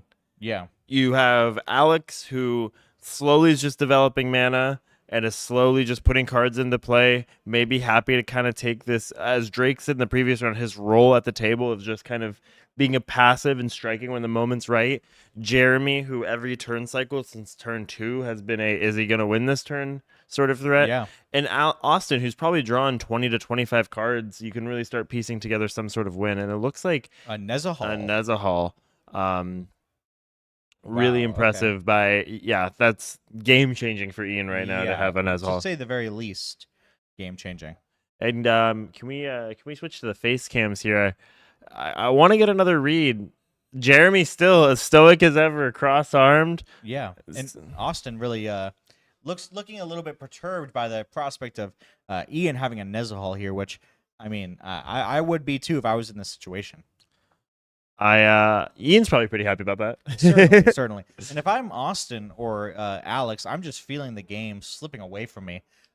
Ian, with the amount of advantage he's been able to accumulate in mana and things on the board, as well as Jeremy just threatening at any moment, it's pretty precarious. I do not envy these players in this situation right now.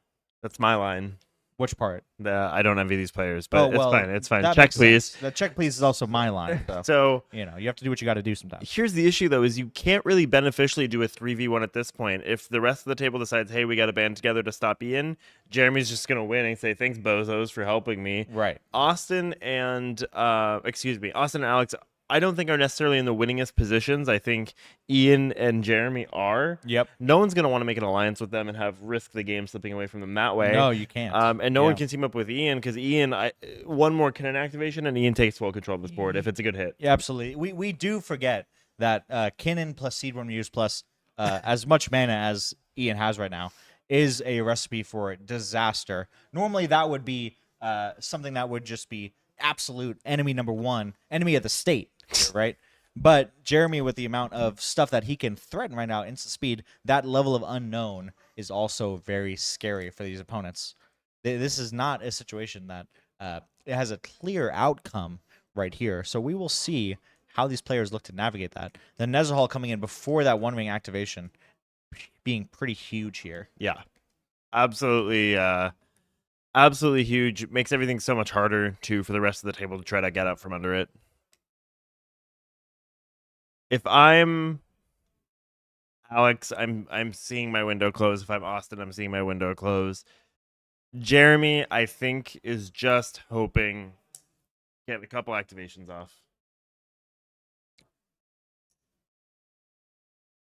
Let's see if you try to wheel here. Try to wheel and there's an Orcish on the field. I'm not sure, EG. That's a great question. I would talk to a judge about how with the MTR. I believe so. Yeah. Yeah, I believe so. But yeah, like Lauren said, that would be a question. If you're in that situation, I recommend just calling a judge and really clarifying what you can and cannot do. You really don't want to find yourself in a situation where you're at the mercy of the rules. Yeah, and going, check, please. You certainly. 676 players, people watching. Thank you very much for tuning in to TopDeck.gg's coverage of the Invitational. For those of you just joining us, I'm Lauren, a.k.a. MTG Hot Dog, and I'm joined here by... I'm Dylan Scorish, a.k.a. at Scorishism, and we're here for our top 16 match. Yeah, and we could not be happier. Seat 1, we have Austin playing Tim Necrom. Seat 2, Ian Flannery of comedian MTG fame. Alex on Quark Sakashima. Quark Thrasios. Sakashima plus green. And Jeremy Davis on Sisay Weatherlight Captain. Yeah, very contentious game so far. Just a ton of pieces on board, stifling every other player. Dranith from Austin, Ian, and Alex with their own Ranger captains. Austin having the original, and 2 Metamorphs coming out from Ian and Alex. Jeremy threatening Sisay activations out the wazoo with Cultist the Absolute in play and a ton of colored mana sources. And Ian with a Nezahal, Kinnan, and Seedborn Muse in play. Just absolutely looking to dominate this grind game, but a lot of different factors here influencing the possible outcome here. This we said at the very beginning, once that second Ranger Captain came down, buckle up because this might be a long one, and it does not seem to change that perception at all based on what's happening. We thought Jeremy might be able to run away, but the way that he's been posturing, there's another dollar in the jar for the posturing comment, but maybe he doesn't quite have it here. TJC, hey Lauren, shout out my mom Laura again. Hey Laura, it's Lauren. Wanted to shout you out. Thank you very much for having your child TJC tune in, spend some time with us here on stream. I think that's really rad of you to have a cool kid who watches our stream. So thank you very much for everything you've done for getting TJC here, Laura, and getting them to watch. Excuse me. We do have a red elemental blast, presumably targeting the Kinnan. Could be the Nezahal as well. Or the Nezahal, yep. Yeah. And Alex with a Fierce Guardianship. Yeah, and so we have a Krark trigger under that. Working to protect the Nezahal. Which, oh, no, there's a Mindbreak Trap coming from Ian. Oh, That's I believe that is what's being Fierce Guardianshipped. Understood. I will say, TJC, I was not asked to shout out your mother, so I will not.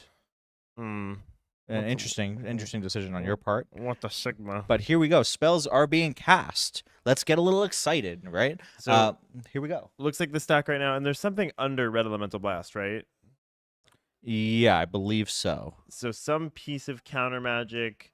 I do apologize for the glare, everyone, but some piece of counter magic. We have a Mind Break Trap on the stack here, and we have Krark Thrasios casting a Fierce Guardianship with a Krark trigger on the stack, and I believe that is where we're leaving off right now. And it looks like that was a trigger token. I see. Okay. I apologize to all the kids at home watching. Cannot tell what this counter war is over. I believe it certainly started with hitting one of Ian's blue permanents, be that the Kinnan or the Nezahal. I'm inclined to think it likely is a Nezahal, since casting Kinnan again here is pretty elementary, you might say, my dear Watson. So I believe that is likely the initial target, considering how large that Nezahal is threatening to fill Ian's hand. Fair, very fair. But we will see how this plays out. Triggers resolving for Alex, or possibly that might have been picked up. You just recast it again with Yeah, Yeah. but you're right, exactly. But there's a little bit of discussion happening at the table. Maybe wondering if this is worth spending the Fierce Guardianship on?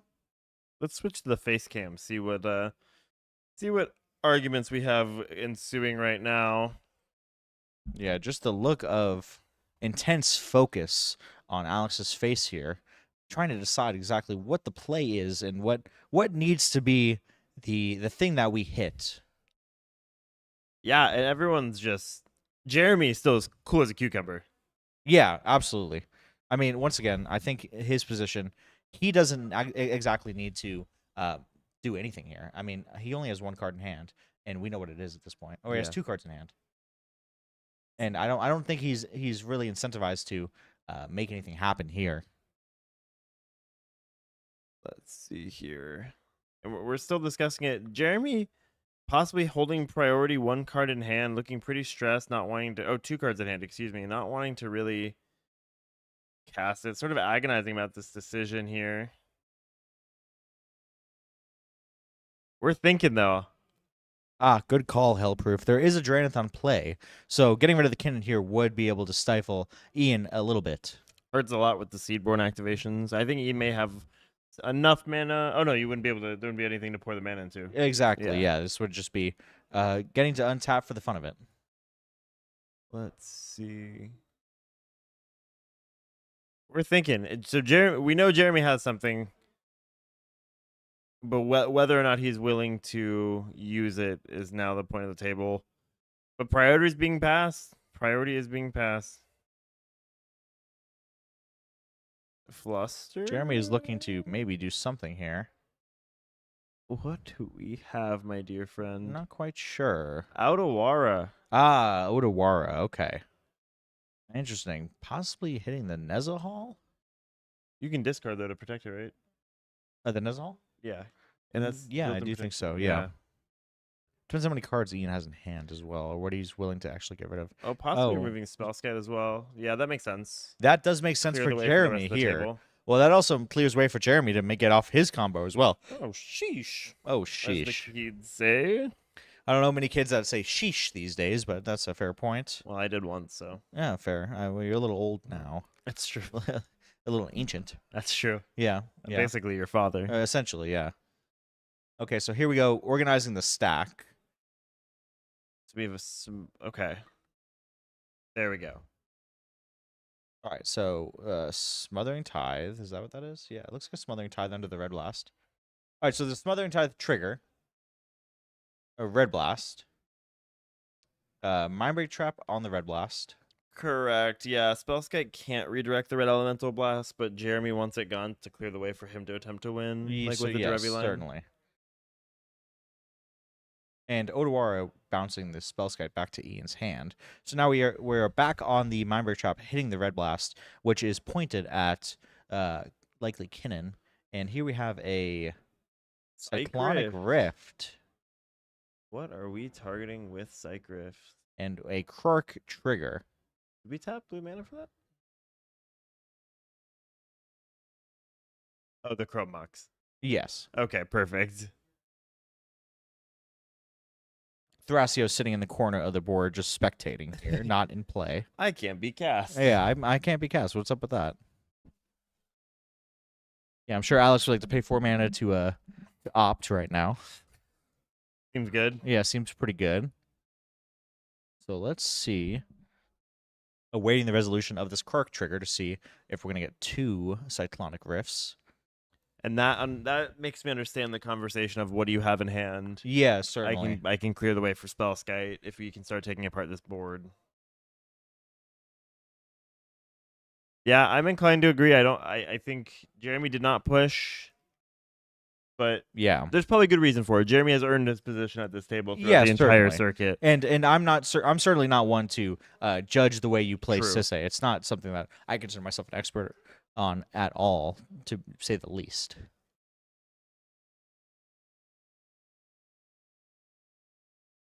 Let's see it here.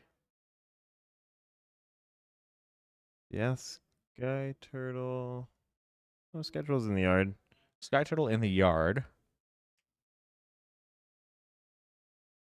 We're deep into the thinking. Yeah, this is a complicated stack to unwind here. A lot of things that need to get taken off this board as soon as possible. That Cyclonic Rift resolution is huge. If I'm Jeremy, I'm going. We need to just Yes. get this going here. The whole table. I think more players need to be a little bit more aware of having the pace of gameplay. Yes, certainly. And you can see the frustration on Jeremy's face as this stack is looking to resolve here, and the discussion continues. Yeah, we are just we're talking it through right now. We are really talking it through.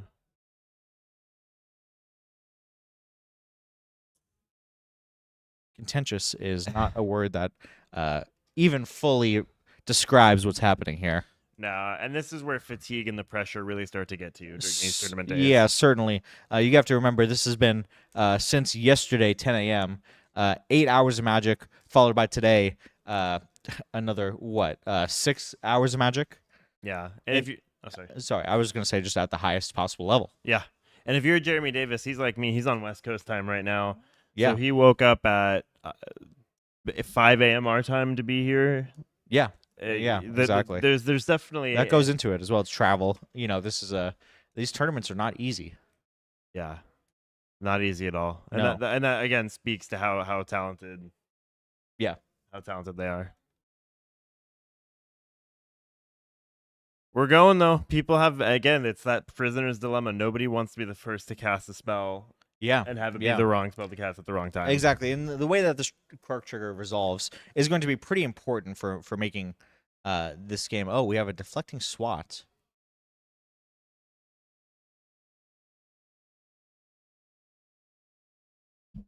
Yeah.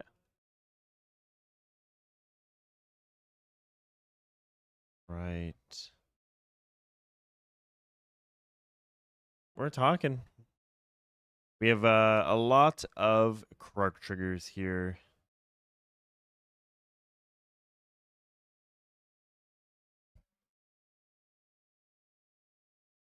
More quirk triggers on the stack. We have SWAT. I appreciate the players clearly defining the stack for us. Yeah, that's helpful. Little clogged. We all have a bunch of permanents here. Very, very fancy little trigger tokens we're working with. I'm excited to see how this pans out. I'm excited spells are being cast, actions being forced. Yeah, certainly. Finally. We're waiting with bated breath with the rest of you as we watch this slowly unfold here, slowly start to resolve. Okay, the SWAT being put back onto the stack, it appears.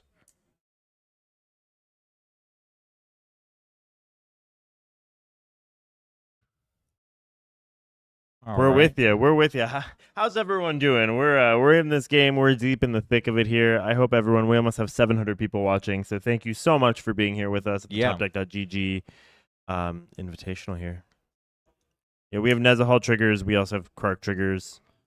Lots of triggers. Yeah, certainly lots of triggers. If only we had some Mystics and Ristics to really. Oh man, that would really this out. It's Smothering Tithe being back in play. Right? I wish. That would be pretty amazing. A boy can dream. A boy can dream. Absolutely. Maybe some kind of like draw replacement effect that's optional would be pretty cool. Oh, that'd be cool. Like a Life from the Loam in the graveyard. Oh. Ian can have his Life from the Loam trigger go on the stack. He could decline the trigger. That type of thing would be pretty fun. Nezahal Dredge? Nezahal Dredge. Wow. Okay, that's pretty sick. Maybe that's a new deck. That's sick. Yep. But just more things to clog up the interface would be great. Would be pretty awesome. Yeah. More ways to have those cute MRB. I believe those are MRB altars. Trigger tokens. Trigger tokens. Yeah. Or that or their Mike Sad art. I can't remember who we grabbed those from. I'm But not one of our 100% many sure. wonderful artists here Yeah. at the topdeck.gg invitational/open. We have we have a deflecting SWAT now. Back on the stack. We are cooking, y'all. Certainly something's cooking, possibly slow cooking, you might say, slow roasting. Waiting to one of these players is waiting to eat the roast hog at the end of it, the slow roasted pull apart pork of sweet victory. Pulled pork sounds really good right now. It sounds really good. Maybe we're a little too hungry in the casting booth. I'm gonna start eating you. Okay, well, please do not do that. We're getting silly in here, guys. Yeah, Lauren's looking at me, and I'm turning into a roast turkey in a suit. It's true. It's actually funny. Lauren currently is floating across the room. There's a trail of scent flying through the air, and he has his rear end up in the air and floating towards me right now as I sit on a windowsill. It's a Bugs Bunny cartoon. Something like that. Yeah, it's very Looney Tunes esque. Just our casting style. Yeah, certainly. A couple Looney Tunes here. One of us for sure. Yeah. Well, it's certainly one of us named Dylan. One of us, or possibly two of us. Yeah, one of us is like really cool, and the other one's named Dylan. So. Oh yeah, sir. Is super cool. Yeah. So it looks like the stack. We're back on the stack. We're working on this. We have a mind break trap targeting, politics, flying wild, catching strays. Yeah, we're working. We're going. We're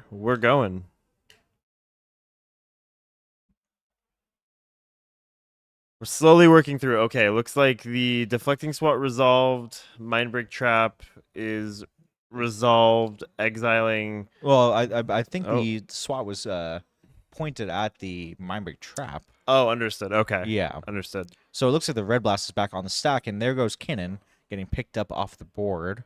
Kinnan now not able to be cast again because of the Drenith Magistrate, shutting down Ian's plan here, and Ian drawing for turn. That appears to be happening in Ian's upkeep. Okay. We're about to pass turn now. Let's see. Ian might want to take some more game actions or possibly have some more conversation. So we will see. Yeah, looks like there's a Talon Gates of Madeira. Yeah, Talon Gates of Madara. Madara, the Naruto secret lair card. Oh, so apologies. That was actually at Austin's end step, it looks like. Yep. And here we have the upkeep and the draw. We are big chillin'. This has to be a make or break turn now for Ian. Certainly, right? You certainly. can gain control of this game. You can get a win here. Yeah, we need to see if Ian can bring the boom or the doom. We bring the boom. I don't know the rest of the song. Yeah, that's fine. I do, but I'm not going to say it on stream. You know the rest. I know the entire Costco guy song, of course. I'm entrenched deeply into the lore. If there's any Costco guys in chat, can you say chicken bake? Yeah, if you want to rate us 5 out of 5 booms, you know. We bring the boom. You may do so. So here we go. We're waiting for Ian to make some actions on his turn. Jeremy taking his glasses off in frustration. Let's take a look at the C-SPAN cam. And there's a smile from Ian for the first time this game. Yeah, yeah. Yeah. Well, let's see. Yeah, Jeremy not looking too pleased right now, not looking too happy with the state of this game. Emotions are probably pretty high. Double chocolate chip cookie. Okay. Okay. Oh, Genjo's a Rizzler fan? All right. All right. I didn't know there was such philosophers here in chat with us Yeah, today. yeah, thankfully. And here we go. Ian preparing to tap some mana. Let's see.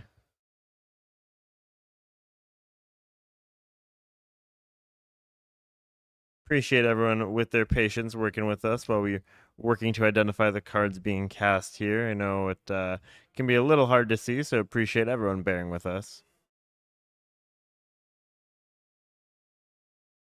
Kinnan dominating the board now. Yes. Certainly. Yep.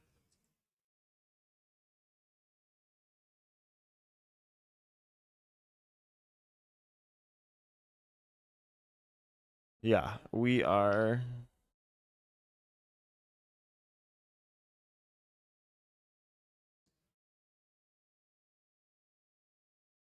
What are we deploying? A Grim Monolith. Grim Okay. Monolith, okay. We have an infinite mana outlet there. Did the Kinnan survive that whole stack No, exchange? the Kinnan is back in the command zone currently. Okay. So no infinite mana outlets yet.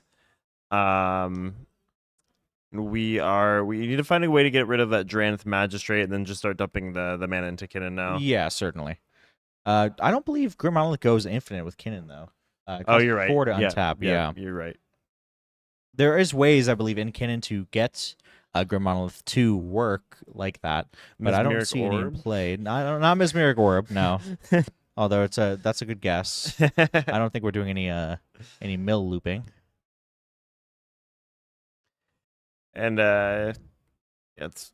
we're working to identify everything that is in play. It gets a little gummed up here. We're not in the same room as them. We're not watching the gameplay. Excuse me, sorry. Kinnan is in play. It was phased out with the Talon Gates of Madara. Understood. Oh, to protect it. Yes. From yes. the REB? Yes. Yes, okay.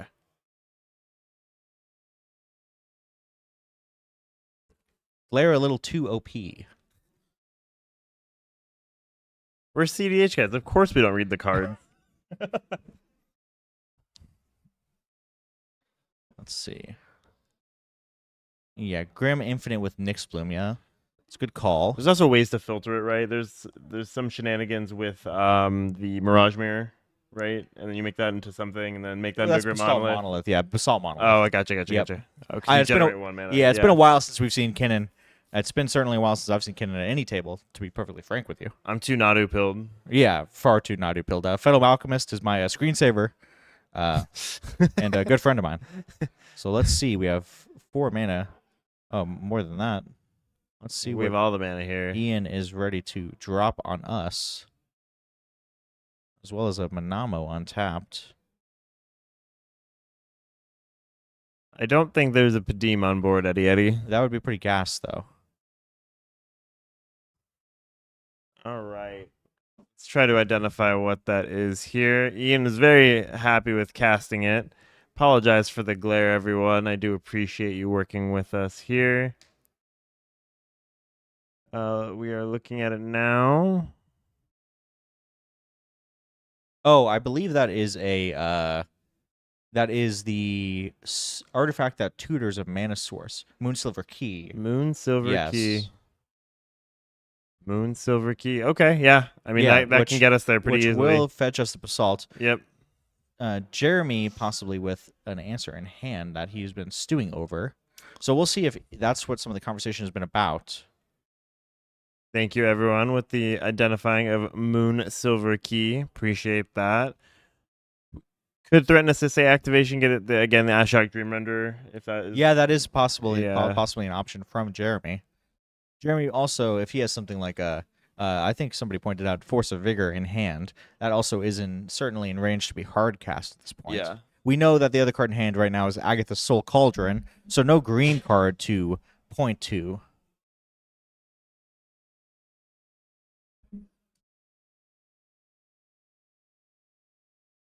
Yeah, Jeremy's only card in hand, I believe, is Soul You're Weapon. correct. Yes, the Odawara was his last card in hand. I'm not sure where the Delighted the call on Halfling. the field Force of Vigor was there. I believe that was a Delighted Halfling being deployed here by Ian. Okay. So just dump in our hand. We're cool with it. Yeah, well, you're untapping everything next turn either way with the Seaborn Muse. If you're Ian, you have to feel pretty good about this situation. Jeremy appears to be a little stifled right now. We are still under the threat of the Ranger captains here. Yes, certainly. It doesn't appear that anybody has wanted to crack theirs yet.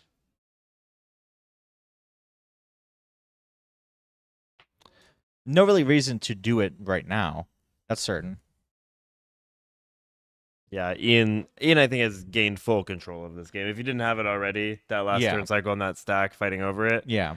Um, Thank you for the clarification, Shell. You're correct. It wasn't a Force of Vigor. It was a Psych Rift that we know is still in Alex's hand. Yep. Yeah, got bounced back with the Krark, right? Yes. I believe so. Yep.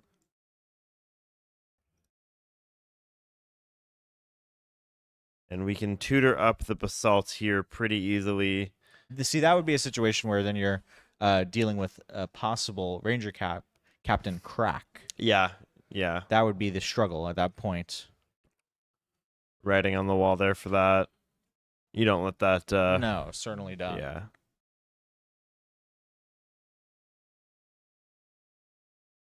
We're in the thinking phase still. Can we see the face cams here again? It's tense. It is tense. Jeremy is just hoping to see another turn. I don't know what the rest of the table has to truly has to stop this. No. I mean, like, once again, we've said it a couple times this game. These players, it's hard to be the first one to make the actions that are really going to lead you to the win. At the same time, Ian has done everything he can to put himself into a position where he has an insurmountable board state. That's really what he's working to assemble here. Is not something that's going to win the game immediately, right? But something that's going to give him the advantage to make it so he cannot lose the game. That's what he's really working towards at this point. Yeah, you just want to see another turn. Exactly. And with the amount of mana he's been able to generate and the amount of cards he's been able to draw, he's looking to just continue to do so until it is undeniable that it is his time to win. Yes, it's Alex's turn right now.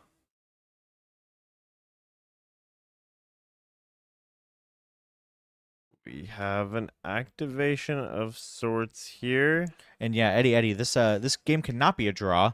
This is a top 16 untimed match. We need a winner out of this game to join the two Rogside pilots, Andy Beach and Eric Matner, who are currently in our top 4. Yep.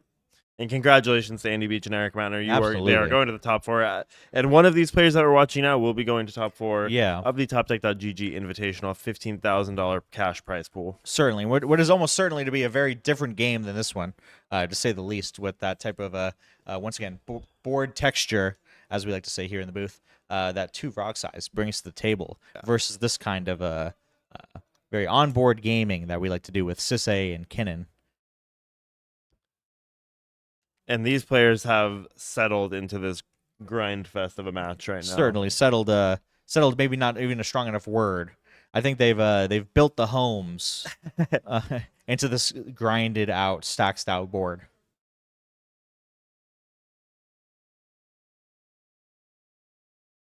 And we're still talking, a lot of talking. Alex, as the active player, more than happy to talk all this through with the rest of the team here. But nothing really is getting nothing's getting pushed forward, but nothing's getting pushed through.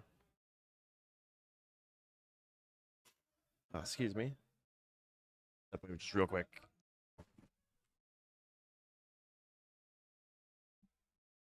Alrighty.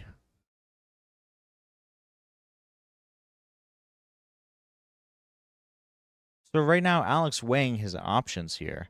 What can he do even in this game at this point?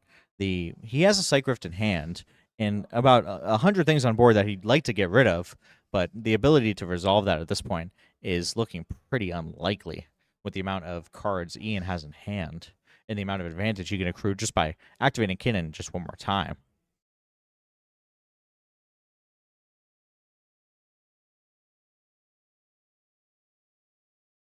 Sorry, I had to step away. I had a FaceTime from Warren Buffett, and he really needed to talk to me. Yeah, he wanted to know. Why you're not making him enough money. A little bit of a failed joke there. We're gonna keep on rolling. And I will say the chat player audio is something that we have discussed before and implementing in our streams. To be candid, it's much harder and more boring than anyone may think. It's certainly something that I've seen before. It's something that we've experimented with. I mean, we've taken polls and notes on. The decision not to have it is not something we've taken lightly, but there's really not a lot being said that would provide interesting content.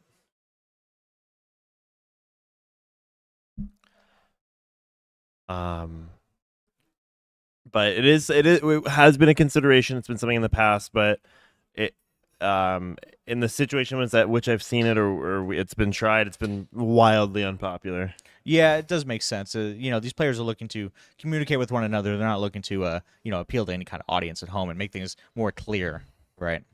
Yeah, like when I'm at a table, when I'm in top 16, I know you've never been in top 16, and I start doing my Jar Jar Binks impression, I don't want people to hear that. Right. That's my out. Misa casting.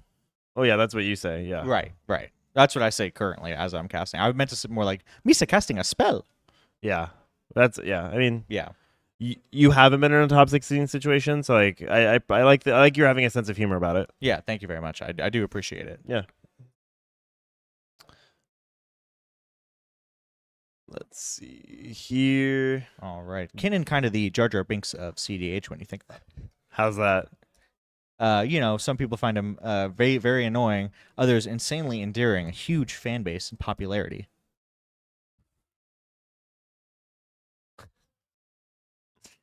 And as a Sith Lord. And is a Sith Lord secretly. Yes, exactly. Very evil deck. Yeah. Certainly. Yeah, again, to Dylan's credit too, they are not on there for content. So the context and the things that they're saying, it just doesn't translate. And it's hard also to listen to Dylan while also listening to player audio, knowing when to jump in. I've seen that being tried before in production streams. So I appreciate everyone keeping an open mind. It is something that we've considered before. But And here we go with Jeremy fetching out a Sakashima the Imposter, it appears. what do you have it enter as? Oh, just something to sack to. Yeah, I mean, it certainly could be. I believe Sakashima the Imposter is only your own permanence. Yeah. It's anything on the board, yes? Oh, okay. Interesting. So, yeah, I mean, that could be anything from a Nezahal to a Kinnan. Could be a Ranger Captain. Maybe Jeremy's feeling left out. Maybe. I mean, Kinnan would make sense here with the amount of treasure that Jeremy has. Very good point. There is no dockside on the board currently, as far as I'm aware. I don't see one anywhere. Looks like we're hitting 700 viewers, so that is incredibly exciting for us. Thank you, everyone, for joining us for this this milestone viewership here. And I sincerely appreciate each and every one of you taking the time to spend this afternoon, evening, morning with us and watch this. It is an absolute treat, and I can't thank you enough. Yeah. All right, we have a Lena Lendra on the field for Ian. I love that card. It certainly is complicated, to say the least. I'm Adds another layer of non-creature hate yeah. happening at this table. Non-creature spells are really not resolving here at all. Yeah, if you're a non-creature spell, good luck, buddy. Yeah, good luck. Yeah, good luck getting cast or resolving here. Here's the door, bozo. I was gonna ask if that's a Springleaf Storyteller, and I couldn't tell. Just gonna play that card. I don't think a Springleaf Storyteller is getting played in canon. Although, I mean, I wouldn't be too shocked, to be fair. Let me take a look at Ian's list, see what just got flipped into.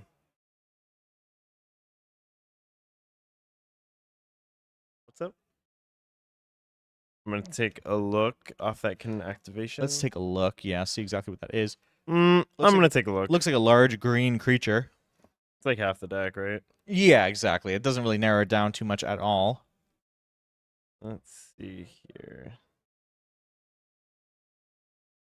I think Ian, his Moxfield list also matches his printings in his deck. Oh, that's very so nice. That's very considerate for us. I'm trying to match the art here. Is that a Manglehorn? Oh, you know what? You're right. That is a Manglehorn, I believe.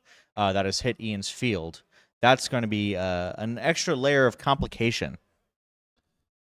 Yeah, that makes it very tough for Jeremy to try to get out from under this. Yeah, certainly.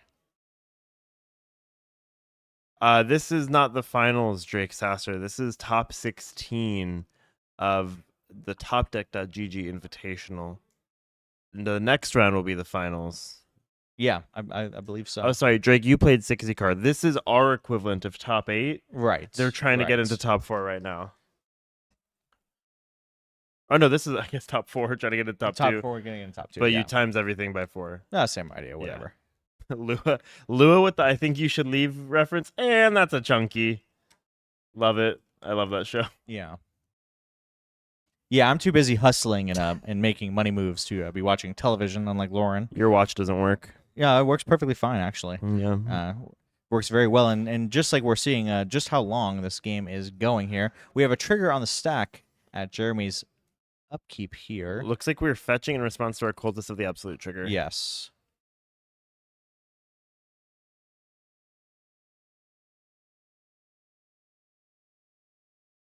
The Manglehorn ETB target looks like it may have been missed. Yeah, I don't think it hit anything, actually. Looking at the graveyards, no artifacts or enchantments have been put into the graveyard at all from anybody's board. Alex has nothing in his graveyard. Yeah. Jeremy's last card played was the Otawara, and that Austin has his red Pyroblast, Red Blast, still on top. So I don't think anything has been hit. No, I don't think it was. A little surprising not to see the. Oh, that actually might be a Bloom Tender. Is Maybe that a better blue look at tender? The what we thought was a Manglehorn? Possibly. It's hard to see. I'm comparing. No, he has the full art Bloom Tendies. Oh yeah, so that certainly the only card that could be is the Manglehorn. So I believe that might have been a missed trigger on Ian's Is part. that a Manglehorn?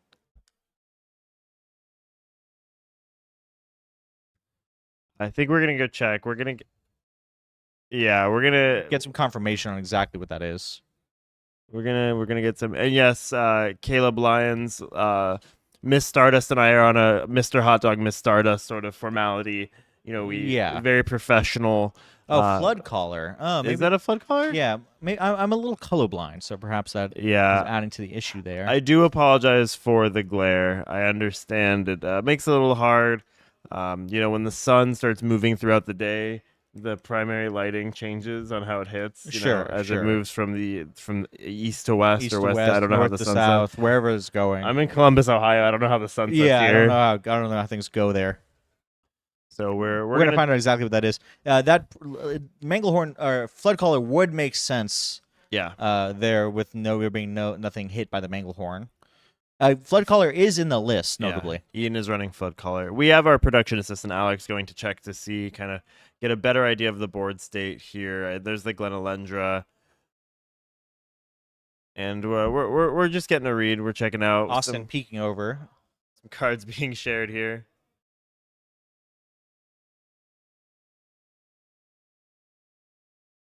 Yes. It's a Glenalendra Archmage and a Valley Flood Caller. So I do yes. apologize. We thought it was a Manglehorn. Do apologize for that. The art weirdly similar Yeah, a little bit. in terms of coloration. Yeah. If you're MTG hot dog, score should be MTG chicken bake. Yep, that's accurate. Yeah. Okay, moving on. I probably need to work on changing my name to that. Austin also taking a look at Jeremy's hand here. We're top deck guys. Of course we have Costco names. We're Costco guys. Of course, we're casting the Topdeck Invitational. We're casting guys. Of course we wish we were at Costco. Costco does sound pretty nice right now. I'd go nuts on some free Oh samples. my god, chicken bake would go insane. Yeah, I'll pay you a chicken bake. If you're at the Envy and have a Costco membership and a car, let me know. Yeah, we can make something happen. We can go crazy on this. Yeah. So let's see.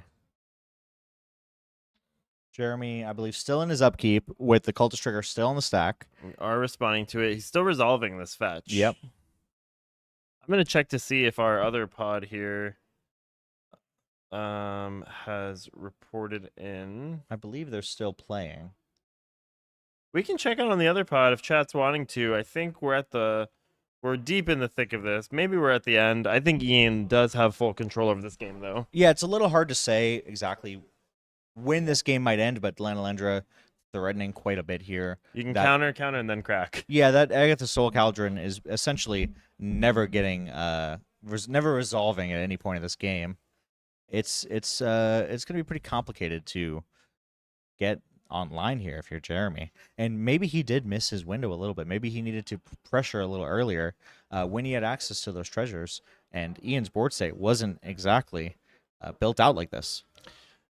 Yeah, and it's hard to organize your cards. I will go to Ian's defense. When you have 50 permanents in play, it can get a little hard. And we do have a judge there making sure everything's on the up and up. Certainly. So it's it can be a little hard for us to follow at home, but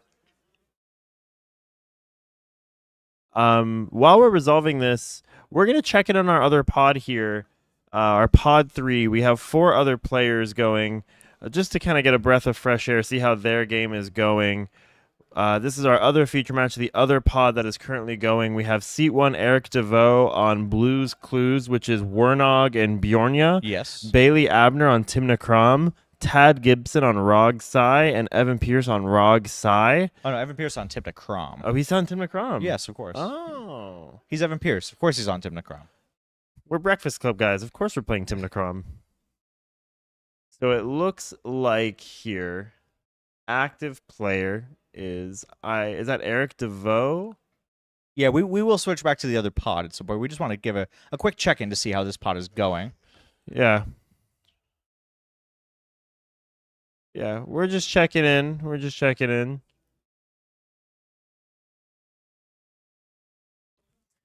Just seeing how this is going. We're kind of jumping in mid-game, but these competitors all are also fighting for their top 4 lives right now, trying to get into top 16.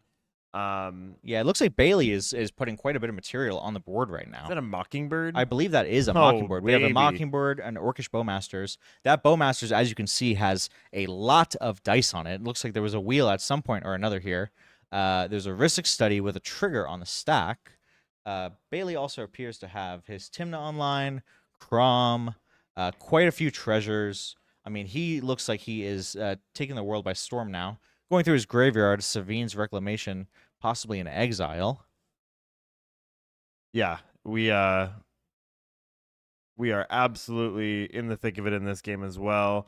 Kind of an anemic start here. I mean, it looks like a lot has transpired. Nowhere near an anemic start, but everyone here is gummed up, and Bailey definitely looks like the arch enemy here. Yeah, But certainly. We'll switch back to our primary feature match here. Check back on Ian and the crew. Okay, looks like a Teferi Time Raveler in play. Agatha Soul And here we go. Some action going on here from Jeremy. We have a Teferi Time Raveler in play. Sakashima in the graveyard, likely sacrificed by Cultist of the Absolute. And here is Agatha's Soul Cauldron on the stack. So that Sakashima, as you said, went to the Cultist. The Sisei activation in response went to Teferi. Time Raveler to shut down any counter magic, and a you can still activate the You threw the Glenalendra. yes, absolutely. yeah. Teferi Time Raveler reads that your opponents can only cast spells at sorcery speed, so it does not impact the use of Ranger Captain, Glenalendra, anything like that. And that's the key difference, I think, between it and Grand Abolisher. Certainly. Grand Abolisher shutting off activations. Yeah, and here we see an Enlightened Tutor coming out of Sisei. Yeah. Do we have an ability to draw? Oh, yeah, we Yes, can bounce we do. and draw a card. Yes, with we have the Teferi, ability yeah. with the Teferi to draw a card here. Okay. And that's remind you that Savala is in the graveyard right now. So you're putting the impetus on Ian again. Do you activate the Yeah, the do you activate Glenalendra? your Glenalendra? Do you crack Ranger Captain? And then activate. How do you go about navigating the rest of this turn? Yeah, and this is the It's not a simple decision. the tough part here now is if you're Ian, do you counter this and just not have to worry about it and have shields down? Because Jeremy's gonna pass with the 3 fairy in hand. Yeah, possibly. Yeah, and a good point by chat. Why Jeremy maybe didn't bounce the Glenalendra using Teferi's ability. That spell scat might have been put back into play. That was initially bounced with the Otawara. So that spell scat is in play. Yeah, it's redeployed. Yeah, so that would prevent Ian's ability to. That would prevent Jeremy's ability to draw a card off of this Enlightened Tutor. And maybe Jeremy's fine with, I'm gonna put an honest win on the stack. Let's see what happens. See what happens. Yeah, blue collar win. 3 fairy will at least help me, get me. Will at least help this game to end. Yeah. Okay. So Enlightened Tutor fetching Colossal Sky Turtle. Okay. Wow. That's going to be able to bounce. Yeah, it's an enchantment. Enchantment creature. The fetchable by Enlightened Tutor. That's going to give him the option to bounce. It's actually a really cute interaction. Yeah, certainly. And Austin, if Jeremy can't win, is going to be able to go into his turn with another protection of a 3 fairy. Yeah. Oh man, this is complicated from Jeremy. How does he win from this point if he can? Because otherwise, yeah, passing with this 3 fairy is going to be disastrous.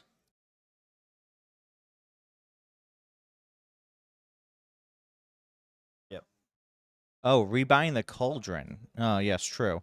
Oh, yes, okay. If you're rebuying the Cauldron, you need mana in order to activate the Sky Turtle, though. Yeah. is the problem. And right now, he only has access to And the boom 2 color emoji. mana. Yeah, the boom. Thank That's you. We're awesome. bringing the boom. You brought the boom. Yeah, that certainly is an issue. Jeremy's incredibly choked on mana, though. Yeah, channel for Cauldron with the Soul Ring up. That would allow him to activate the Cauldron onto Sisay, which will give him the ability to make the mana he needs. I'd like to congratulate our Pod 4 winner, Bailey Abner. Okay, there we go. Congratulations. We have 3 of our top 4. Bailey Abner, you beat Eric DeVoe, Tad Gibson, and Evan Pierce. So congratulations, Bailey. You are going to top 4 of the Topdeck.gg Invitational. Our current 3 of top 4, our 4th will be decided by this match here. We have Eric Matner on Rogsai, Andy Beach on Rogsai, and Bailey Abner on Timna Crom. So congratulations, Bailey Abner. You are going to the Topdeck.gg Invitational 2024 top 4. Good luck. Yeah, and that certainly is something that I am. We thought maybe at the beginning would be an early expectation, right? Rogsai and TNK in the finals, not surprising. And we'll see if we can get Sisay or a TNK, a Kinnan, or a Kirk Thrasios to join them and see what happens there. And right now, it appears that it's Austin's turn. And that's the thing. You have good players who are playing good decks. Yes. Like, it's pretty hard to beat. The real standout deck, I would say the Dark Horse deck, was Tameshi. I think that's the most fringe deck that we saw. Really have a fighting chance. Performing at that high level, yes, I definitely agree. Definitely a heartbreaker earlier today. Yeah, with that Tameshi match. Yeah, definitely. One of the most intense matches I've seen in a long time. Psychrift currently is being held by Alex. Currently, a Psychrift in Alex's hand cannot be cast with the Thrasios or the Teferi Time Raveler in play, notably. Yeah, the 3 fairies keeping everything in check right now. Yeah. Really opening the door just for somebody to win. I mean, once again, though, Austin or Alex being able to win through the other Ranger captains, a little infeasible. Going to be pretty complicated at this point. But who knows? I mean, this game is going long enough that maybe they'll be able to push through. But with the amount of value that Ian is generating every single turn, it seems pretty unlikely he's going to be able to. Anyone else is going to be able to mount a comeback. And it looks like Ian did sack the Ranger captain once it went to Austin's turn, so winning gets that much harder. I see. Yeah. Okay. Yeah. So there you go. Austin locked out for casting non-creature spells. I think this is Ian's game. It's hard to see how Ian doesn't win from here, right? We know that Jeremy has a Colossal Sky Turtle in hand, can return Agatha's Soul Cauldron and cast it again, but that means that Jeremy needs to fight through 2 other Ranger captains along with a Dlenalendra. And the amount of cards that Ian has in hand. This is going to be pretty difficult to mount a comeback. Ian just has so many resources and so much going on to his advantage on board. Yeah, you can't even Final Fortune in response. You can't do anything to try to set up for next turn because of that 3 fairy. Jeremy did his utmost to try to close this out, got stopped, and you just have to do what you have to do at the end of the day. Yeah, I mean, you have to force at some point, right? Once again, no draws in top 16 means you're either winning or you're losing, right? And if you're not winning, who cares who else wins? Austin flicking through cards here. Dockside Extortionist. Interesting. Okay. Makes a lot of mana. Yeah. Makes quite a lot of mana. Just trying to get a rough count. 1, 2, 3, 4, 5, 6, 7, 8, 9, 10. I don't know how to count past 10. 11? I think at least 10 right now. Quite a bit of mana. The face cams here. Let's see how everyone's looking. See what the vibe at the table is.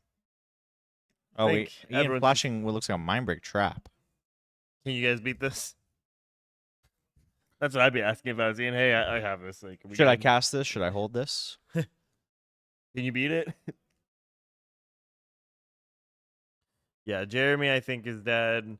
Alex. Yeah, well, I mean, Ian cannot cast it anyway, right? With the Teferi in play, but I Right. think they're just thinking, what are we doing here?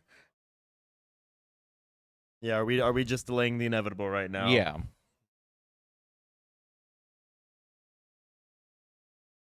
Yeah, I mean, we are uh, activating. no, it doesn't look like we're activating anything here. Ian was so confident grabbing that card. Yeah, I know. He looked like he was activating something. Yeah, it was exciting. He was activating himself. His third eye. Oh, Moonsilver Key. Oh yeah, so he has Moonsilver Key on board, as we know. I need my iPad.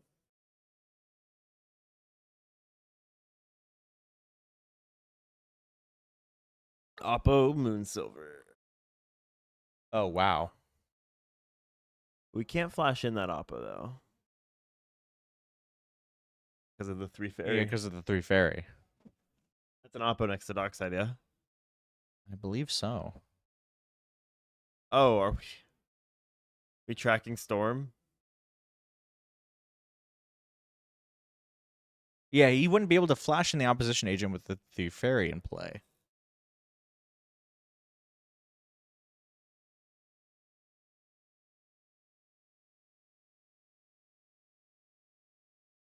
All right, we are getting some clarification on that opposition agent possibly being flashed in here, which just honestly gives us more time to spend together. I have my fidget toys. Thank you, Mikey, for getting our fidget toys here. We're going to confirm with the judges at the table to ensure that that's not happening.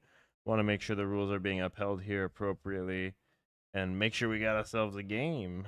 Yeah, and with this level of complication in the board state, I mean, just looking at the sheer amount of permanence in play, it's understandable that players can sometimes make a mistake. We're not sure exactly that that's what happened, but we'll see. Yeah, we're getting confirmation now, informing the judge staff so they can check out what happened here. Yep. Thank you, Alex, for checking for us. How's everyone doing? Yeah, this is Austin's turn, Captain Moral Support. Support, excuse me. But the Teferi Time Raveler says your opponents can only cast spells at sorcery speed no matter what. It's the controller of the opposition agent's opponents. Yes. Or excuse me, of the Teferi's. Jeremy's, yes. So we are checking on that right now for you. We're on the cutting edge of finding out. How's everyone doing? We all having fun? Okay. So it looks like we are, the judge is aware of what's going on right now, so we are working to fix. Okay, so we are working to fix what's currently happening. Yeah, it so. appears the judge is slowing the game down a little bit here, taking a pause and rewinding through exactly what's happening. I'm gonna step away momentarily. Yeah, so it's just going to be you and me. I think Alex is gonna hop in momentarily. Yeah, hop in, Alex. Yeah, you give us a little update since you were there. Yeah, the judge was just sitting there, and Uh-huh. I said, "Yeah, Oppo got flashed in." He said, "Yep," and I said, "With 3 fairy in play," and then he just immediately went, "Whoa, stop!" to the pod. So that was fun. Yeah. And like I said, you can't blame the judge at this point. This has been a long day of Magic, and with the level of complication going on, who knows? There's so much stuff on this board stopping other stuff. You kind of can't blame somebody for not initially catching something like that. I can go to the face cam, but I'll have to reach over there. Give me just a second.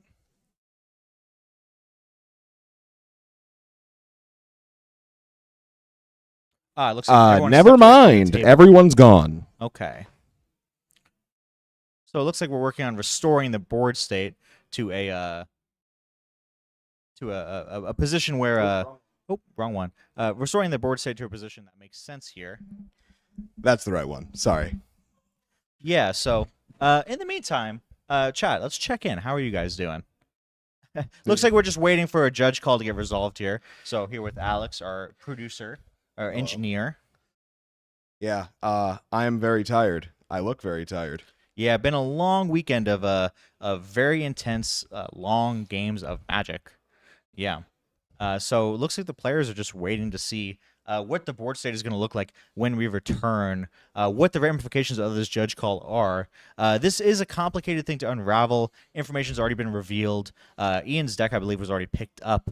And none of this should have been able to happen from the beginning, right? So it's going to be pretty complicated to find us a spot in the game we could return to that actually rectifies what exactly happened. But we have the best judge staff in the business, and they're going to work on getting us back to that point so we can continue watching the game. This is our final top 16 match. Also, currently Marco in stepped in. progress. Our Yes. head judge of the event stepped in after the judge missed that. Yep, the head judge Marco, stepping in to work. I on do that. not like the Theoden Kenrith at all, actually. What is Theoden? It's the Lord of the Rings one. Oh, gotcha. Yeah, I don't Gotcha. like the Lord of the Rings Kenrith at all. Mm. I want Kenrith to be Kenrith and nobody else. Yeah, fair enough. Fair enough. Except altars. Yeah, I have a lot of those. yeah, big Kenrith guy. Yeah, Uh, serialized Kenriths. Serialized, altered, and artist proof. Yeah, Drake saying just play a new game. I wouldn't mind, although I don't think we're doing that anymore, thankfully. Restarting the game. Yeah, let's restart from the very beginning. I'm sure this game will go a different way. With Kin we are and not Sose restarting from the and beginning. TNK. I don't want to be here till 8 p.m. still streaming. Yeah, so we're gonna see how this ends up getting resolved. Let's take a look and see if we have players back at tables.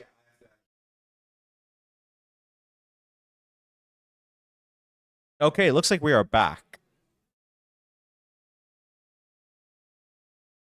All right, So the players have sat back down. Yeah, the judge looking to explain from the very beginning what's happening here.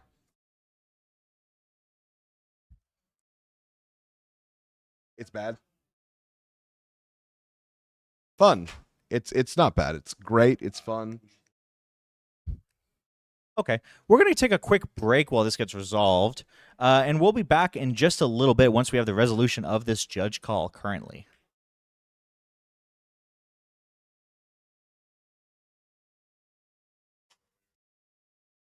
We will be back very soon.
Hello, everyone. We are back with Topdeck.gg's coverage of the Invitational here. Apologize for all of the confusion on what occurred there. There were some judge rulings. So the opposition agent was cast at an illegal time. It was cast in response to the activation of the Moonsilver Key, despite the Teferi Time Raveler being in play. Judge was called, and the head judge ruled that despite having new information being gained, they were going to reverse the casting of the opposition agent because of how detrimental the opposition agent would have been to the entire game. It would have changed the complete, to quote Drake Sasser, the texture of the game, if you will. So with that being said, the head judge did rule. It was appealed, and the head judge did rule to undo the opposition agent being cast through the 3 fairy. So that is where we are currently at in the game state. And it looks like the 3 fairy is being removed from play as well. So that should help clear that up a little bit. So the judges handled the situation with respect to the players and handled it to the highest degree of professionalism. Yes. I'm more than thankful for our judge staff for doing such an excellent job, our appeals process as well. So appreciate everyone being patient while our teams dealt with that, and for staying on our stream with us. We're more than happy to have you. Yeah, absolutely. And it's important to remember that this isn't just another competitive REL event. This is professional rules enforcement level. This is the highest level of rules enforcement that there exists in the game of Magic. So it's extremely imperative that the game state is maintained to the best ability of every player possible. So this was definitely something that needed to be rectified, and thankfully our judges were able to step in and fix the situation. And here we go with a Poliwag Prodigy hitting the board from Austin. And yet the 3 fairy was attacked by Austin. And they were able to backtrack it to the point where we could be in combat, was able to kill the 3 fairy. So the 3 fairy was not removed from the game. It was killed through game actions. It was combat, I through legal game actions, through combat. So, and the opposition agent is still something that's available to the players.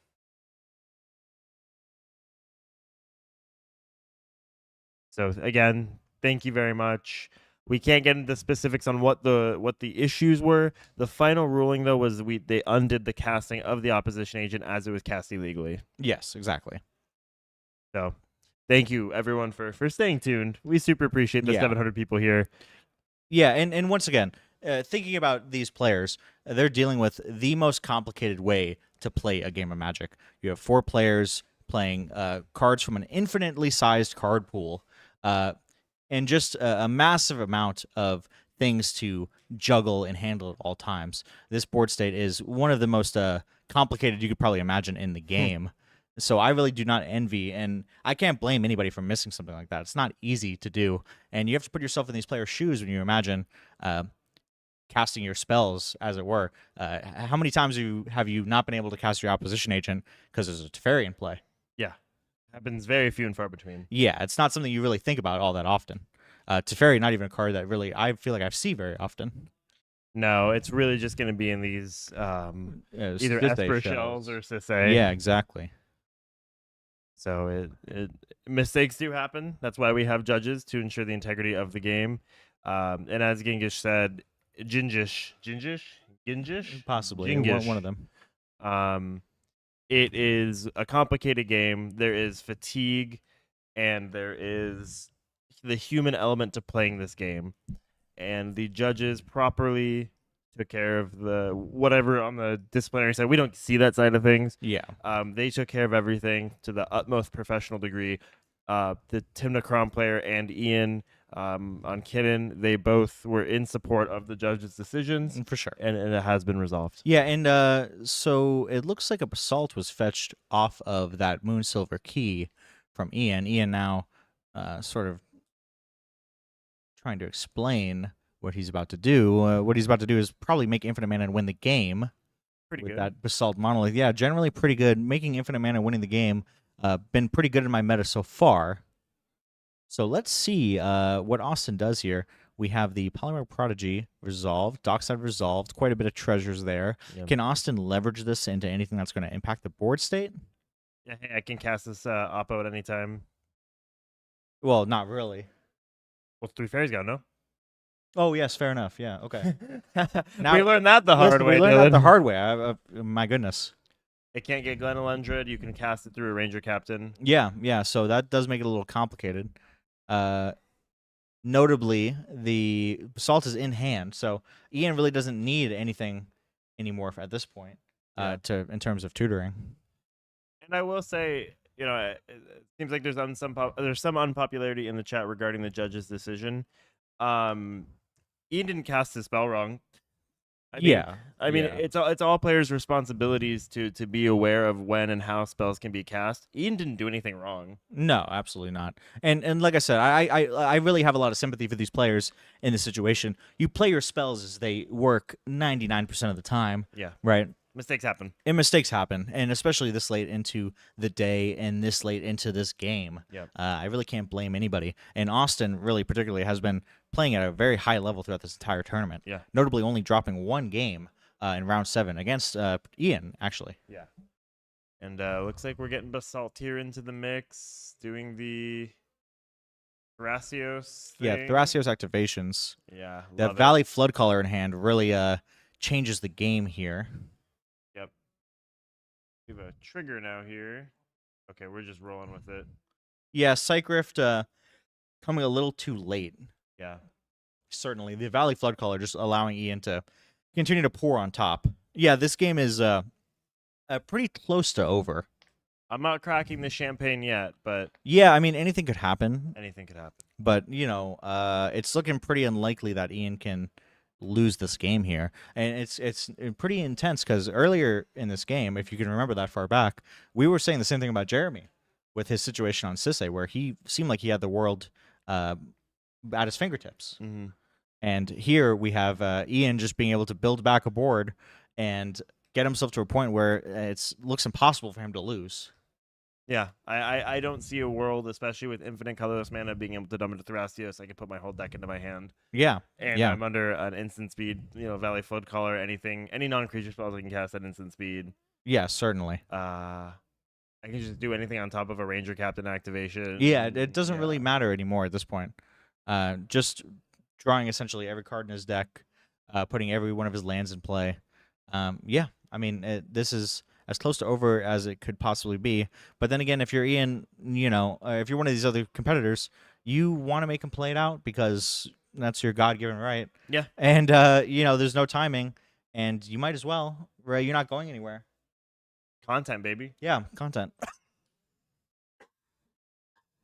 Excuse me. Wow, the level of intensity in this game really gave me a tickle in my throat. Yeah, I'm more than happy to explain the judge ruling on the game state. The opposition agent was reversed. It was uncast because it was cast at an illegal time, and they were able to reverse it to back to the main phase 1, where Austin was able to attack it and kill the 3 fairy.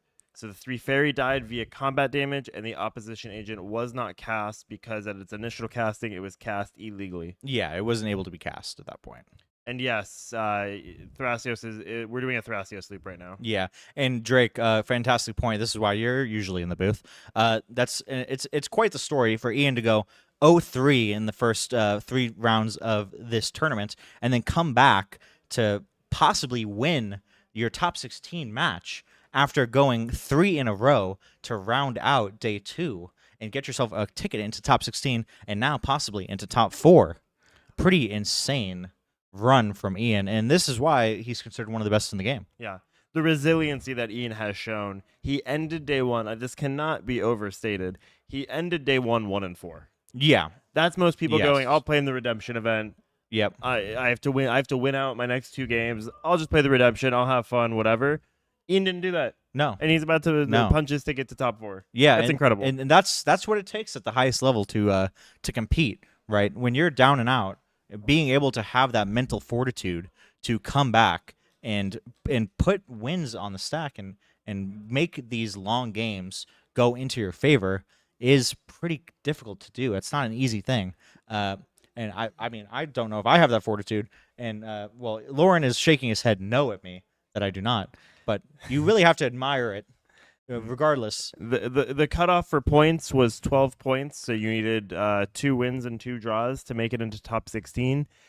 Ian had 3 wins. He went 3-4 in Swiss, Yeah. which put him at 15 points, which is how he made it in. Yeah, well, this is with 64 players in 7 rounds. That was our ending cutoff. Yeah. So hit the point threshold. Typically, Hit that's the a point good way to threshold. get in. Yeah, yeah. 6th on the final standings. So not even just bubbling in, getting in with some gusto. Yeah. Incredible testament to why he is one of the best in the format. Yeah, certainly.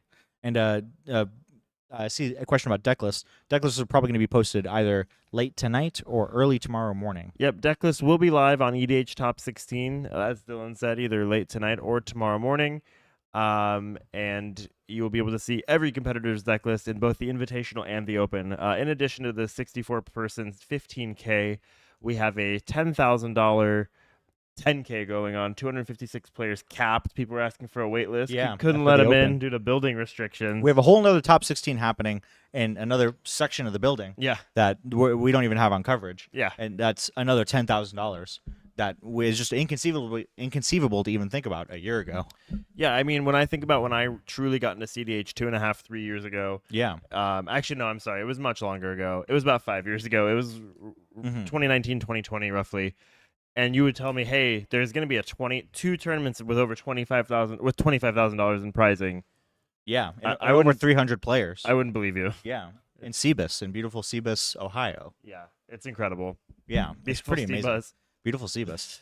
At this level, too, the Invitational has just been really remarkable to see. And Ian is Thrasios looping right now. We're not going to comment on every card playing. Ian has more than overwon this game. Yeah. But no, the nicest thing about the Topdeck.gg circuit is it's taking me to beautiful places like Columbus, Ohio. I've never been. It's actually very This nice. is my first time here. Yeah, it's very a nice. really nice city. So Ian has infinite colorless mana, and he's able to get every single card that he wants in his library. And He also can do everything at flash speed, over minus the top. creatures. Yep. So any non-creature spell he can cast at flash speed.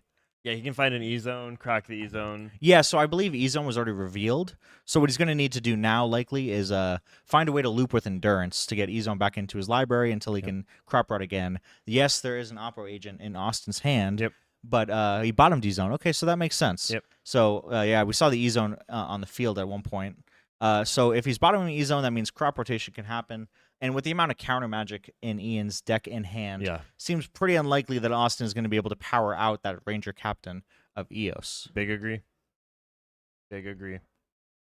There's a lot of lines that Kenan has. He can do a lot of different things. He's going to draw his whole deck anyway. Can loop it with Endurance. And it looks like Ian right now is explaining the loop.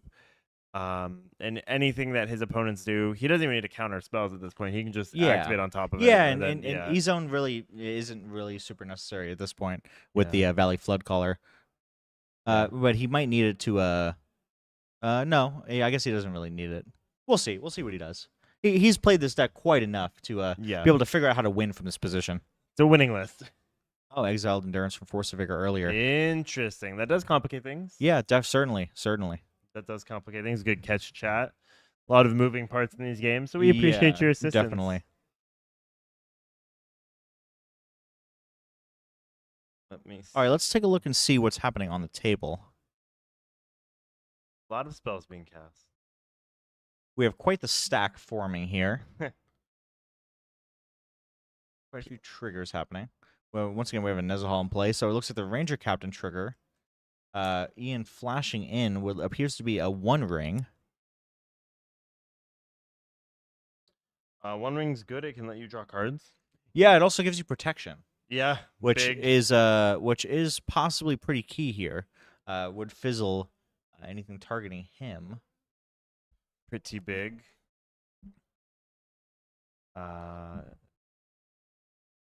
See, we have a Ranger Captain crack. Yeah, multiple layers of cardboard. There's sort of a different pieces of the mantle. It's like the Earth's core of cardboard on the table right now in that big stack. Just trying to figure out where things fall into there. I can't play all of his creatures. He can finale at instant speed. He cannot play creatures at instant speed because of the restrictions of Flood Color. Okay, and it looks like all non-land permanents are getting bounced. we resolved the site grift. Yeah, site grift resolved. That makes things probably a little easier. Given the stakes, I understand why his opponents are having him play it out. I might take the mental health concession. Yeah, honestly, I wouldn't be shocked. But then again, you've worked so hard to get to this point. If there's the 0.000 infinity one chance that Ian somehow doesn't make this happen, then you have to give it to yourself, right? Or at least that's the idea. But at the same time, me personally, I probably also would be at the hotel bar knocking back a few at this point. It's a total party bar. Enjoying my winnings. And a total party bar here at the Doubletree Columbus Worthington. Yeah. Yeah, it was crazy. I showed up, and it was me. It was Hate Monroe from Propaganda and Freedom Waffle. Yeah. And we were the only people at the bar, and I looked around. I was like, this is a total party bar. It was like Yeah. a total party bar. I said the was same thing. like, check, please. Yep. Well, you took that from me, but yeah, certainly. Yeah, well, I taught you everything you know, so. Yeah. Mirror on board.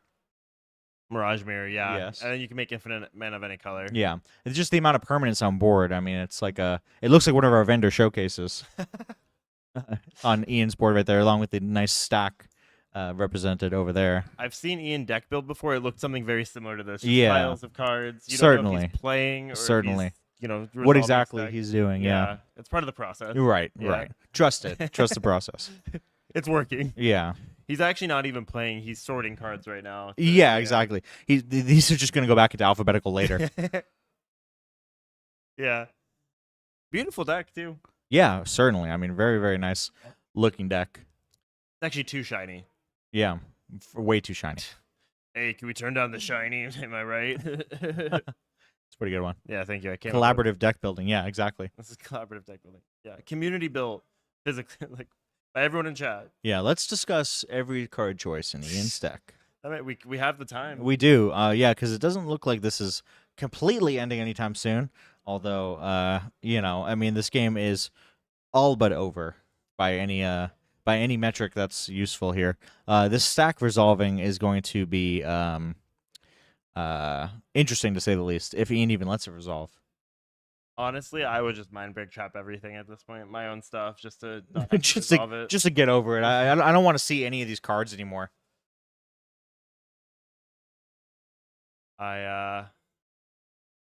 Ian has good taste in his Birds of Paradise. Yeah, I like that art. I can appreciate his opponents making him play it out. Yeah, no, I totally understand it. I completely understand it. I mean, okay, here we have a miscast being fired off on one of the many spells. Terrible podcast. Yeah, or the hated miscast. Looks like we are miscasting our own Crop Rot. What a stack. Yeah. Flashing in a Mana Crypt. Now I can tell it's being cast. No one has permanence. No one has permanence. So yeah, Ian it's does. super. Well, yeah, right. Of course, we were able to get Ian into the spot with the most lair. I did, yeah, intentional. Yeah, that was definitely intentional. Hey, everyone, just tuning in. Who do you think's favored in this match right now? Yeah, let's see. Okay, let's get a poll in chat. Who do you think is going to win this one? Yeah, if I can figure out how to make a poll, I'll We see would who do we think that, is going to yeah. win. Drake Sasser, notably forgot of the Drake was here. miscast. I Yeah, forgot Drake was here. yeah, it's okay. Oops, our rival We need new podcast. episodes. I've been waiting for them for a long time. This match has been Going quite a while. 2 hours? Yeah, Two and a half? Probably approaching. Yeah. 2.5 2.5 hours, we've yeah. been here together. Yeah, and once again, just going through the other 3 pods that have finished in the top 16, we're looking at Bailey Abner on Timna Crom, Evan Matner on Rograk Silas, Andy Beach on Rograk Silas, and then here we're just waiting to find out who our 4th is, and it appears it might be Ian Flannery on Cannon Bonder Prodigy.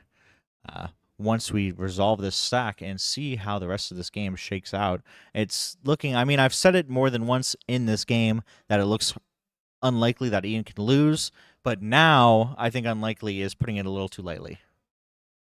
Yeah, I think Ian's gonna win. I'm just gonna say it. Yeah, I think Ian's gonna win. I'm trying to be a little legal about it, right? Like I'm not trying to not trying to crown the winner right now, but how do you not, right? I mean, look at what's happening in this game. Yeah. Yes, there was a cyclonic rift, Fabio. Ian's cyclonic rift. Yeah, to be and exact. it happened to bounce every permanent that he did not own, non-land permanent. Bailey is the goat, yes. Big fans of Bailey here in the booth. And that was all in response. That's all on Austin's turn, might I add. Yeah. In response to a Polywog frog guy. Right, A that's- cha-cha. That is why it is still on the stack. Yeah. And on the resolving this- board. yeah. And the stack is resolving now. We do have our cha-cha here, our tree frog friend here on the board. And Ian has about half his deck laid out on his On side the of the table, board too. yeah. And Jose, it's right now in the finals, it's 2 Rogsai, a Timnacrom, and likely to be a Kinnan.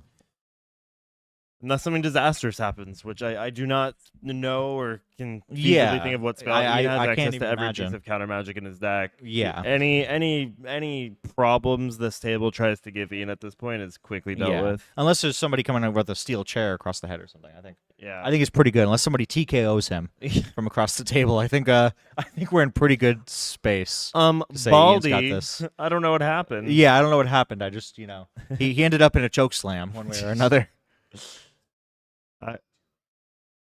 Let's see faces. Let's see how we're looking here. The disparity of boards. Yeah, it's just really pretty it's really damning. something. Yeah. How's the meteor forecast? Yes.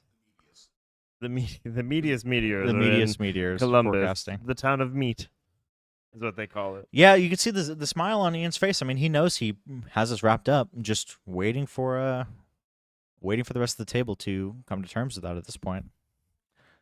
Polywog is not bounced because it's on the stack.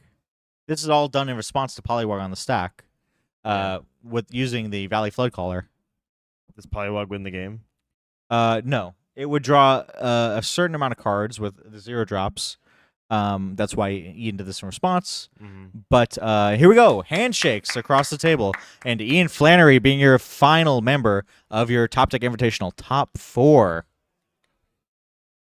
Well, that wraps it up for our top 16. We have top 4 now locked in. Congratulations, Ian Flannery. You have made it top 4 of the Topdeck.gg Invitational. We have our top 4. We have Eric Matner on Rogsai. Yes. We have Andy Beach, a.k.a. Nato64 Yep. on Rogsai. NATO. Nato. We have Ian Flannery on Kinnan Bonder Prodigy. And Yep. last but not least, we have Bailey Abner on Timna Crom. Yep. That was a whirlwind of a game. That was a 2.5 hour game. The judge call right at the kind of a key moment there. Right at the apex of that game there. Added a lot of excitement.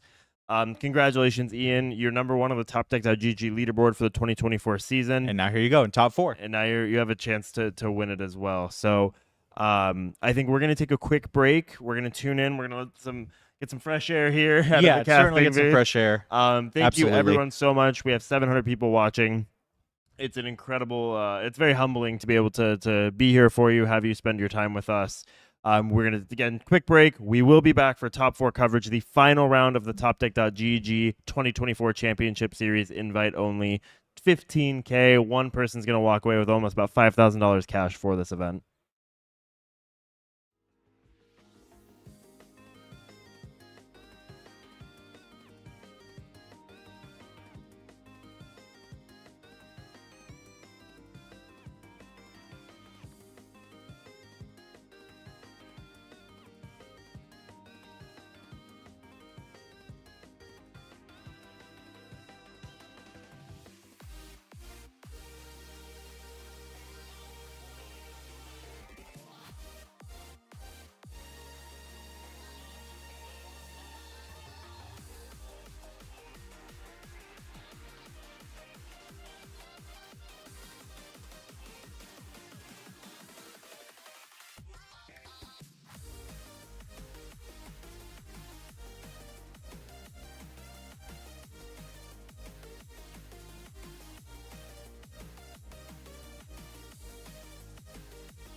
Hello and welcome to Topdeck.gg's coverage of the 2024 Invitational here.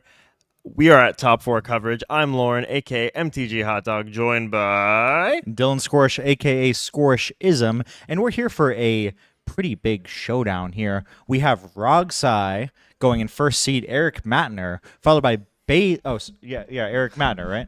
Yeah, followed by Bailey Abner. Excuse me, Matner, Abner. And followed by Bailey Abner on Timna Crom, Ian Flannery on Kinnan. We haven't seen Kinnan in a little while, and it seems to be making a resurgence here in the hands of the comedian MTG, along with Andy Beach, a.k.a. NATO64, on Rograk Silas as well. So 2 Rogsais, a TNK, and a Kinnan. How are you feeling about this matchup, Lauren? Well, first and foremost, I'm proud of these players. Absolutely. Just on a personal level, I've cast a lot of events this circuit. I have seen all of these players at top tables throughout the entire, the highs, the lows, the win and ends missed, the stories. Everything for this season is culminating to this moment. So to see these players at the highest level of competition, playing for the largest ever cash prize in a CDH tournament, Yeah. I'm just happy to be a part of it. It's so cool to see. It's cool for us here. Look, it smiles across the board, and this is the competition that I love seeing that the players are having here. They're smiling, they're laughing. There's so much money on the line for these players. Yeah, Eric has his little stuffed animal there. They're all chatting about it. Yeah, they're having a good time, and I think this is the Exactly. way to play the game.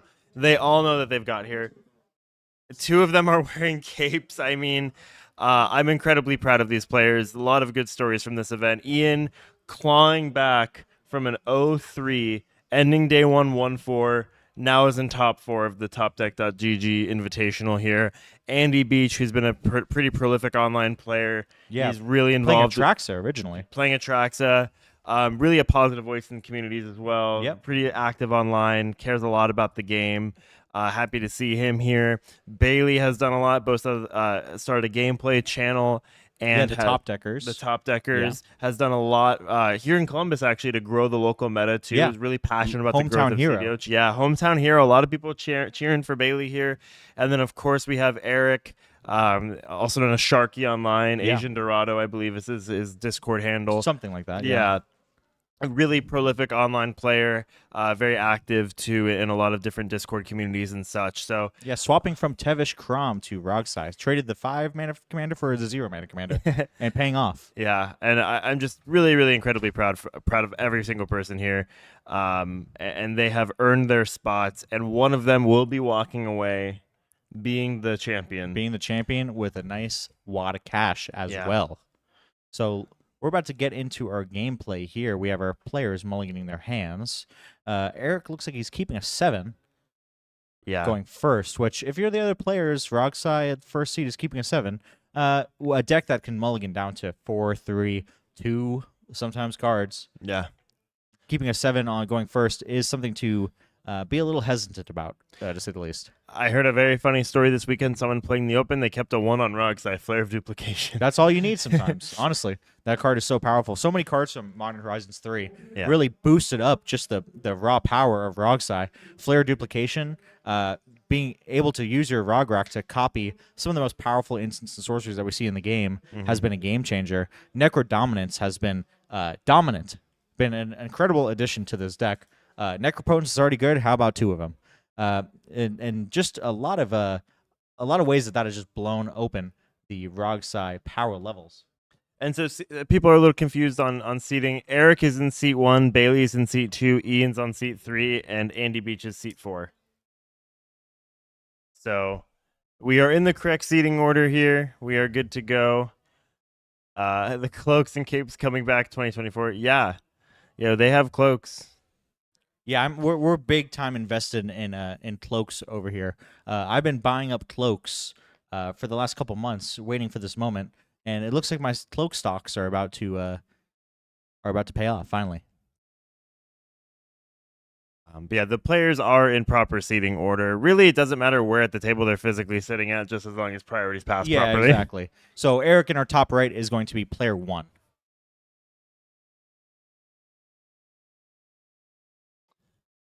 Memo, shout out our friend Memo here from Germany watching. Guten Thank you Tag. so guten Morgen, as you have so wonderfully said to us many times. It's morning Danke, right now in Danke schön. Germany. I was just told it's early morning time, so happy morning. Seat order, physical seat order doesn't really matter as long as you're passing in proper turn order, which we are. Eric in seat 1, Bailey seat 2, Ian seat 3, Andy seat 4. It's counterclockwise, or it's clockwise. Excuse me. It's correct.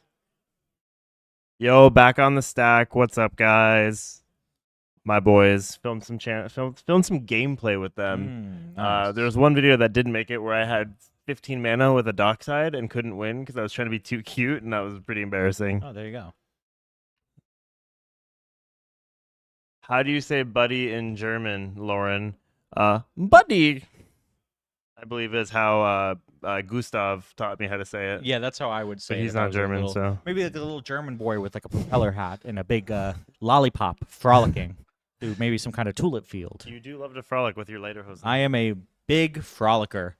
As these competitors are ready to frolic through this top 4 game on their way to some cash prizes. Yeah, it's the pressure's on right now. I'm gonna step away momentarily. Bye, Mikey. Bye. Mikey Hollahan's leaving. Our Bye, boss, Mikey. Mikey, we Thanks have for to pretend to be everything this excited. tournament. Weird how Mikey walked in. You put on the blazer. You I didn't know, have it I on before instantly- I Mikey instantly walked put in. the blazer so, Sharky's my champion. yeah, And Sharky we trust. we got some Sharky fans here in the room. Thanks for everything, Mikey. Love you. Bye. I'm really.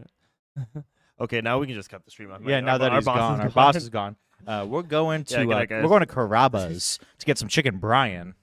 I will be turning on music and keeping the stream going. No, we're not leaving. No. We're not leaving. We're too hungry for We it. will be ordering a chicken Brian from Carrabba's on What the DoorDash. hell's Chicken Brian and Carrabba's? Carrabba's, the Italian restaurant. I've never heard of it. It's really delicious. Chat, if you know Carrabba's and if you've had chicken Brian, chime in. It's like a feta, sun-dried tomato chicken dish. It's pretty delicious. Comes with you can have it with spaghetti with Alfredo sauce. It's the best way to have it. Okay. We're sorry, the mulligans are taking a long time. All right, I'm getting a little hungry. We've been talking about food all day. You were trying to eat me earlier. Ooh.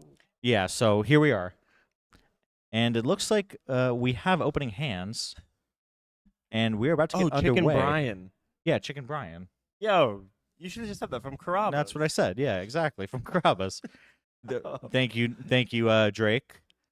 Really delicious. It's like Olive Garden. I've been Olive Garden a few times. Yeah, it was step nicer. Yeah, well, if it's a step nicer, it makes sense you wouldn't have been. You went to, Nobu. Olive Garden. No, I live in Los Angeles. Yeah, I'm on a first name basis at Nobu. They call me Nobu Dylan. I could talk about my Los Angeles life if you'd like. No, it's okay. Okay. Tad of the Bufftown Bullies in chat. Hey, Tad, how you doing? Good to see you. 2 Rogs? Yep, that Yeah, is correct. 2 First and Rogs. fourth. It's a Rog sandwich, if you will. It's a Rog sandwich. And Bailey and Ian, TNK and Kinnan, in the middle of a Rog sandwich here. Not exactly where you want to be. A little complicated. If you stop Andy, what are you going to do to stop Eric? That's Yeah. kind of the calculus that goes into stopping a Rogsai or dealing with a Rogsai at the table. But when there's 2 of them, it gets a little more hairy. And on the flip side, too, are you really incentivized to stop Andy when the turn's passing right to Eric? So, Right. to quote the wonderful Drake Sasser, the texture of the table it's a really Yes. complicated thing to navigate here. Yeah, extremely complicated. I do not envy the spot of Bailey and Ian here if they're looking to be more interactive. Personally, I don't think that going into a game with double Rogsai, you're looking to be the police of the table. I think you're looking to try to match them as much as you can on speed and try to disrupt them as much as you can on board. I don't think counterspells are actually going to be that helpful for you against a double Rogsai matchup. Yeah, they're just going to be able to 2-for-1 anything you do. Yeah, there's only so many cards you could have in hand. And speaking of which, as Bailey drops down a Gemstone Caverns, exiling a Mox Diamond. Yes, the Open is going to top 4 right now. They are wrapping up. They had a match that went long. Our secondary stream table will be set up with top 4 of the Open, which we Yeah. may switch to depending on when this game ends. Exactly, yeah, just depending on what happens here. This could be a quick one, could be in for the long haul, so we will see. Shout out Gatorbait TV and all the Homestead Miami heroes out there. Okay. Ian Malta too. It appears that Ian possibly Wow. mulled low. He said maybe I'm playing Rogsai. Where's his flare duplication now? Maybe mulling low with the hope that you see a wheel from one of these two Rogside decks. Yeah, possible. But man, if I'm one of the Rogs in the first seat, I'm probably still wheeling if that's my main game plan. But it feels pretty tough to wheel somebody who mulled that low.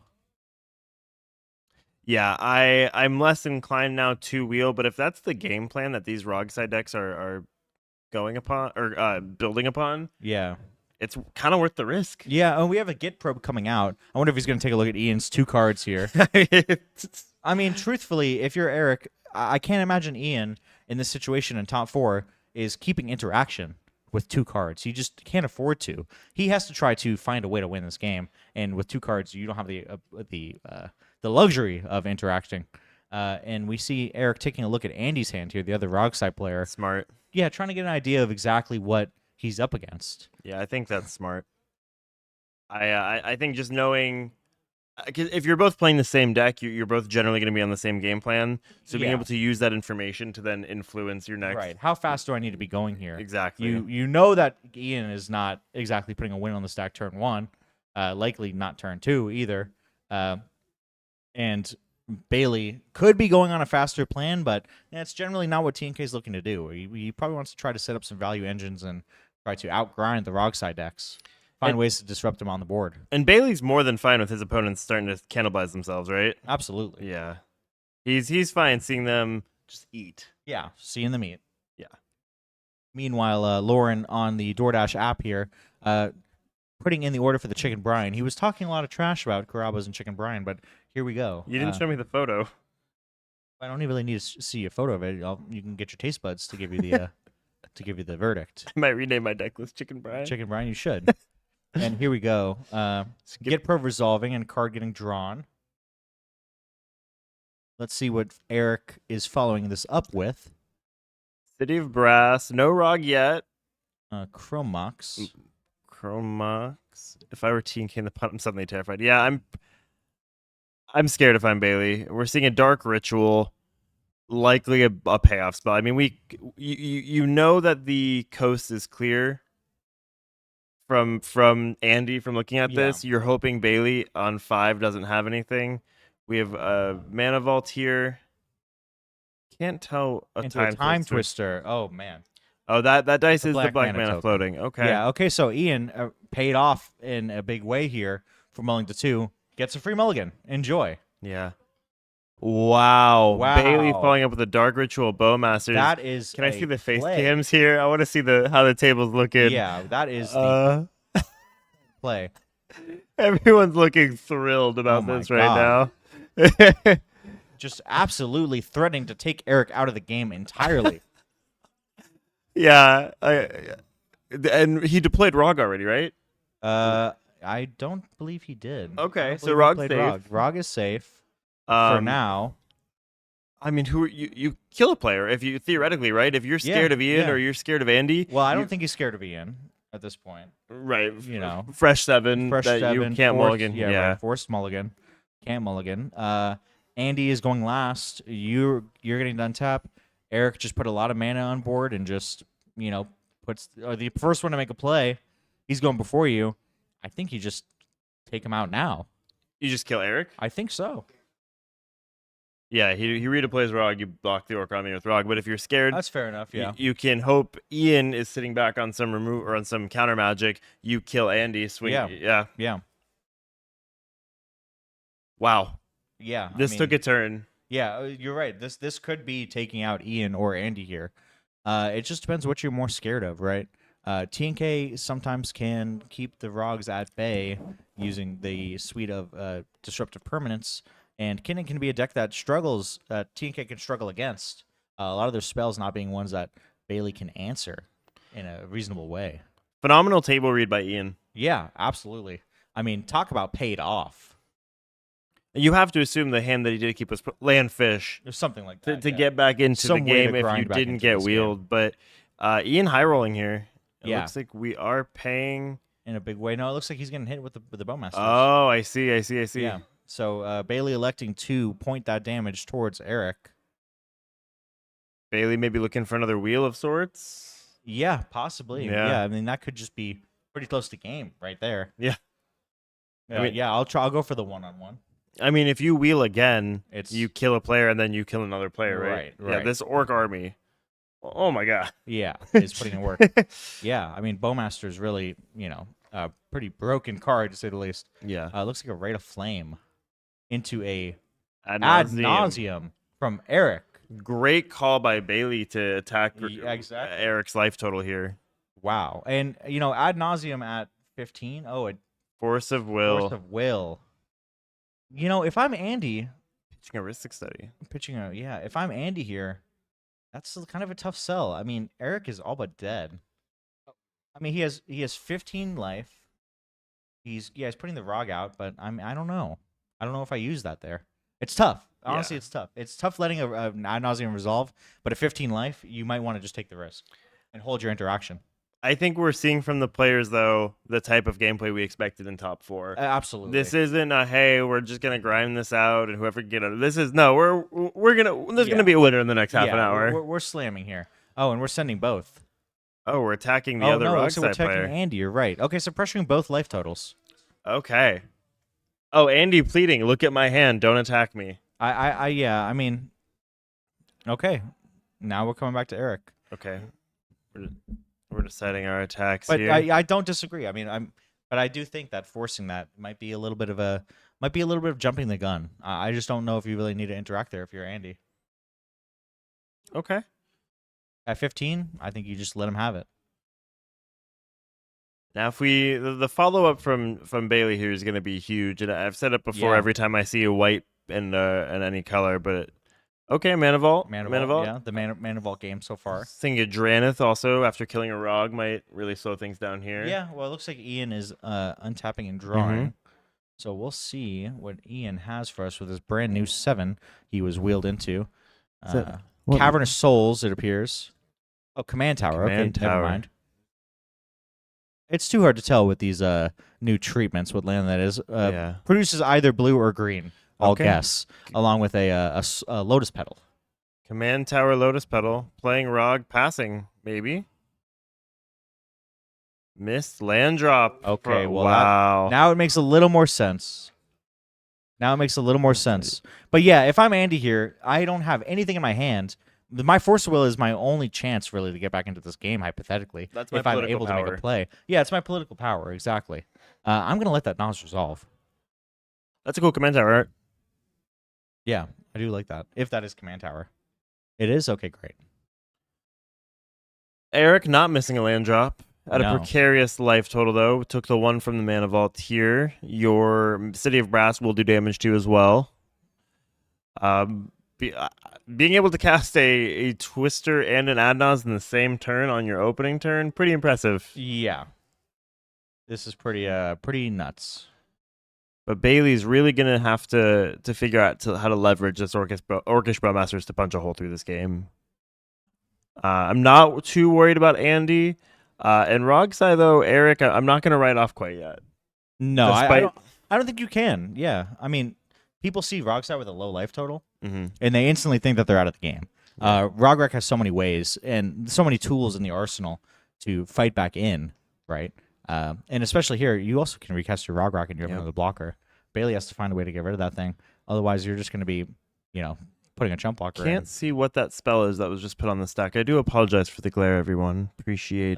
Under the Rogrek?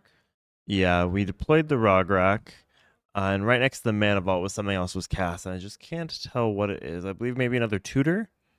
As Sharky's going back in his library, I would presume Maybe a tap 2 demonic mana, tutor. demonic yeah, tutor. likely a demonic tutor. Should be a Ristic tutor. Oh, maybe a demonic bargain. Oh, That's the one I would play personally. That's one of my favorite cards. Designed by Patrick Sullivan. was it actually? It was actually. Oh, I've wow. been informed. Yeah, That's cool. yeah. Notable Magic Pro. So I don't know who designed Ristic Tutor, but it certainly wasn't him. It was me. Well, that makes sense why it's such a bad card. And here we go. Eric looking for a tutor. Currently tapped out of mana as far as we can tell.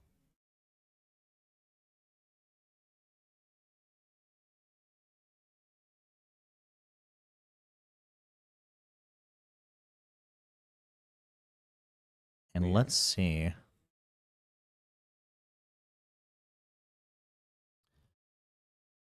We are looking through. You're working with such limited resources right now in Eric's seat, right? Yeah. Like, yeah. your mana is a little choked. One rock removal. Your life Rog is costs choked. 4, your life's choked. Rog is dying next turn. There's no two ways around it, really. You're running out of cards in hand. And honestly, you're in a pretty tough spot. I mean, Ian doesn't seem to have a lot going on either. You can start swinging at him if you want, if you're Bailey, but you have to get Eric out of this game. His resources are way too high to deal with. Yeah, it's. I don't know what Bailey's follow up is. You're untapping with 5 mana. Yeah. Ian, I don't know if we can switch to face cams here to kind of see what the vibe is right now. Everyone's laughing. Okay. I think Ian maybe knows, hey, that was a really crummy tutor here, or crummy twister. Right. Well, I mean, it can't be crummier than 2 cards. I mean, maybe it could. Possibly a fish land is better than whatever other 5, 6, 7 cards he has in his hand. Right. Maybe it could be maybe he has like all of his 8-drop creatures in his hand. But yeah, I mean, this could be like Luke Henson points out, this could be a CDH finals game for the biggest CDH tournament that we've ever had, decided by combat damage. That would not be a completely shocking resolution to this game with the way it's played out so far. That Bowmasters coming off of the Dark Ritual Gemstone Caverns being just a complete blowout here. Bit of poetic justice. A little bit. I mean, pretty insane to think about. That wheel coming from Eric, putting Bailey in a dominant position and refilling Ian from a 2-card mulligan and taking Andy to 0 lands, just Roggen play, pitching 2 cards to have to answer Eric's Force of Will in a blue blast on the Rog. on Rog from Bailey. Talk about a blast from the past. Boo. Oh my God. The technology. Let me pull up pricing here real quick on the top. Wow. GG. I'm all but speechless right now. A blue elemental blast on Rograk. I'm a huge blue I elemental feel like blaster I'm fan. back in like 2020, 2021 with the Winota craze. I love blue blast. I love blue blasts too. I have a playset of Japanese blue blasts in my binder right here, staring at me lovingly. Can't imagine registering it, but here, Bailey, it might just take Eric completely out of this game. Poetic justice. We're winning with combat damage and blue elemental blast. Pretty amazing. I feel like we're back in 1994, Right when magic was invented. right when magic was invented. Let me take a look. Working on finding what that pricing is, Lua.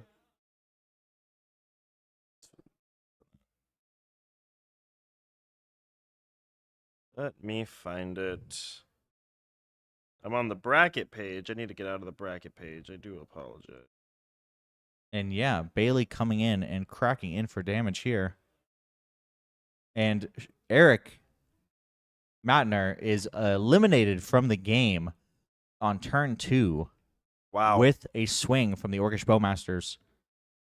Just an absolutely shocking way to kick off this game. I mean, man. I was not expecting that. No, if you asked me to simulate this game 100 times in my head, which I did, frankly, that never came up, this scenario. So Talk about a once-in-a-lifetime play. for everyone in chat, it looks like player removal is also glare removal. So we dealt Exactly. No more glare. We don't have to deal with glare anymore because Bailey did us the favor of eliminating Eric. with... Yeah, thank you, Bailey, for removing the glare for us. Yeah. So pricing for this event, just found it here. First place gets $4,500. Second through fourth get $1,500, and fifth through 16th get $500. Yeah. A lot of moolah. A lot of moolah. And here we go. Andy, Ian playing his Kinnan and passing. Andy playing a Mox Diamond, pitching a Gemstone Caverns, not the best land to see, into a Mana Vault. And now Bailey untapping. Wow. With an orc army the size of Texas. Yeah, we might actually switch Bailey to the other seat so we can get some more glare on his side of the board there. That's not a terrible idea, Jose. If anyone needed more glare, We can provide. we got lamps at plenty. Yeah, we can provide. We have a Slaughter Pact targeting Kinnan, followed Oh by my a Fierce God. Guardianship, followed by a Fierce Guardianship. Talk about he's ready to just eliminate Ian right from this game too. Wow. Wow, I mean Bailey just taking it in. And Bailey is gained full control over this game. Yeah, I mean without a doubt. just absolute dominance on the field, on the board. This is creature combat, that removal that Bailey is winning this game with. Yeah. It's not often I'm speechless. No. It truly no. isn't often that I'm speechless. You won't shut up half the time. No, it's true. Bailey is one of the kindest people in the community that I know. Absolutely. Just an awesome guy. And for him to just show up and go, yeah, you're dead. Yeah. And you're dead. Bailey is bringing his A game right now. People might say, who's the beatdown? But there ain't one question on anybody's mind on who the beatdown is. Bailey is ready to beat down the rest of this top 4 finals table. Wow. Beep, beep. He is putting this thing into full throttle. You couldn't see it, but I'm changing the gears right now, and he is in first. Change the gears. He is putting his pedal to the metal. His Lotus Spell. Oh, he doesn't have a Lotus Spell. No. That would have been so much better if he did. It would be amazing. Sorry, everyone. But this is the big beat stick coming back to bite. Can we switch to the C-SPAN cam, please? Oh, no.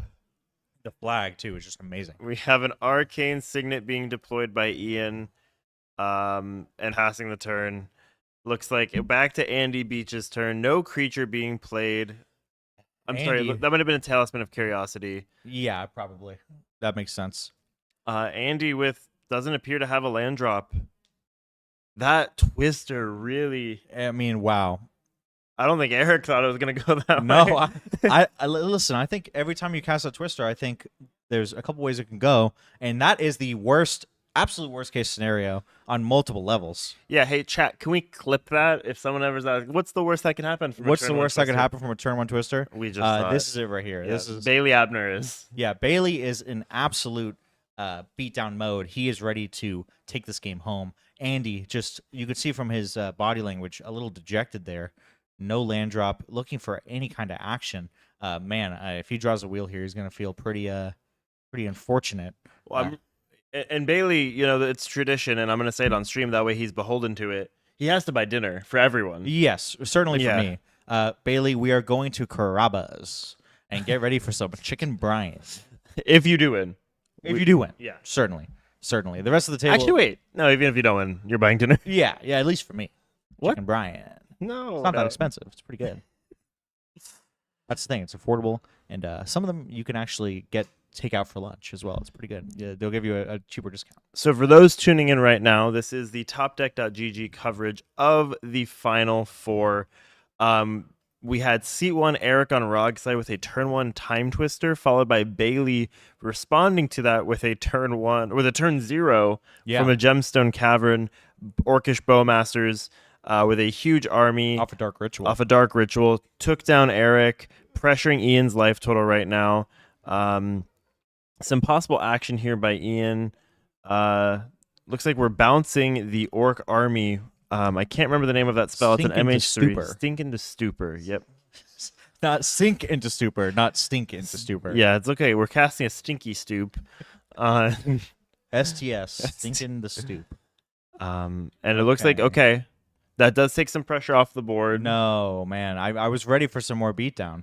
I was too. We might just see we're playing Crom. Okay, a little Crombat. Oh, we had Crom already. Oh, we're playing the Slaughter Pack trigger. Yes. Upkeep, we're playing the Slaughter Yep, Pack trigger. Yep, good call. Great call. You don't want to die. Yeah, generally smart. I say that to the rest of the table, right? And here we go, getting in for some damage here. So I'm assuming the most of the damage is going to go towards Ian. Yep. With maybe Timna or probably the Bowmasters at. Oh, Done them both. yeah. No reason, just start cracking in. Yeah. Bailey has to start eventually closing this window, though, right? Yeah, absolutely. Well, Bailey here is also, you have to remember, drawing 2 cards, Mm-hmm. has Crom, a card engine online, has a lot of mana developed. We were talking about him winning this game with combat damage, but at the same time, he's just generating enough advantage in cards and mana that he should be able to try to find something to put this together. Yeah, that Time Twister, I just can't get over it. It's living rent-free in my head how much that changed everything for this game. Granted, it was turn 1, really the first major play. I'm not sure what life totals are. It's a little hard to see on the screen. We're going to see if we can get an update. We're going to get a check on what our life totals are. I think that's a very relevant thing for us to be tracking. And unfortunately, just hard for us to see. Eric, he left, and there's just a big glare once he left, and it really. Yeah, I think he might have brought the glare with him. We bring the glare. We bring the glare. We're top deck guys. Of course we bring the glare. We're top deck guys. Of course, seat 1 has glare. All right, so let's see. Wandering Archaic. Okay, well, that's definitely a blocker. Certainly not something Andy wants to see. Oh, and 824 viewers. Wow, that is a sizable amount. Thank you thank so you all for much. joining in. And in response to the Wandering Archaic, we have Andy firing off a Vampiric Tutor, so looking to get back into this game. Yeah, the Wandering Archaic does help Ian put some presence on the board, maybe copy a tutor or two. As far as life totals, Ian is at 8 life and Andy's at 32. And let's see. 8 life is a pretty precarious position with this Yeah. Crom getting in along with the Bowmasters. Okay, we just got an update. Ian is at 6 life. Bailey and Andy are both at 32. Yeah. I mean, Bailey's one wheel away from really... Oh, well, yeah, for sure. From just closing this game out entirely. Exactly. And to the 830 people watching, thank you very much for joining us. Extremely, extremely humbled to have such a huge turnout here for Top Deck's coverage of the Final Four of the Topdeck.gg Invitational Championship Series for the 2024 season. I can't thank you enough for all being here. And if you're just joining us, my name's Lauren, also known online as MTG Hot Dog, and I'm joined by Dylan Scorish, a.k.a. Scorishism. And yeah, let's see what we're getting with this Vampiric Tutor off Andy. Tough decision here on what you tutor. a land. It could honestly just be like a command tower at this point, Surveil Land. Who knows? I'm not even kidding. He has a handful of cards that are just seemingly uncastable. And his life is in jeopardy. We have a Wandering Archaic on board. You have a Bowmasters and a Crom that are threatening to beat you down. And we just have to see like what he can do to try to get back into this game. It's not an easy decision. A little bit of a storyline here I want to touch on, just to add to sort of the intensity and the excitement currently in this match. Bailey was a coaching client of Ian's. Oh, really? Yeah. So Bailey had some coaching from Ian. I don't think it's been a while, but at one point in their Magic careers, they did cross paths. Bailey was a student of Ian's, and now they're both, and this was towards the beginning of the season, and now they're facing each other. Yeah. The student might be surpassing the master here. Yeah. Possibly at this table. Certainly on board right now, I feel like Bailey has a distinct advantage over the rest of the table. The Wandering Archaic, yes, is a relevant card, but at the same time, Bailey has threat of just killing Ian out of nowhere here. Doesn't have reach either. Does not have reach. Certainly not. It looks like it could with all those arms.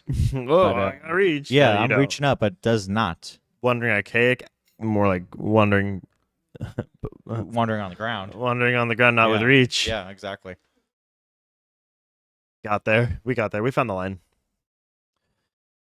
All right. Taking a lot of time to resolve this Vampiric Tutor. Some table talk probably occurring. Yeah. I'm willing to say, Andy and Ian might be teaming up to try to stop Bailey. Yeah, that is possible for sure. I'm not exactly. I don't know. I'm trying to think what Andy could possibly get that wins him the game here, or they get some closer to winning the game, and there's not a ton of options. Really, what you might want to do is get a wheel, but there's a Orcish Bowmasters in play, threatening to just destroy you. Yeah, you and the can't other wheel. Competitor, you can't wheel. Or maybe Andy goes, I'll get a wheel, and we just deal with this 1v1. I mean, yeah, we could have a Jessica's will, perhaps, if he has rocks in hand, or way to parlay that. Not a lot of options. And yeah, you're at 32, which is still a decent amount life total, but it is starting to dwindle. You are Yeah. going to lose now 2 life from the Vamp, right? Yeah. This could also be something like a Risic study. Yeah. To try to draw you back into this game. But yeah, I don't know. We will see here very shortly. And we're gonna Jessica's you Will. called There it, you yeah, go. Jessica's will, and I hope we Yeah. did lose the 2 life from. I believe our I Vamp saw him tutor. do We it, did. yeah. Okay, perfect. And yeah, we're gonna have a Wandering Archaic trigger. Maybe helping Ian get some action. I don't know if he wants to risk exiling the top cards of his library. Yeah, possibly. And here we have Bailey tapping some mana. We'll see what he decides to do with that. The tension. I'm starting to feel it. Yeah, I mean Bailey, very patient player, waiting for his moment here. We're thinking. We have spells to cast, I believe. Wondering if You can high roll. You can go, yeah, you got no lands. You're just as well as going to be. Right. Well, if he hits a land here, Yeah. that's another way for him to generate this red mana spell into something better. And here's a Swan Song. Amazing. And looks like paying for Wandering. Yeah, paying the extra 2. Yeah, that'll certainly do it. That also will nullify the Wandering Archaic trigger. And you burnt the Force. Yeah, burnt the Force. Once again, that goes back to that decision about playing that Force of Will. Getting rid of the days in your hand.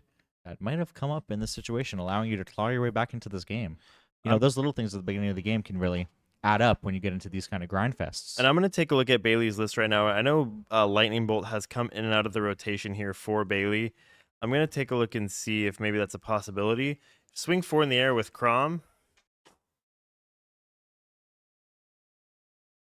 One moment. We're going to take a look here. Let me find Bailey's list. But Bailey, I believe it was considered for a while to have Lightning Bolt. I'm going to look now. It's a very real possibility. Ian just gets hit 4 in the air with Crom, and just Ian gets bolted. I'm looking now. Okay, no Lightning Bolt. Looks like Ian did take 4 in the air from Crom, followed up by a Mystic Remora from Bailey. So Ian is at 2 life. A precarious amount of life. Yes. Sorry. No, you're good. I was just going to highlight the Cephalid Coliseum that Ian hasn't played. That really, you can tap it once, and that's essentially it. Yep. Your Cephalid is off, and your Talisman cannot tap for colored mana without ouchies. You do not want to be experiencing any ouchies here. Yeah, the bird can also kill Kinnan, so Ian just dead on board. Ian is dead on board to a bird. And there's a fish in play as well. Yeah. Really just not the situation you want to find yourself in if you're our Ian here. Absolutely not. This is very tough beats. Your mana hurts you. You had to mull really low on the back of possibly getting wheeled into something good. You got wheeled, and the whole table just got taken over by Bailey. Yeah, and here we go, just bringing the beats. Looks like possibly tracking Crom damage. I believe 8 Crom damage has been dealt, but life totals are so low. Yeah, it doesn't really matter all that much, it seems like. Give me the Beat Boys to free my soul. I want to watch Bosch and Roland drift away. Yeah, he's winning right now. Hey, Diggles. Hi, Diggles. Thank you so much for joining us. And to the 800 plus people also joining us. What a cool thing. This is the highest ever viewer count we've had on one of our streams. And we can't thank you all enough truly for being here. And this has just been quite the game so far, with Bailey just dominating on the board. Yeah. Once again, just playing essentially just a control matchup here. He's put a big threat in play and has played removal spells and counter spells. And that's essentially all he's done so far.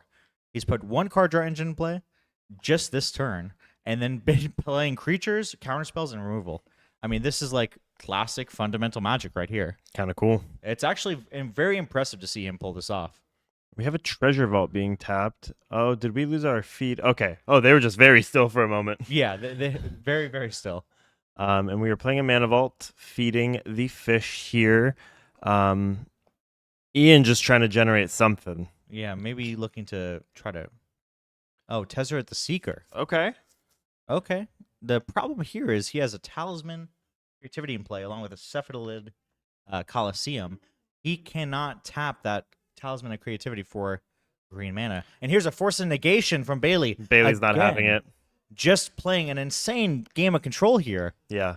Bailey's not even considering, hey, maybe I'm even dealing this with, maybe I'm not. Absolutely not. I'm just going to eat this he out is of not existence. worried about protecting his win at all. No. His win's attacking with Crom. This is it. And here we go. Andy has lethal on Ian right now if he so chooses. Yeah, this is a big combat step now. I don't know if Andy's trying to curry favor with Ian, saying, hey, I won't attack you, or if he's going, this is a 1v1 now. Yeah, and there you go. Ian only has 1 card in his hand. And his mana hurts him. Yeah. This is really just an amazing game from Bailey. Just extremely well played. And here we go from Bailey. An We have Enlightened an upkeep Enlightened Tutor. Wandering Archaic will trigger. He's paying. He's opting to pay. Not that it even really matters, because I think Bailey is just ready to crash in with that Crom. Yeah, he's ready. Ian's, what are you gonna do? I can appreciate the sportsmanship Ian's showing. Of course. What am I gonna do? He's not mad. He's not getting angry with his opponents. He understands the nature of the situation, and that's part of just playing the game. Bye, Sarah. Sarah's leaving, guys, and it's understanding the nature of the beast, right? Yeah. He knows what he's getting into at this high level of competition, and he honestly, I'd be way more upset if I was in Ian's position, and he's just Yes. taking it like a consummate professional. Absolutely. And he's been in these high tension games before. He knows how to play them. And here we go. He's getting a Wishlaw Talisman. I wouldn't be surprised if he hands that off to Ian, swings in the air with Crom, and just gets that over with. Oh, it looks like that was that end step. Yes, that was an end step. Yes. Okay. And really just, like I said, just absolutely amazing play from Bailey. Just talk about tempo. Just controlling the pace of this game. And there we go. Handshakes Ian from has Ian. been eliminated. Eliminated from the game. Wow. So Bailey has won with combat damage, or has beaten Ian and Eric with combat damage. For those of you who are tuning in, Eric Matner in seat 1 has cast a turn 1 time twister, and in response, Bailey flashes in a Bowmaster and just ran amok on the table. Absolutely. And once again, we have to give our props to Ian. He started off yesterday 0-3, ended day 1-4, and then came back to fight his way to a winning record in 6th place at the end of today into top 16 and into top 4. So really an amazingly played day and weekend from Ian, ending with a Crom swing. And now we see Bailey. Yep, casting a Coin the Week, Casting a Coin the sacrificing Week. Orcish Bowmaster is making infinite mana. Just an absolute metric ton of mana. It's 6, but to us, Yeah, I mean, that's infinite mana, essentially. it's true. For a Timnacron pilot as well, I mean, he can cast the Apple, he can cast Boromir, he can cast Delny, all the cards that Timnacron You naming plays. just the worst Timnacron cards? Possibly. Loyal Apprentice, Loyal. Bringing it back, baby. bringing it back. Professional Facebreaker is live. We are live for Facebreaker right now. So we'll see what Bailey chooses to fetch here. And if he's ready to close the game out, nauseam. that's He's ad over it. nauseam. He's like, I'm gonna just win this. With an Angel's Grace! We have an Angel's Grace holding priority in response. And that's a Mindbreak Trap. Oh. And Bailey's not done. Flusterstorm. Nope, not happening. So we cast ad nauseum, held priority, cast Angel's Grace, split second, nothing else can get on the stack.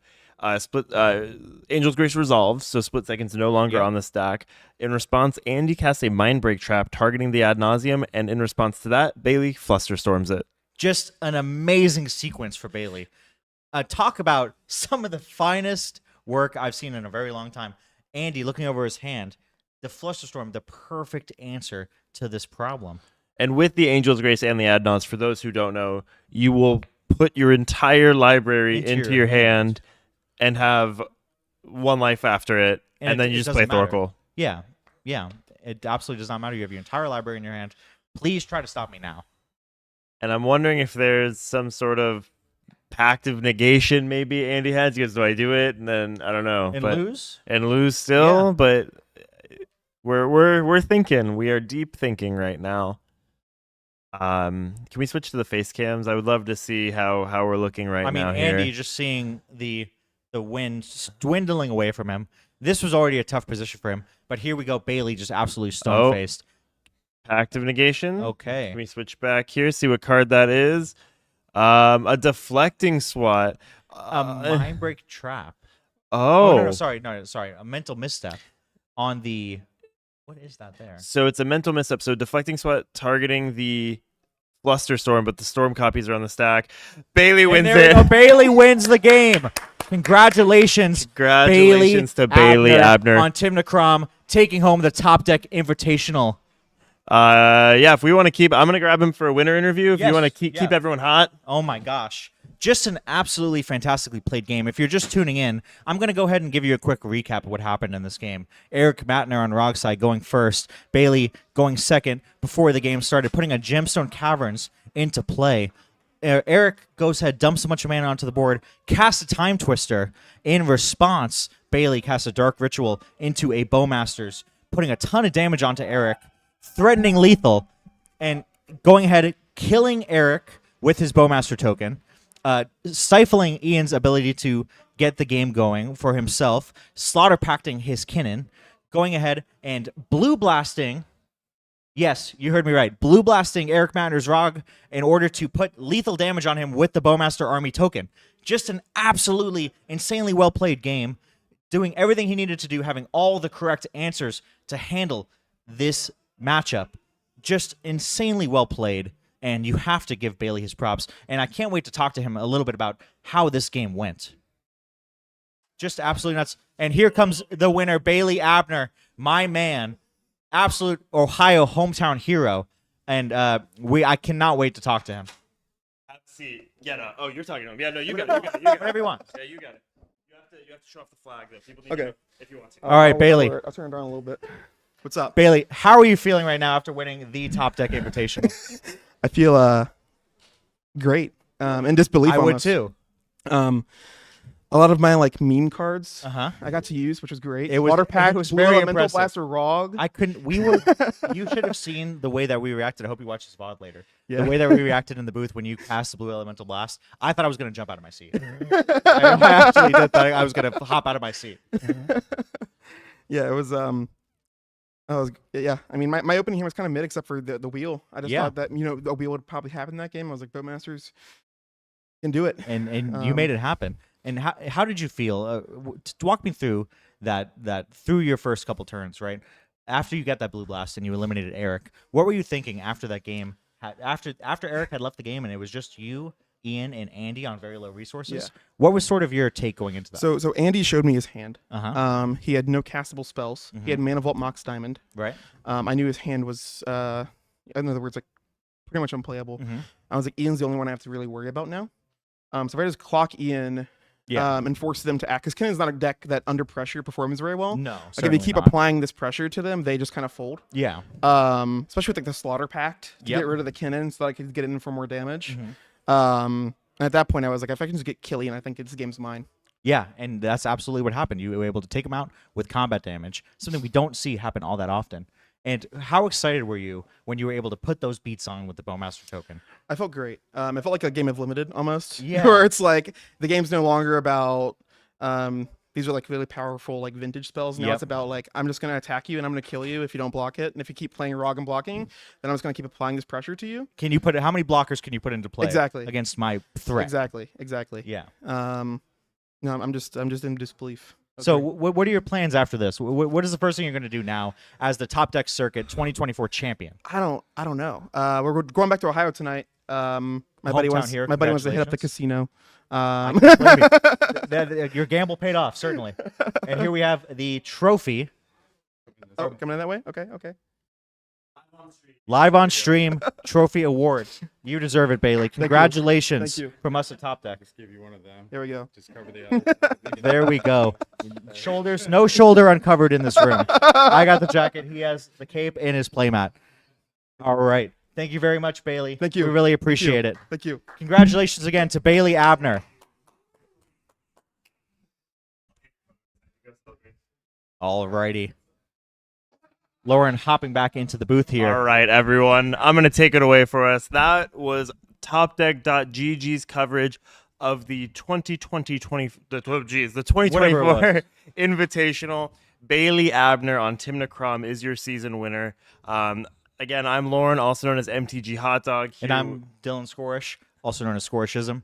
Thank you, everyone, so much for being here. I think we're going to switch. We have we're going to put on some music, some background noise here. We're going to put on the Final Four of the Open, where Brian Koval is looking to secure his win for top four, in his top four match. So we're going to switch over to that. Thank you, everyone who joined us throughout this weekend. We had over 800 people watching. Pretty amazing.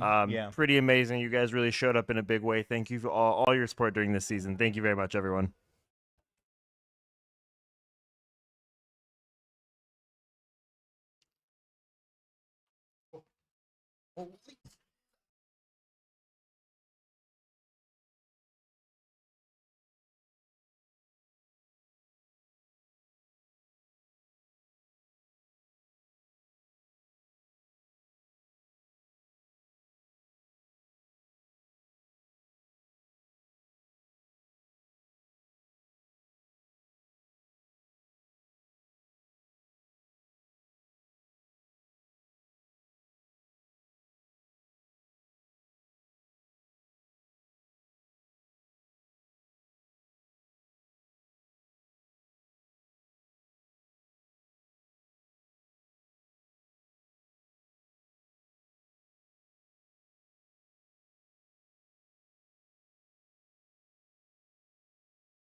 and I'm empowered, and I'll see what you will believe. I've got the power to cut through all your negativity. I'll sing it louder, cause I'm empowered. I'll sing it louder, let me show you who I can be. And I'm empowered, and I'll see what you will believe. I've got the power to cut through all your negativity. I'll sing it louder, cause I'm empowered. I'll sing it louder now.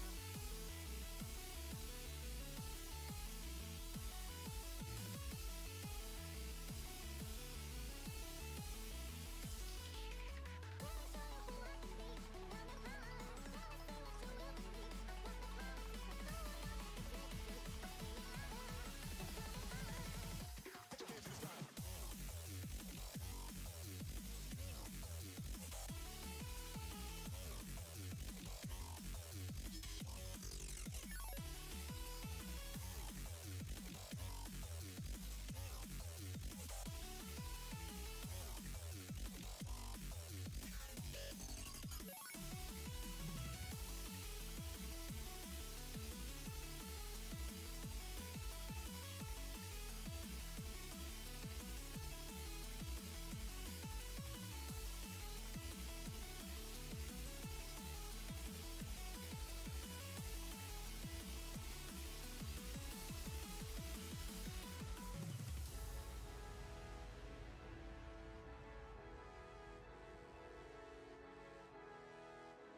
Thank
you.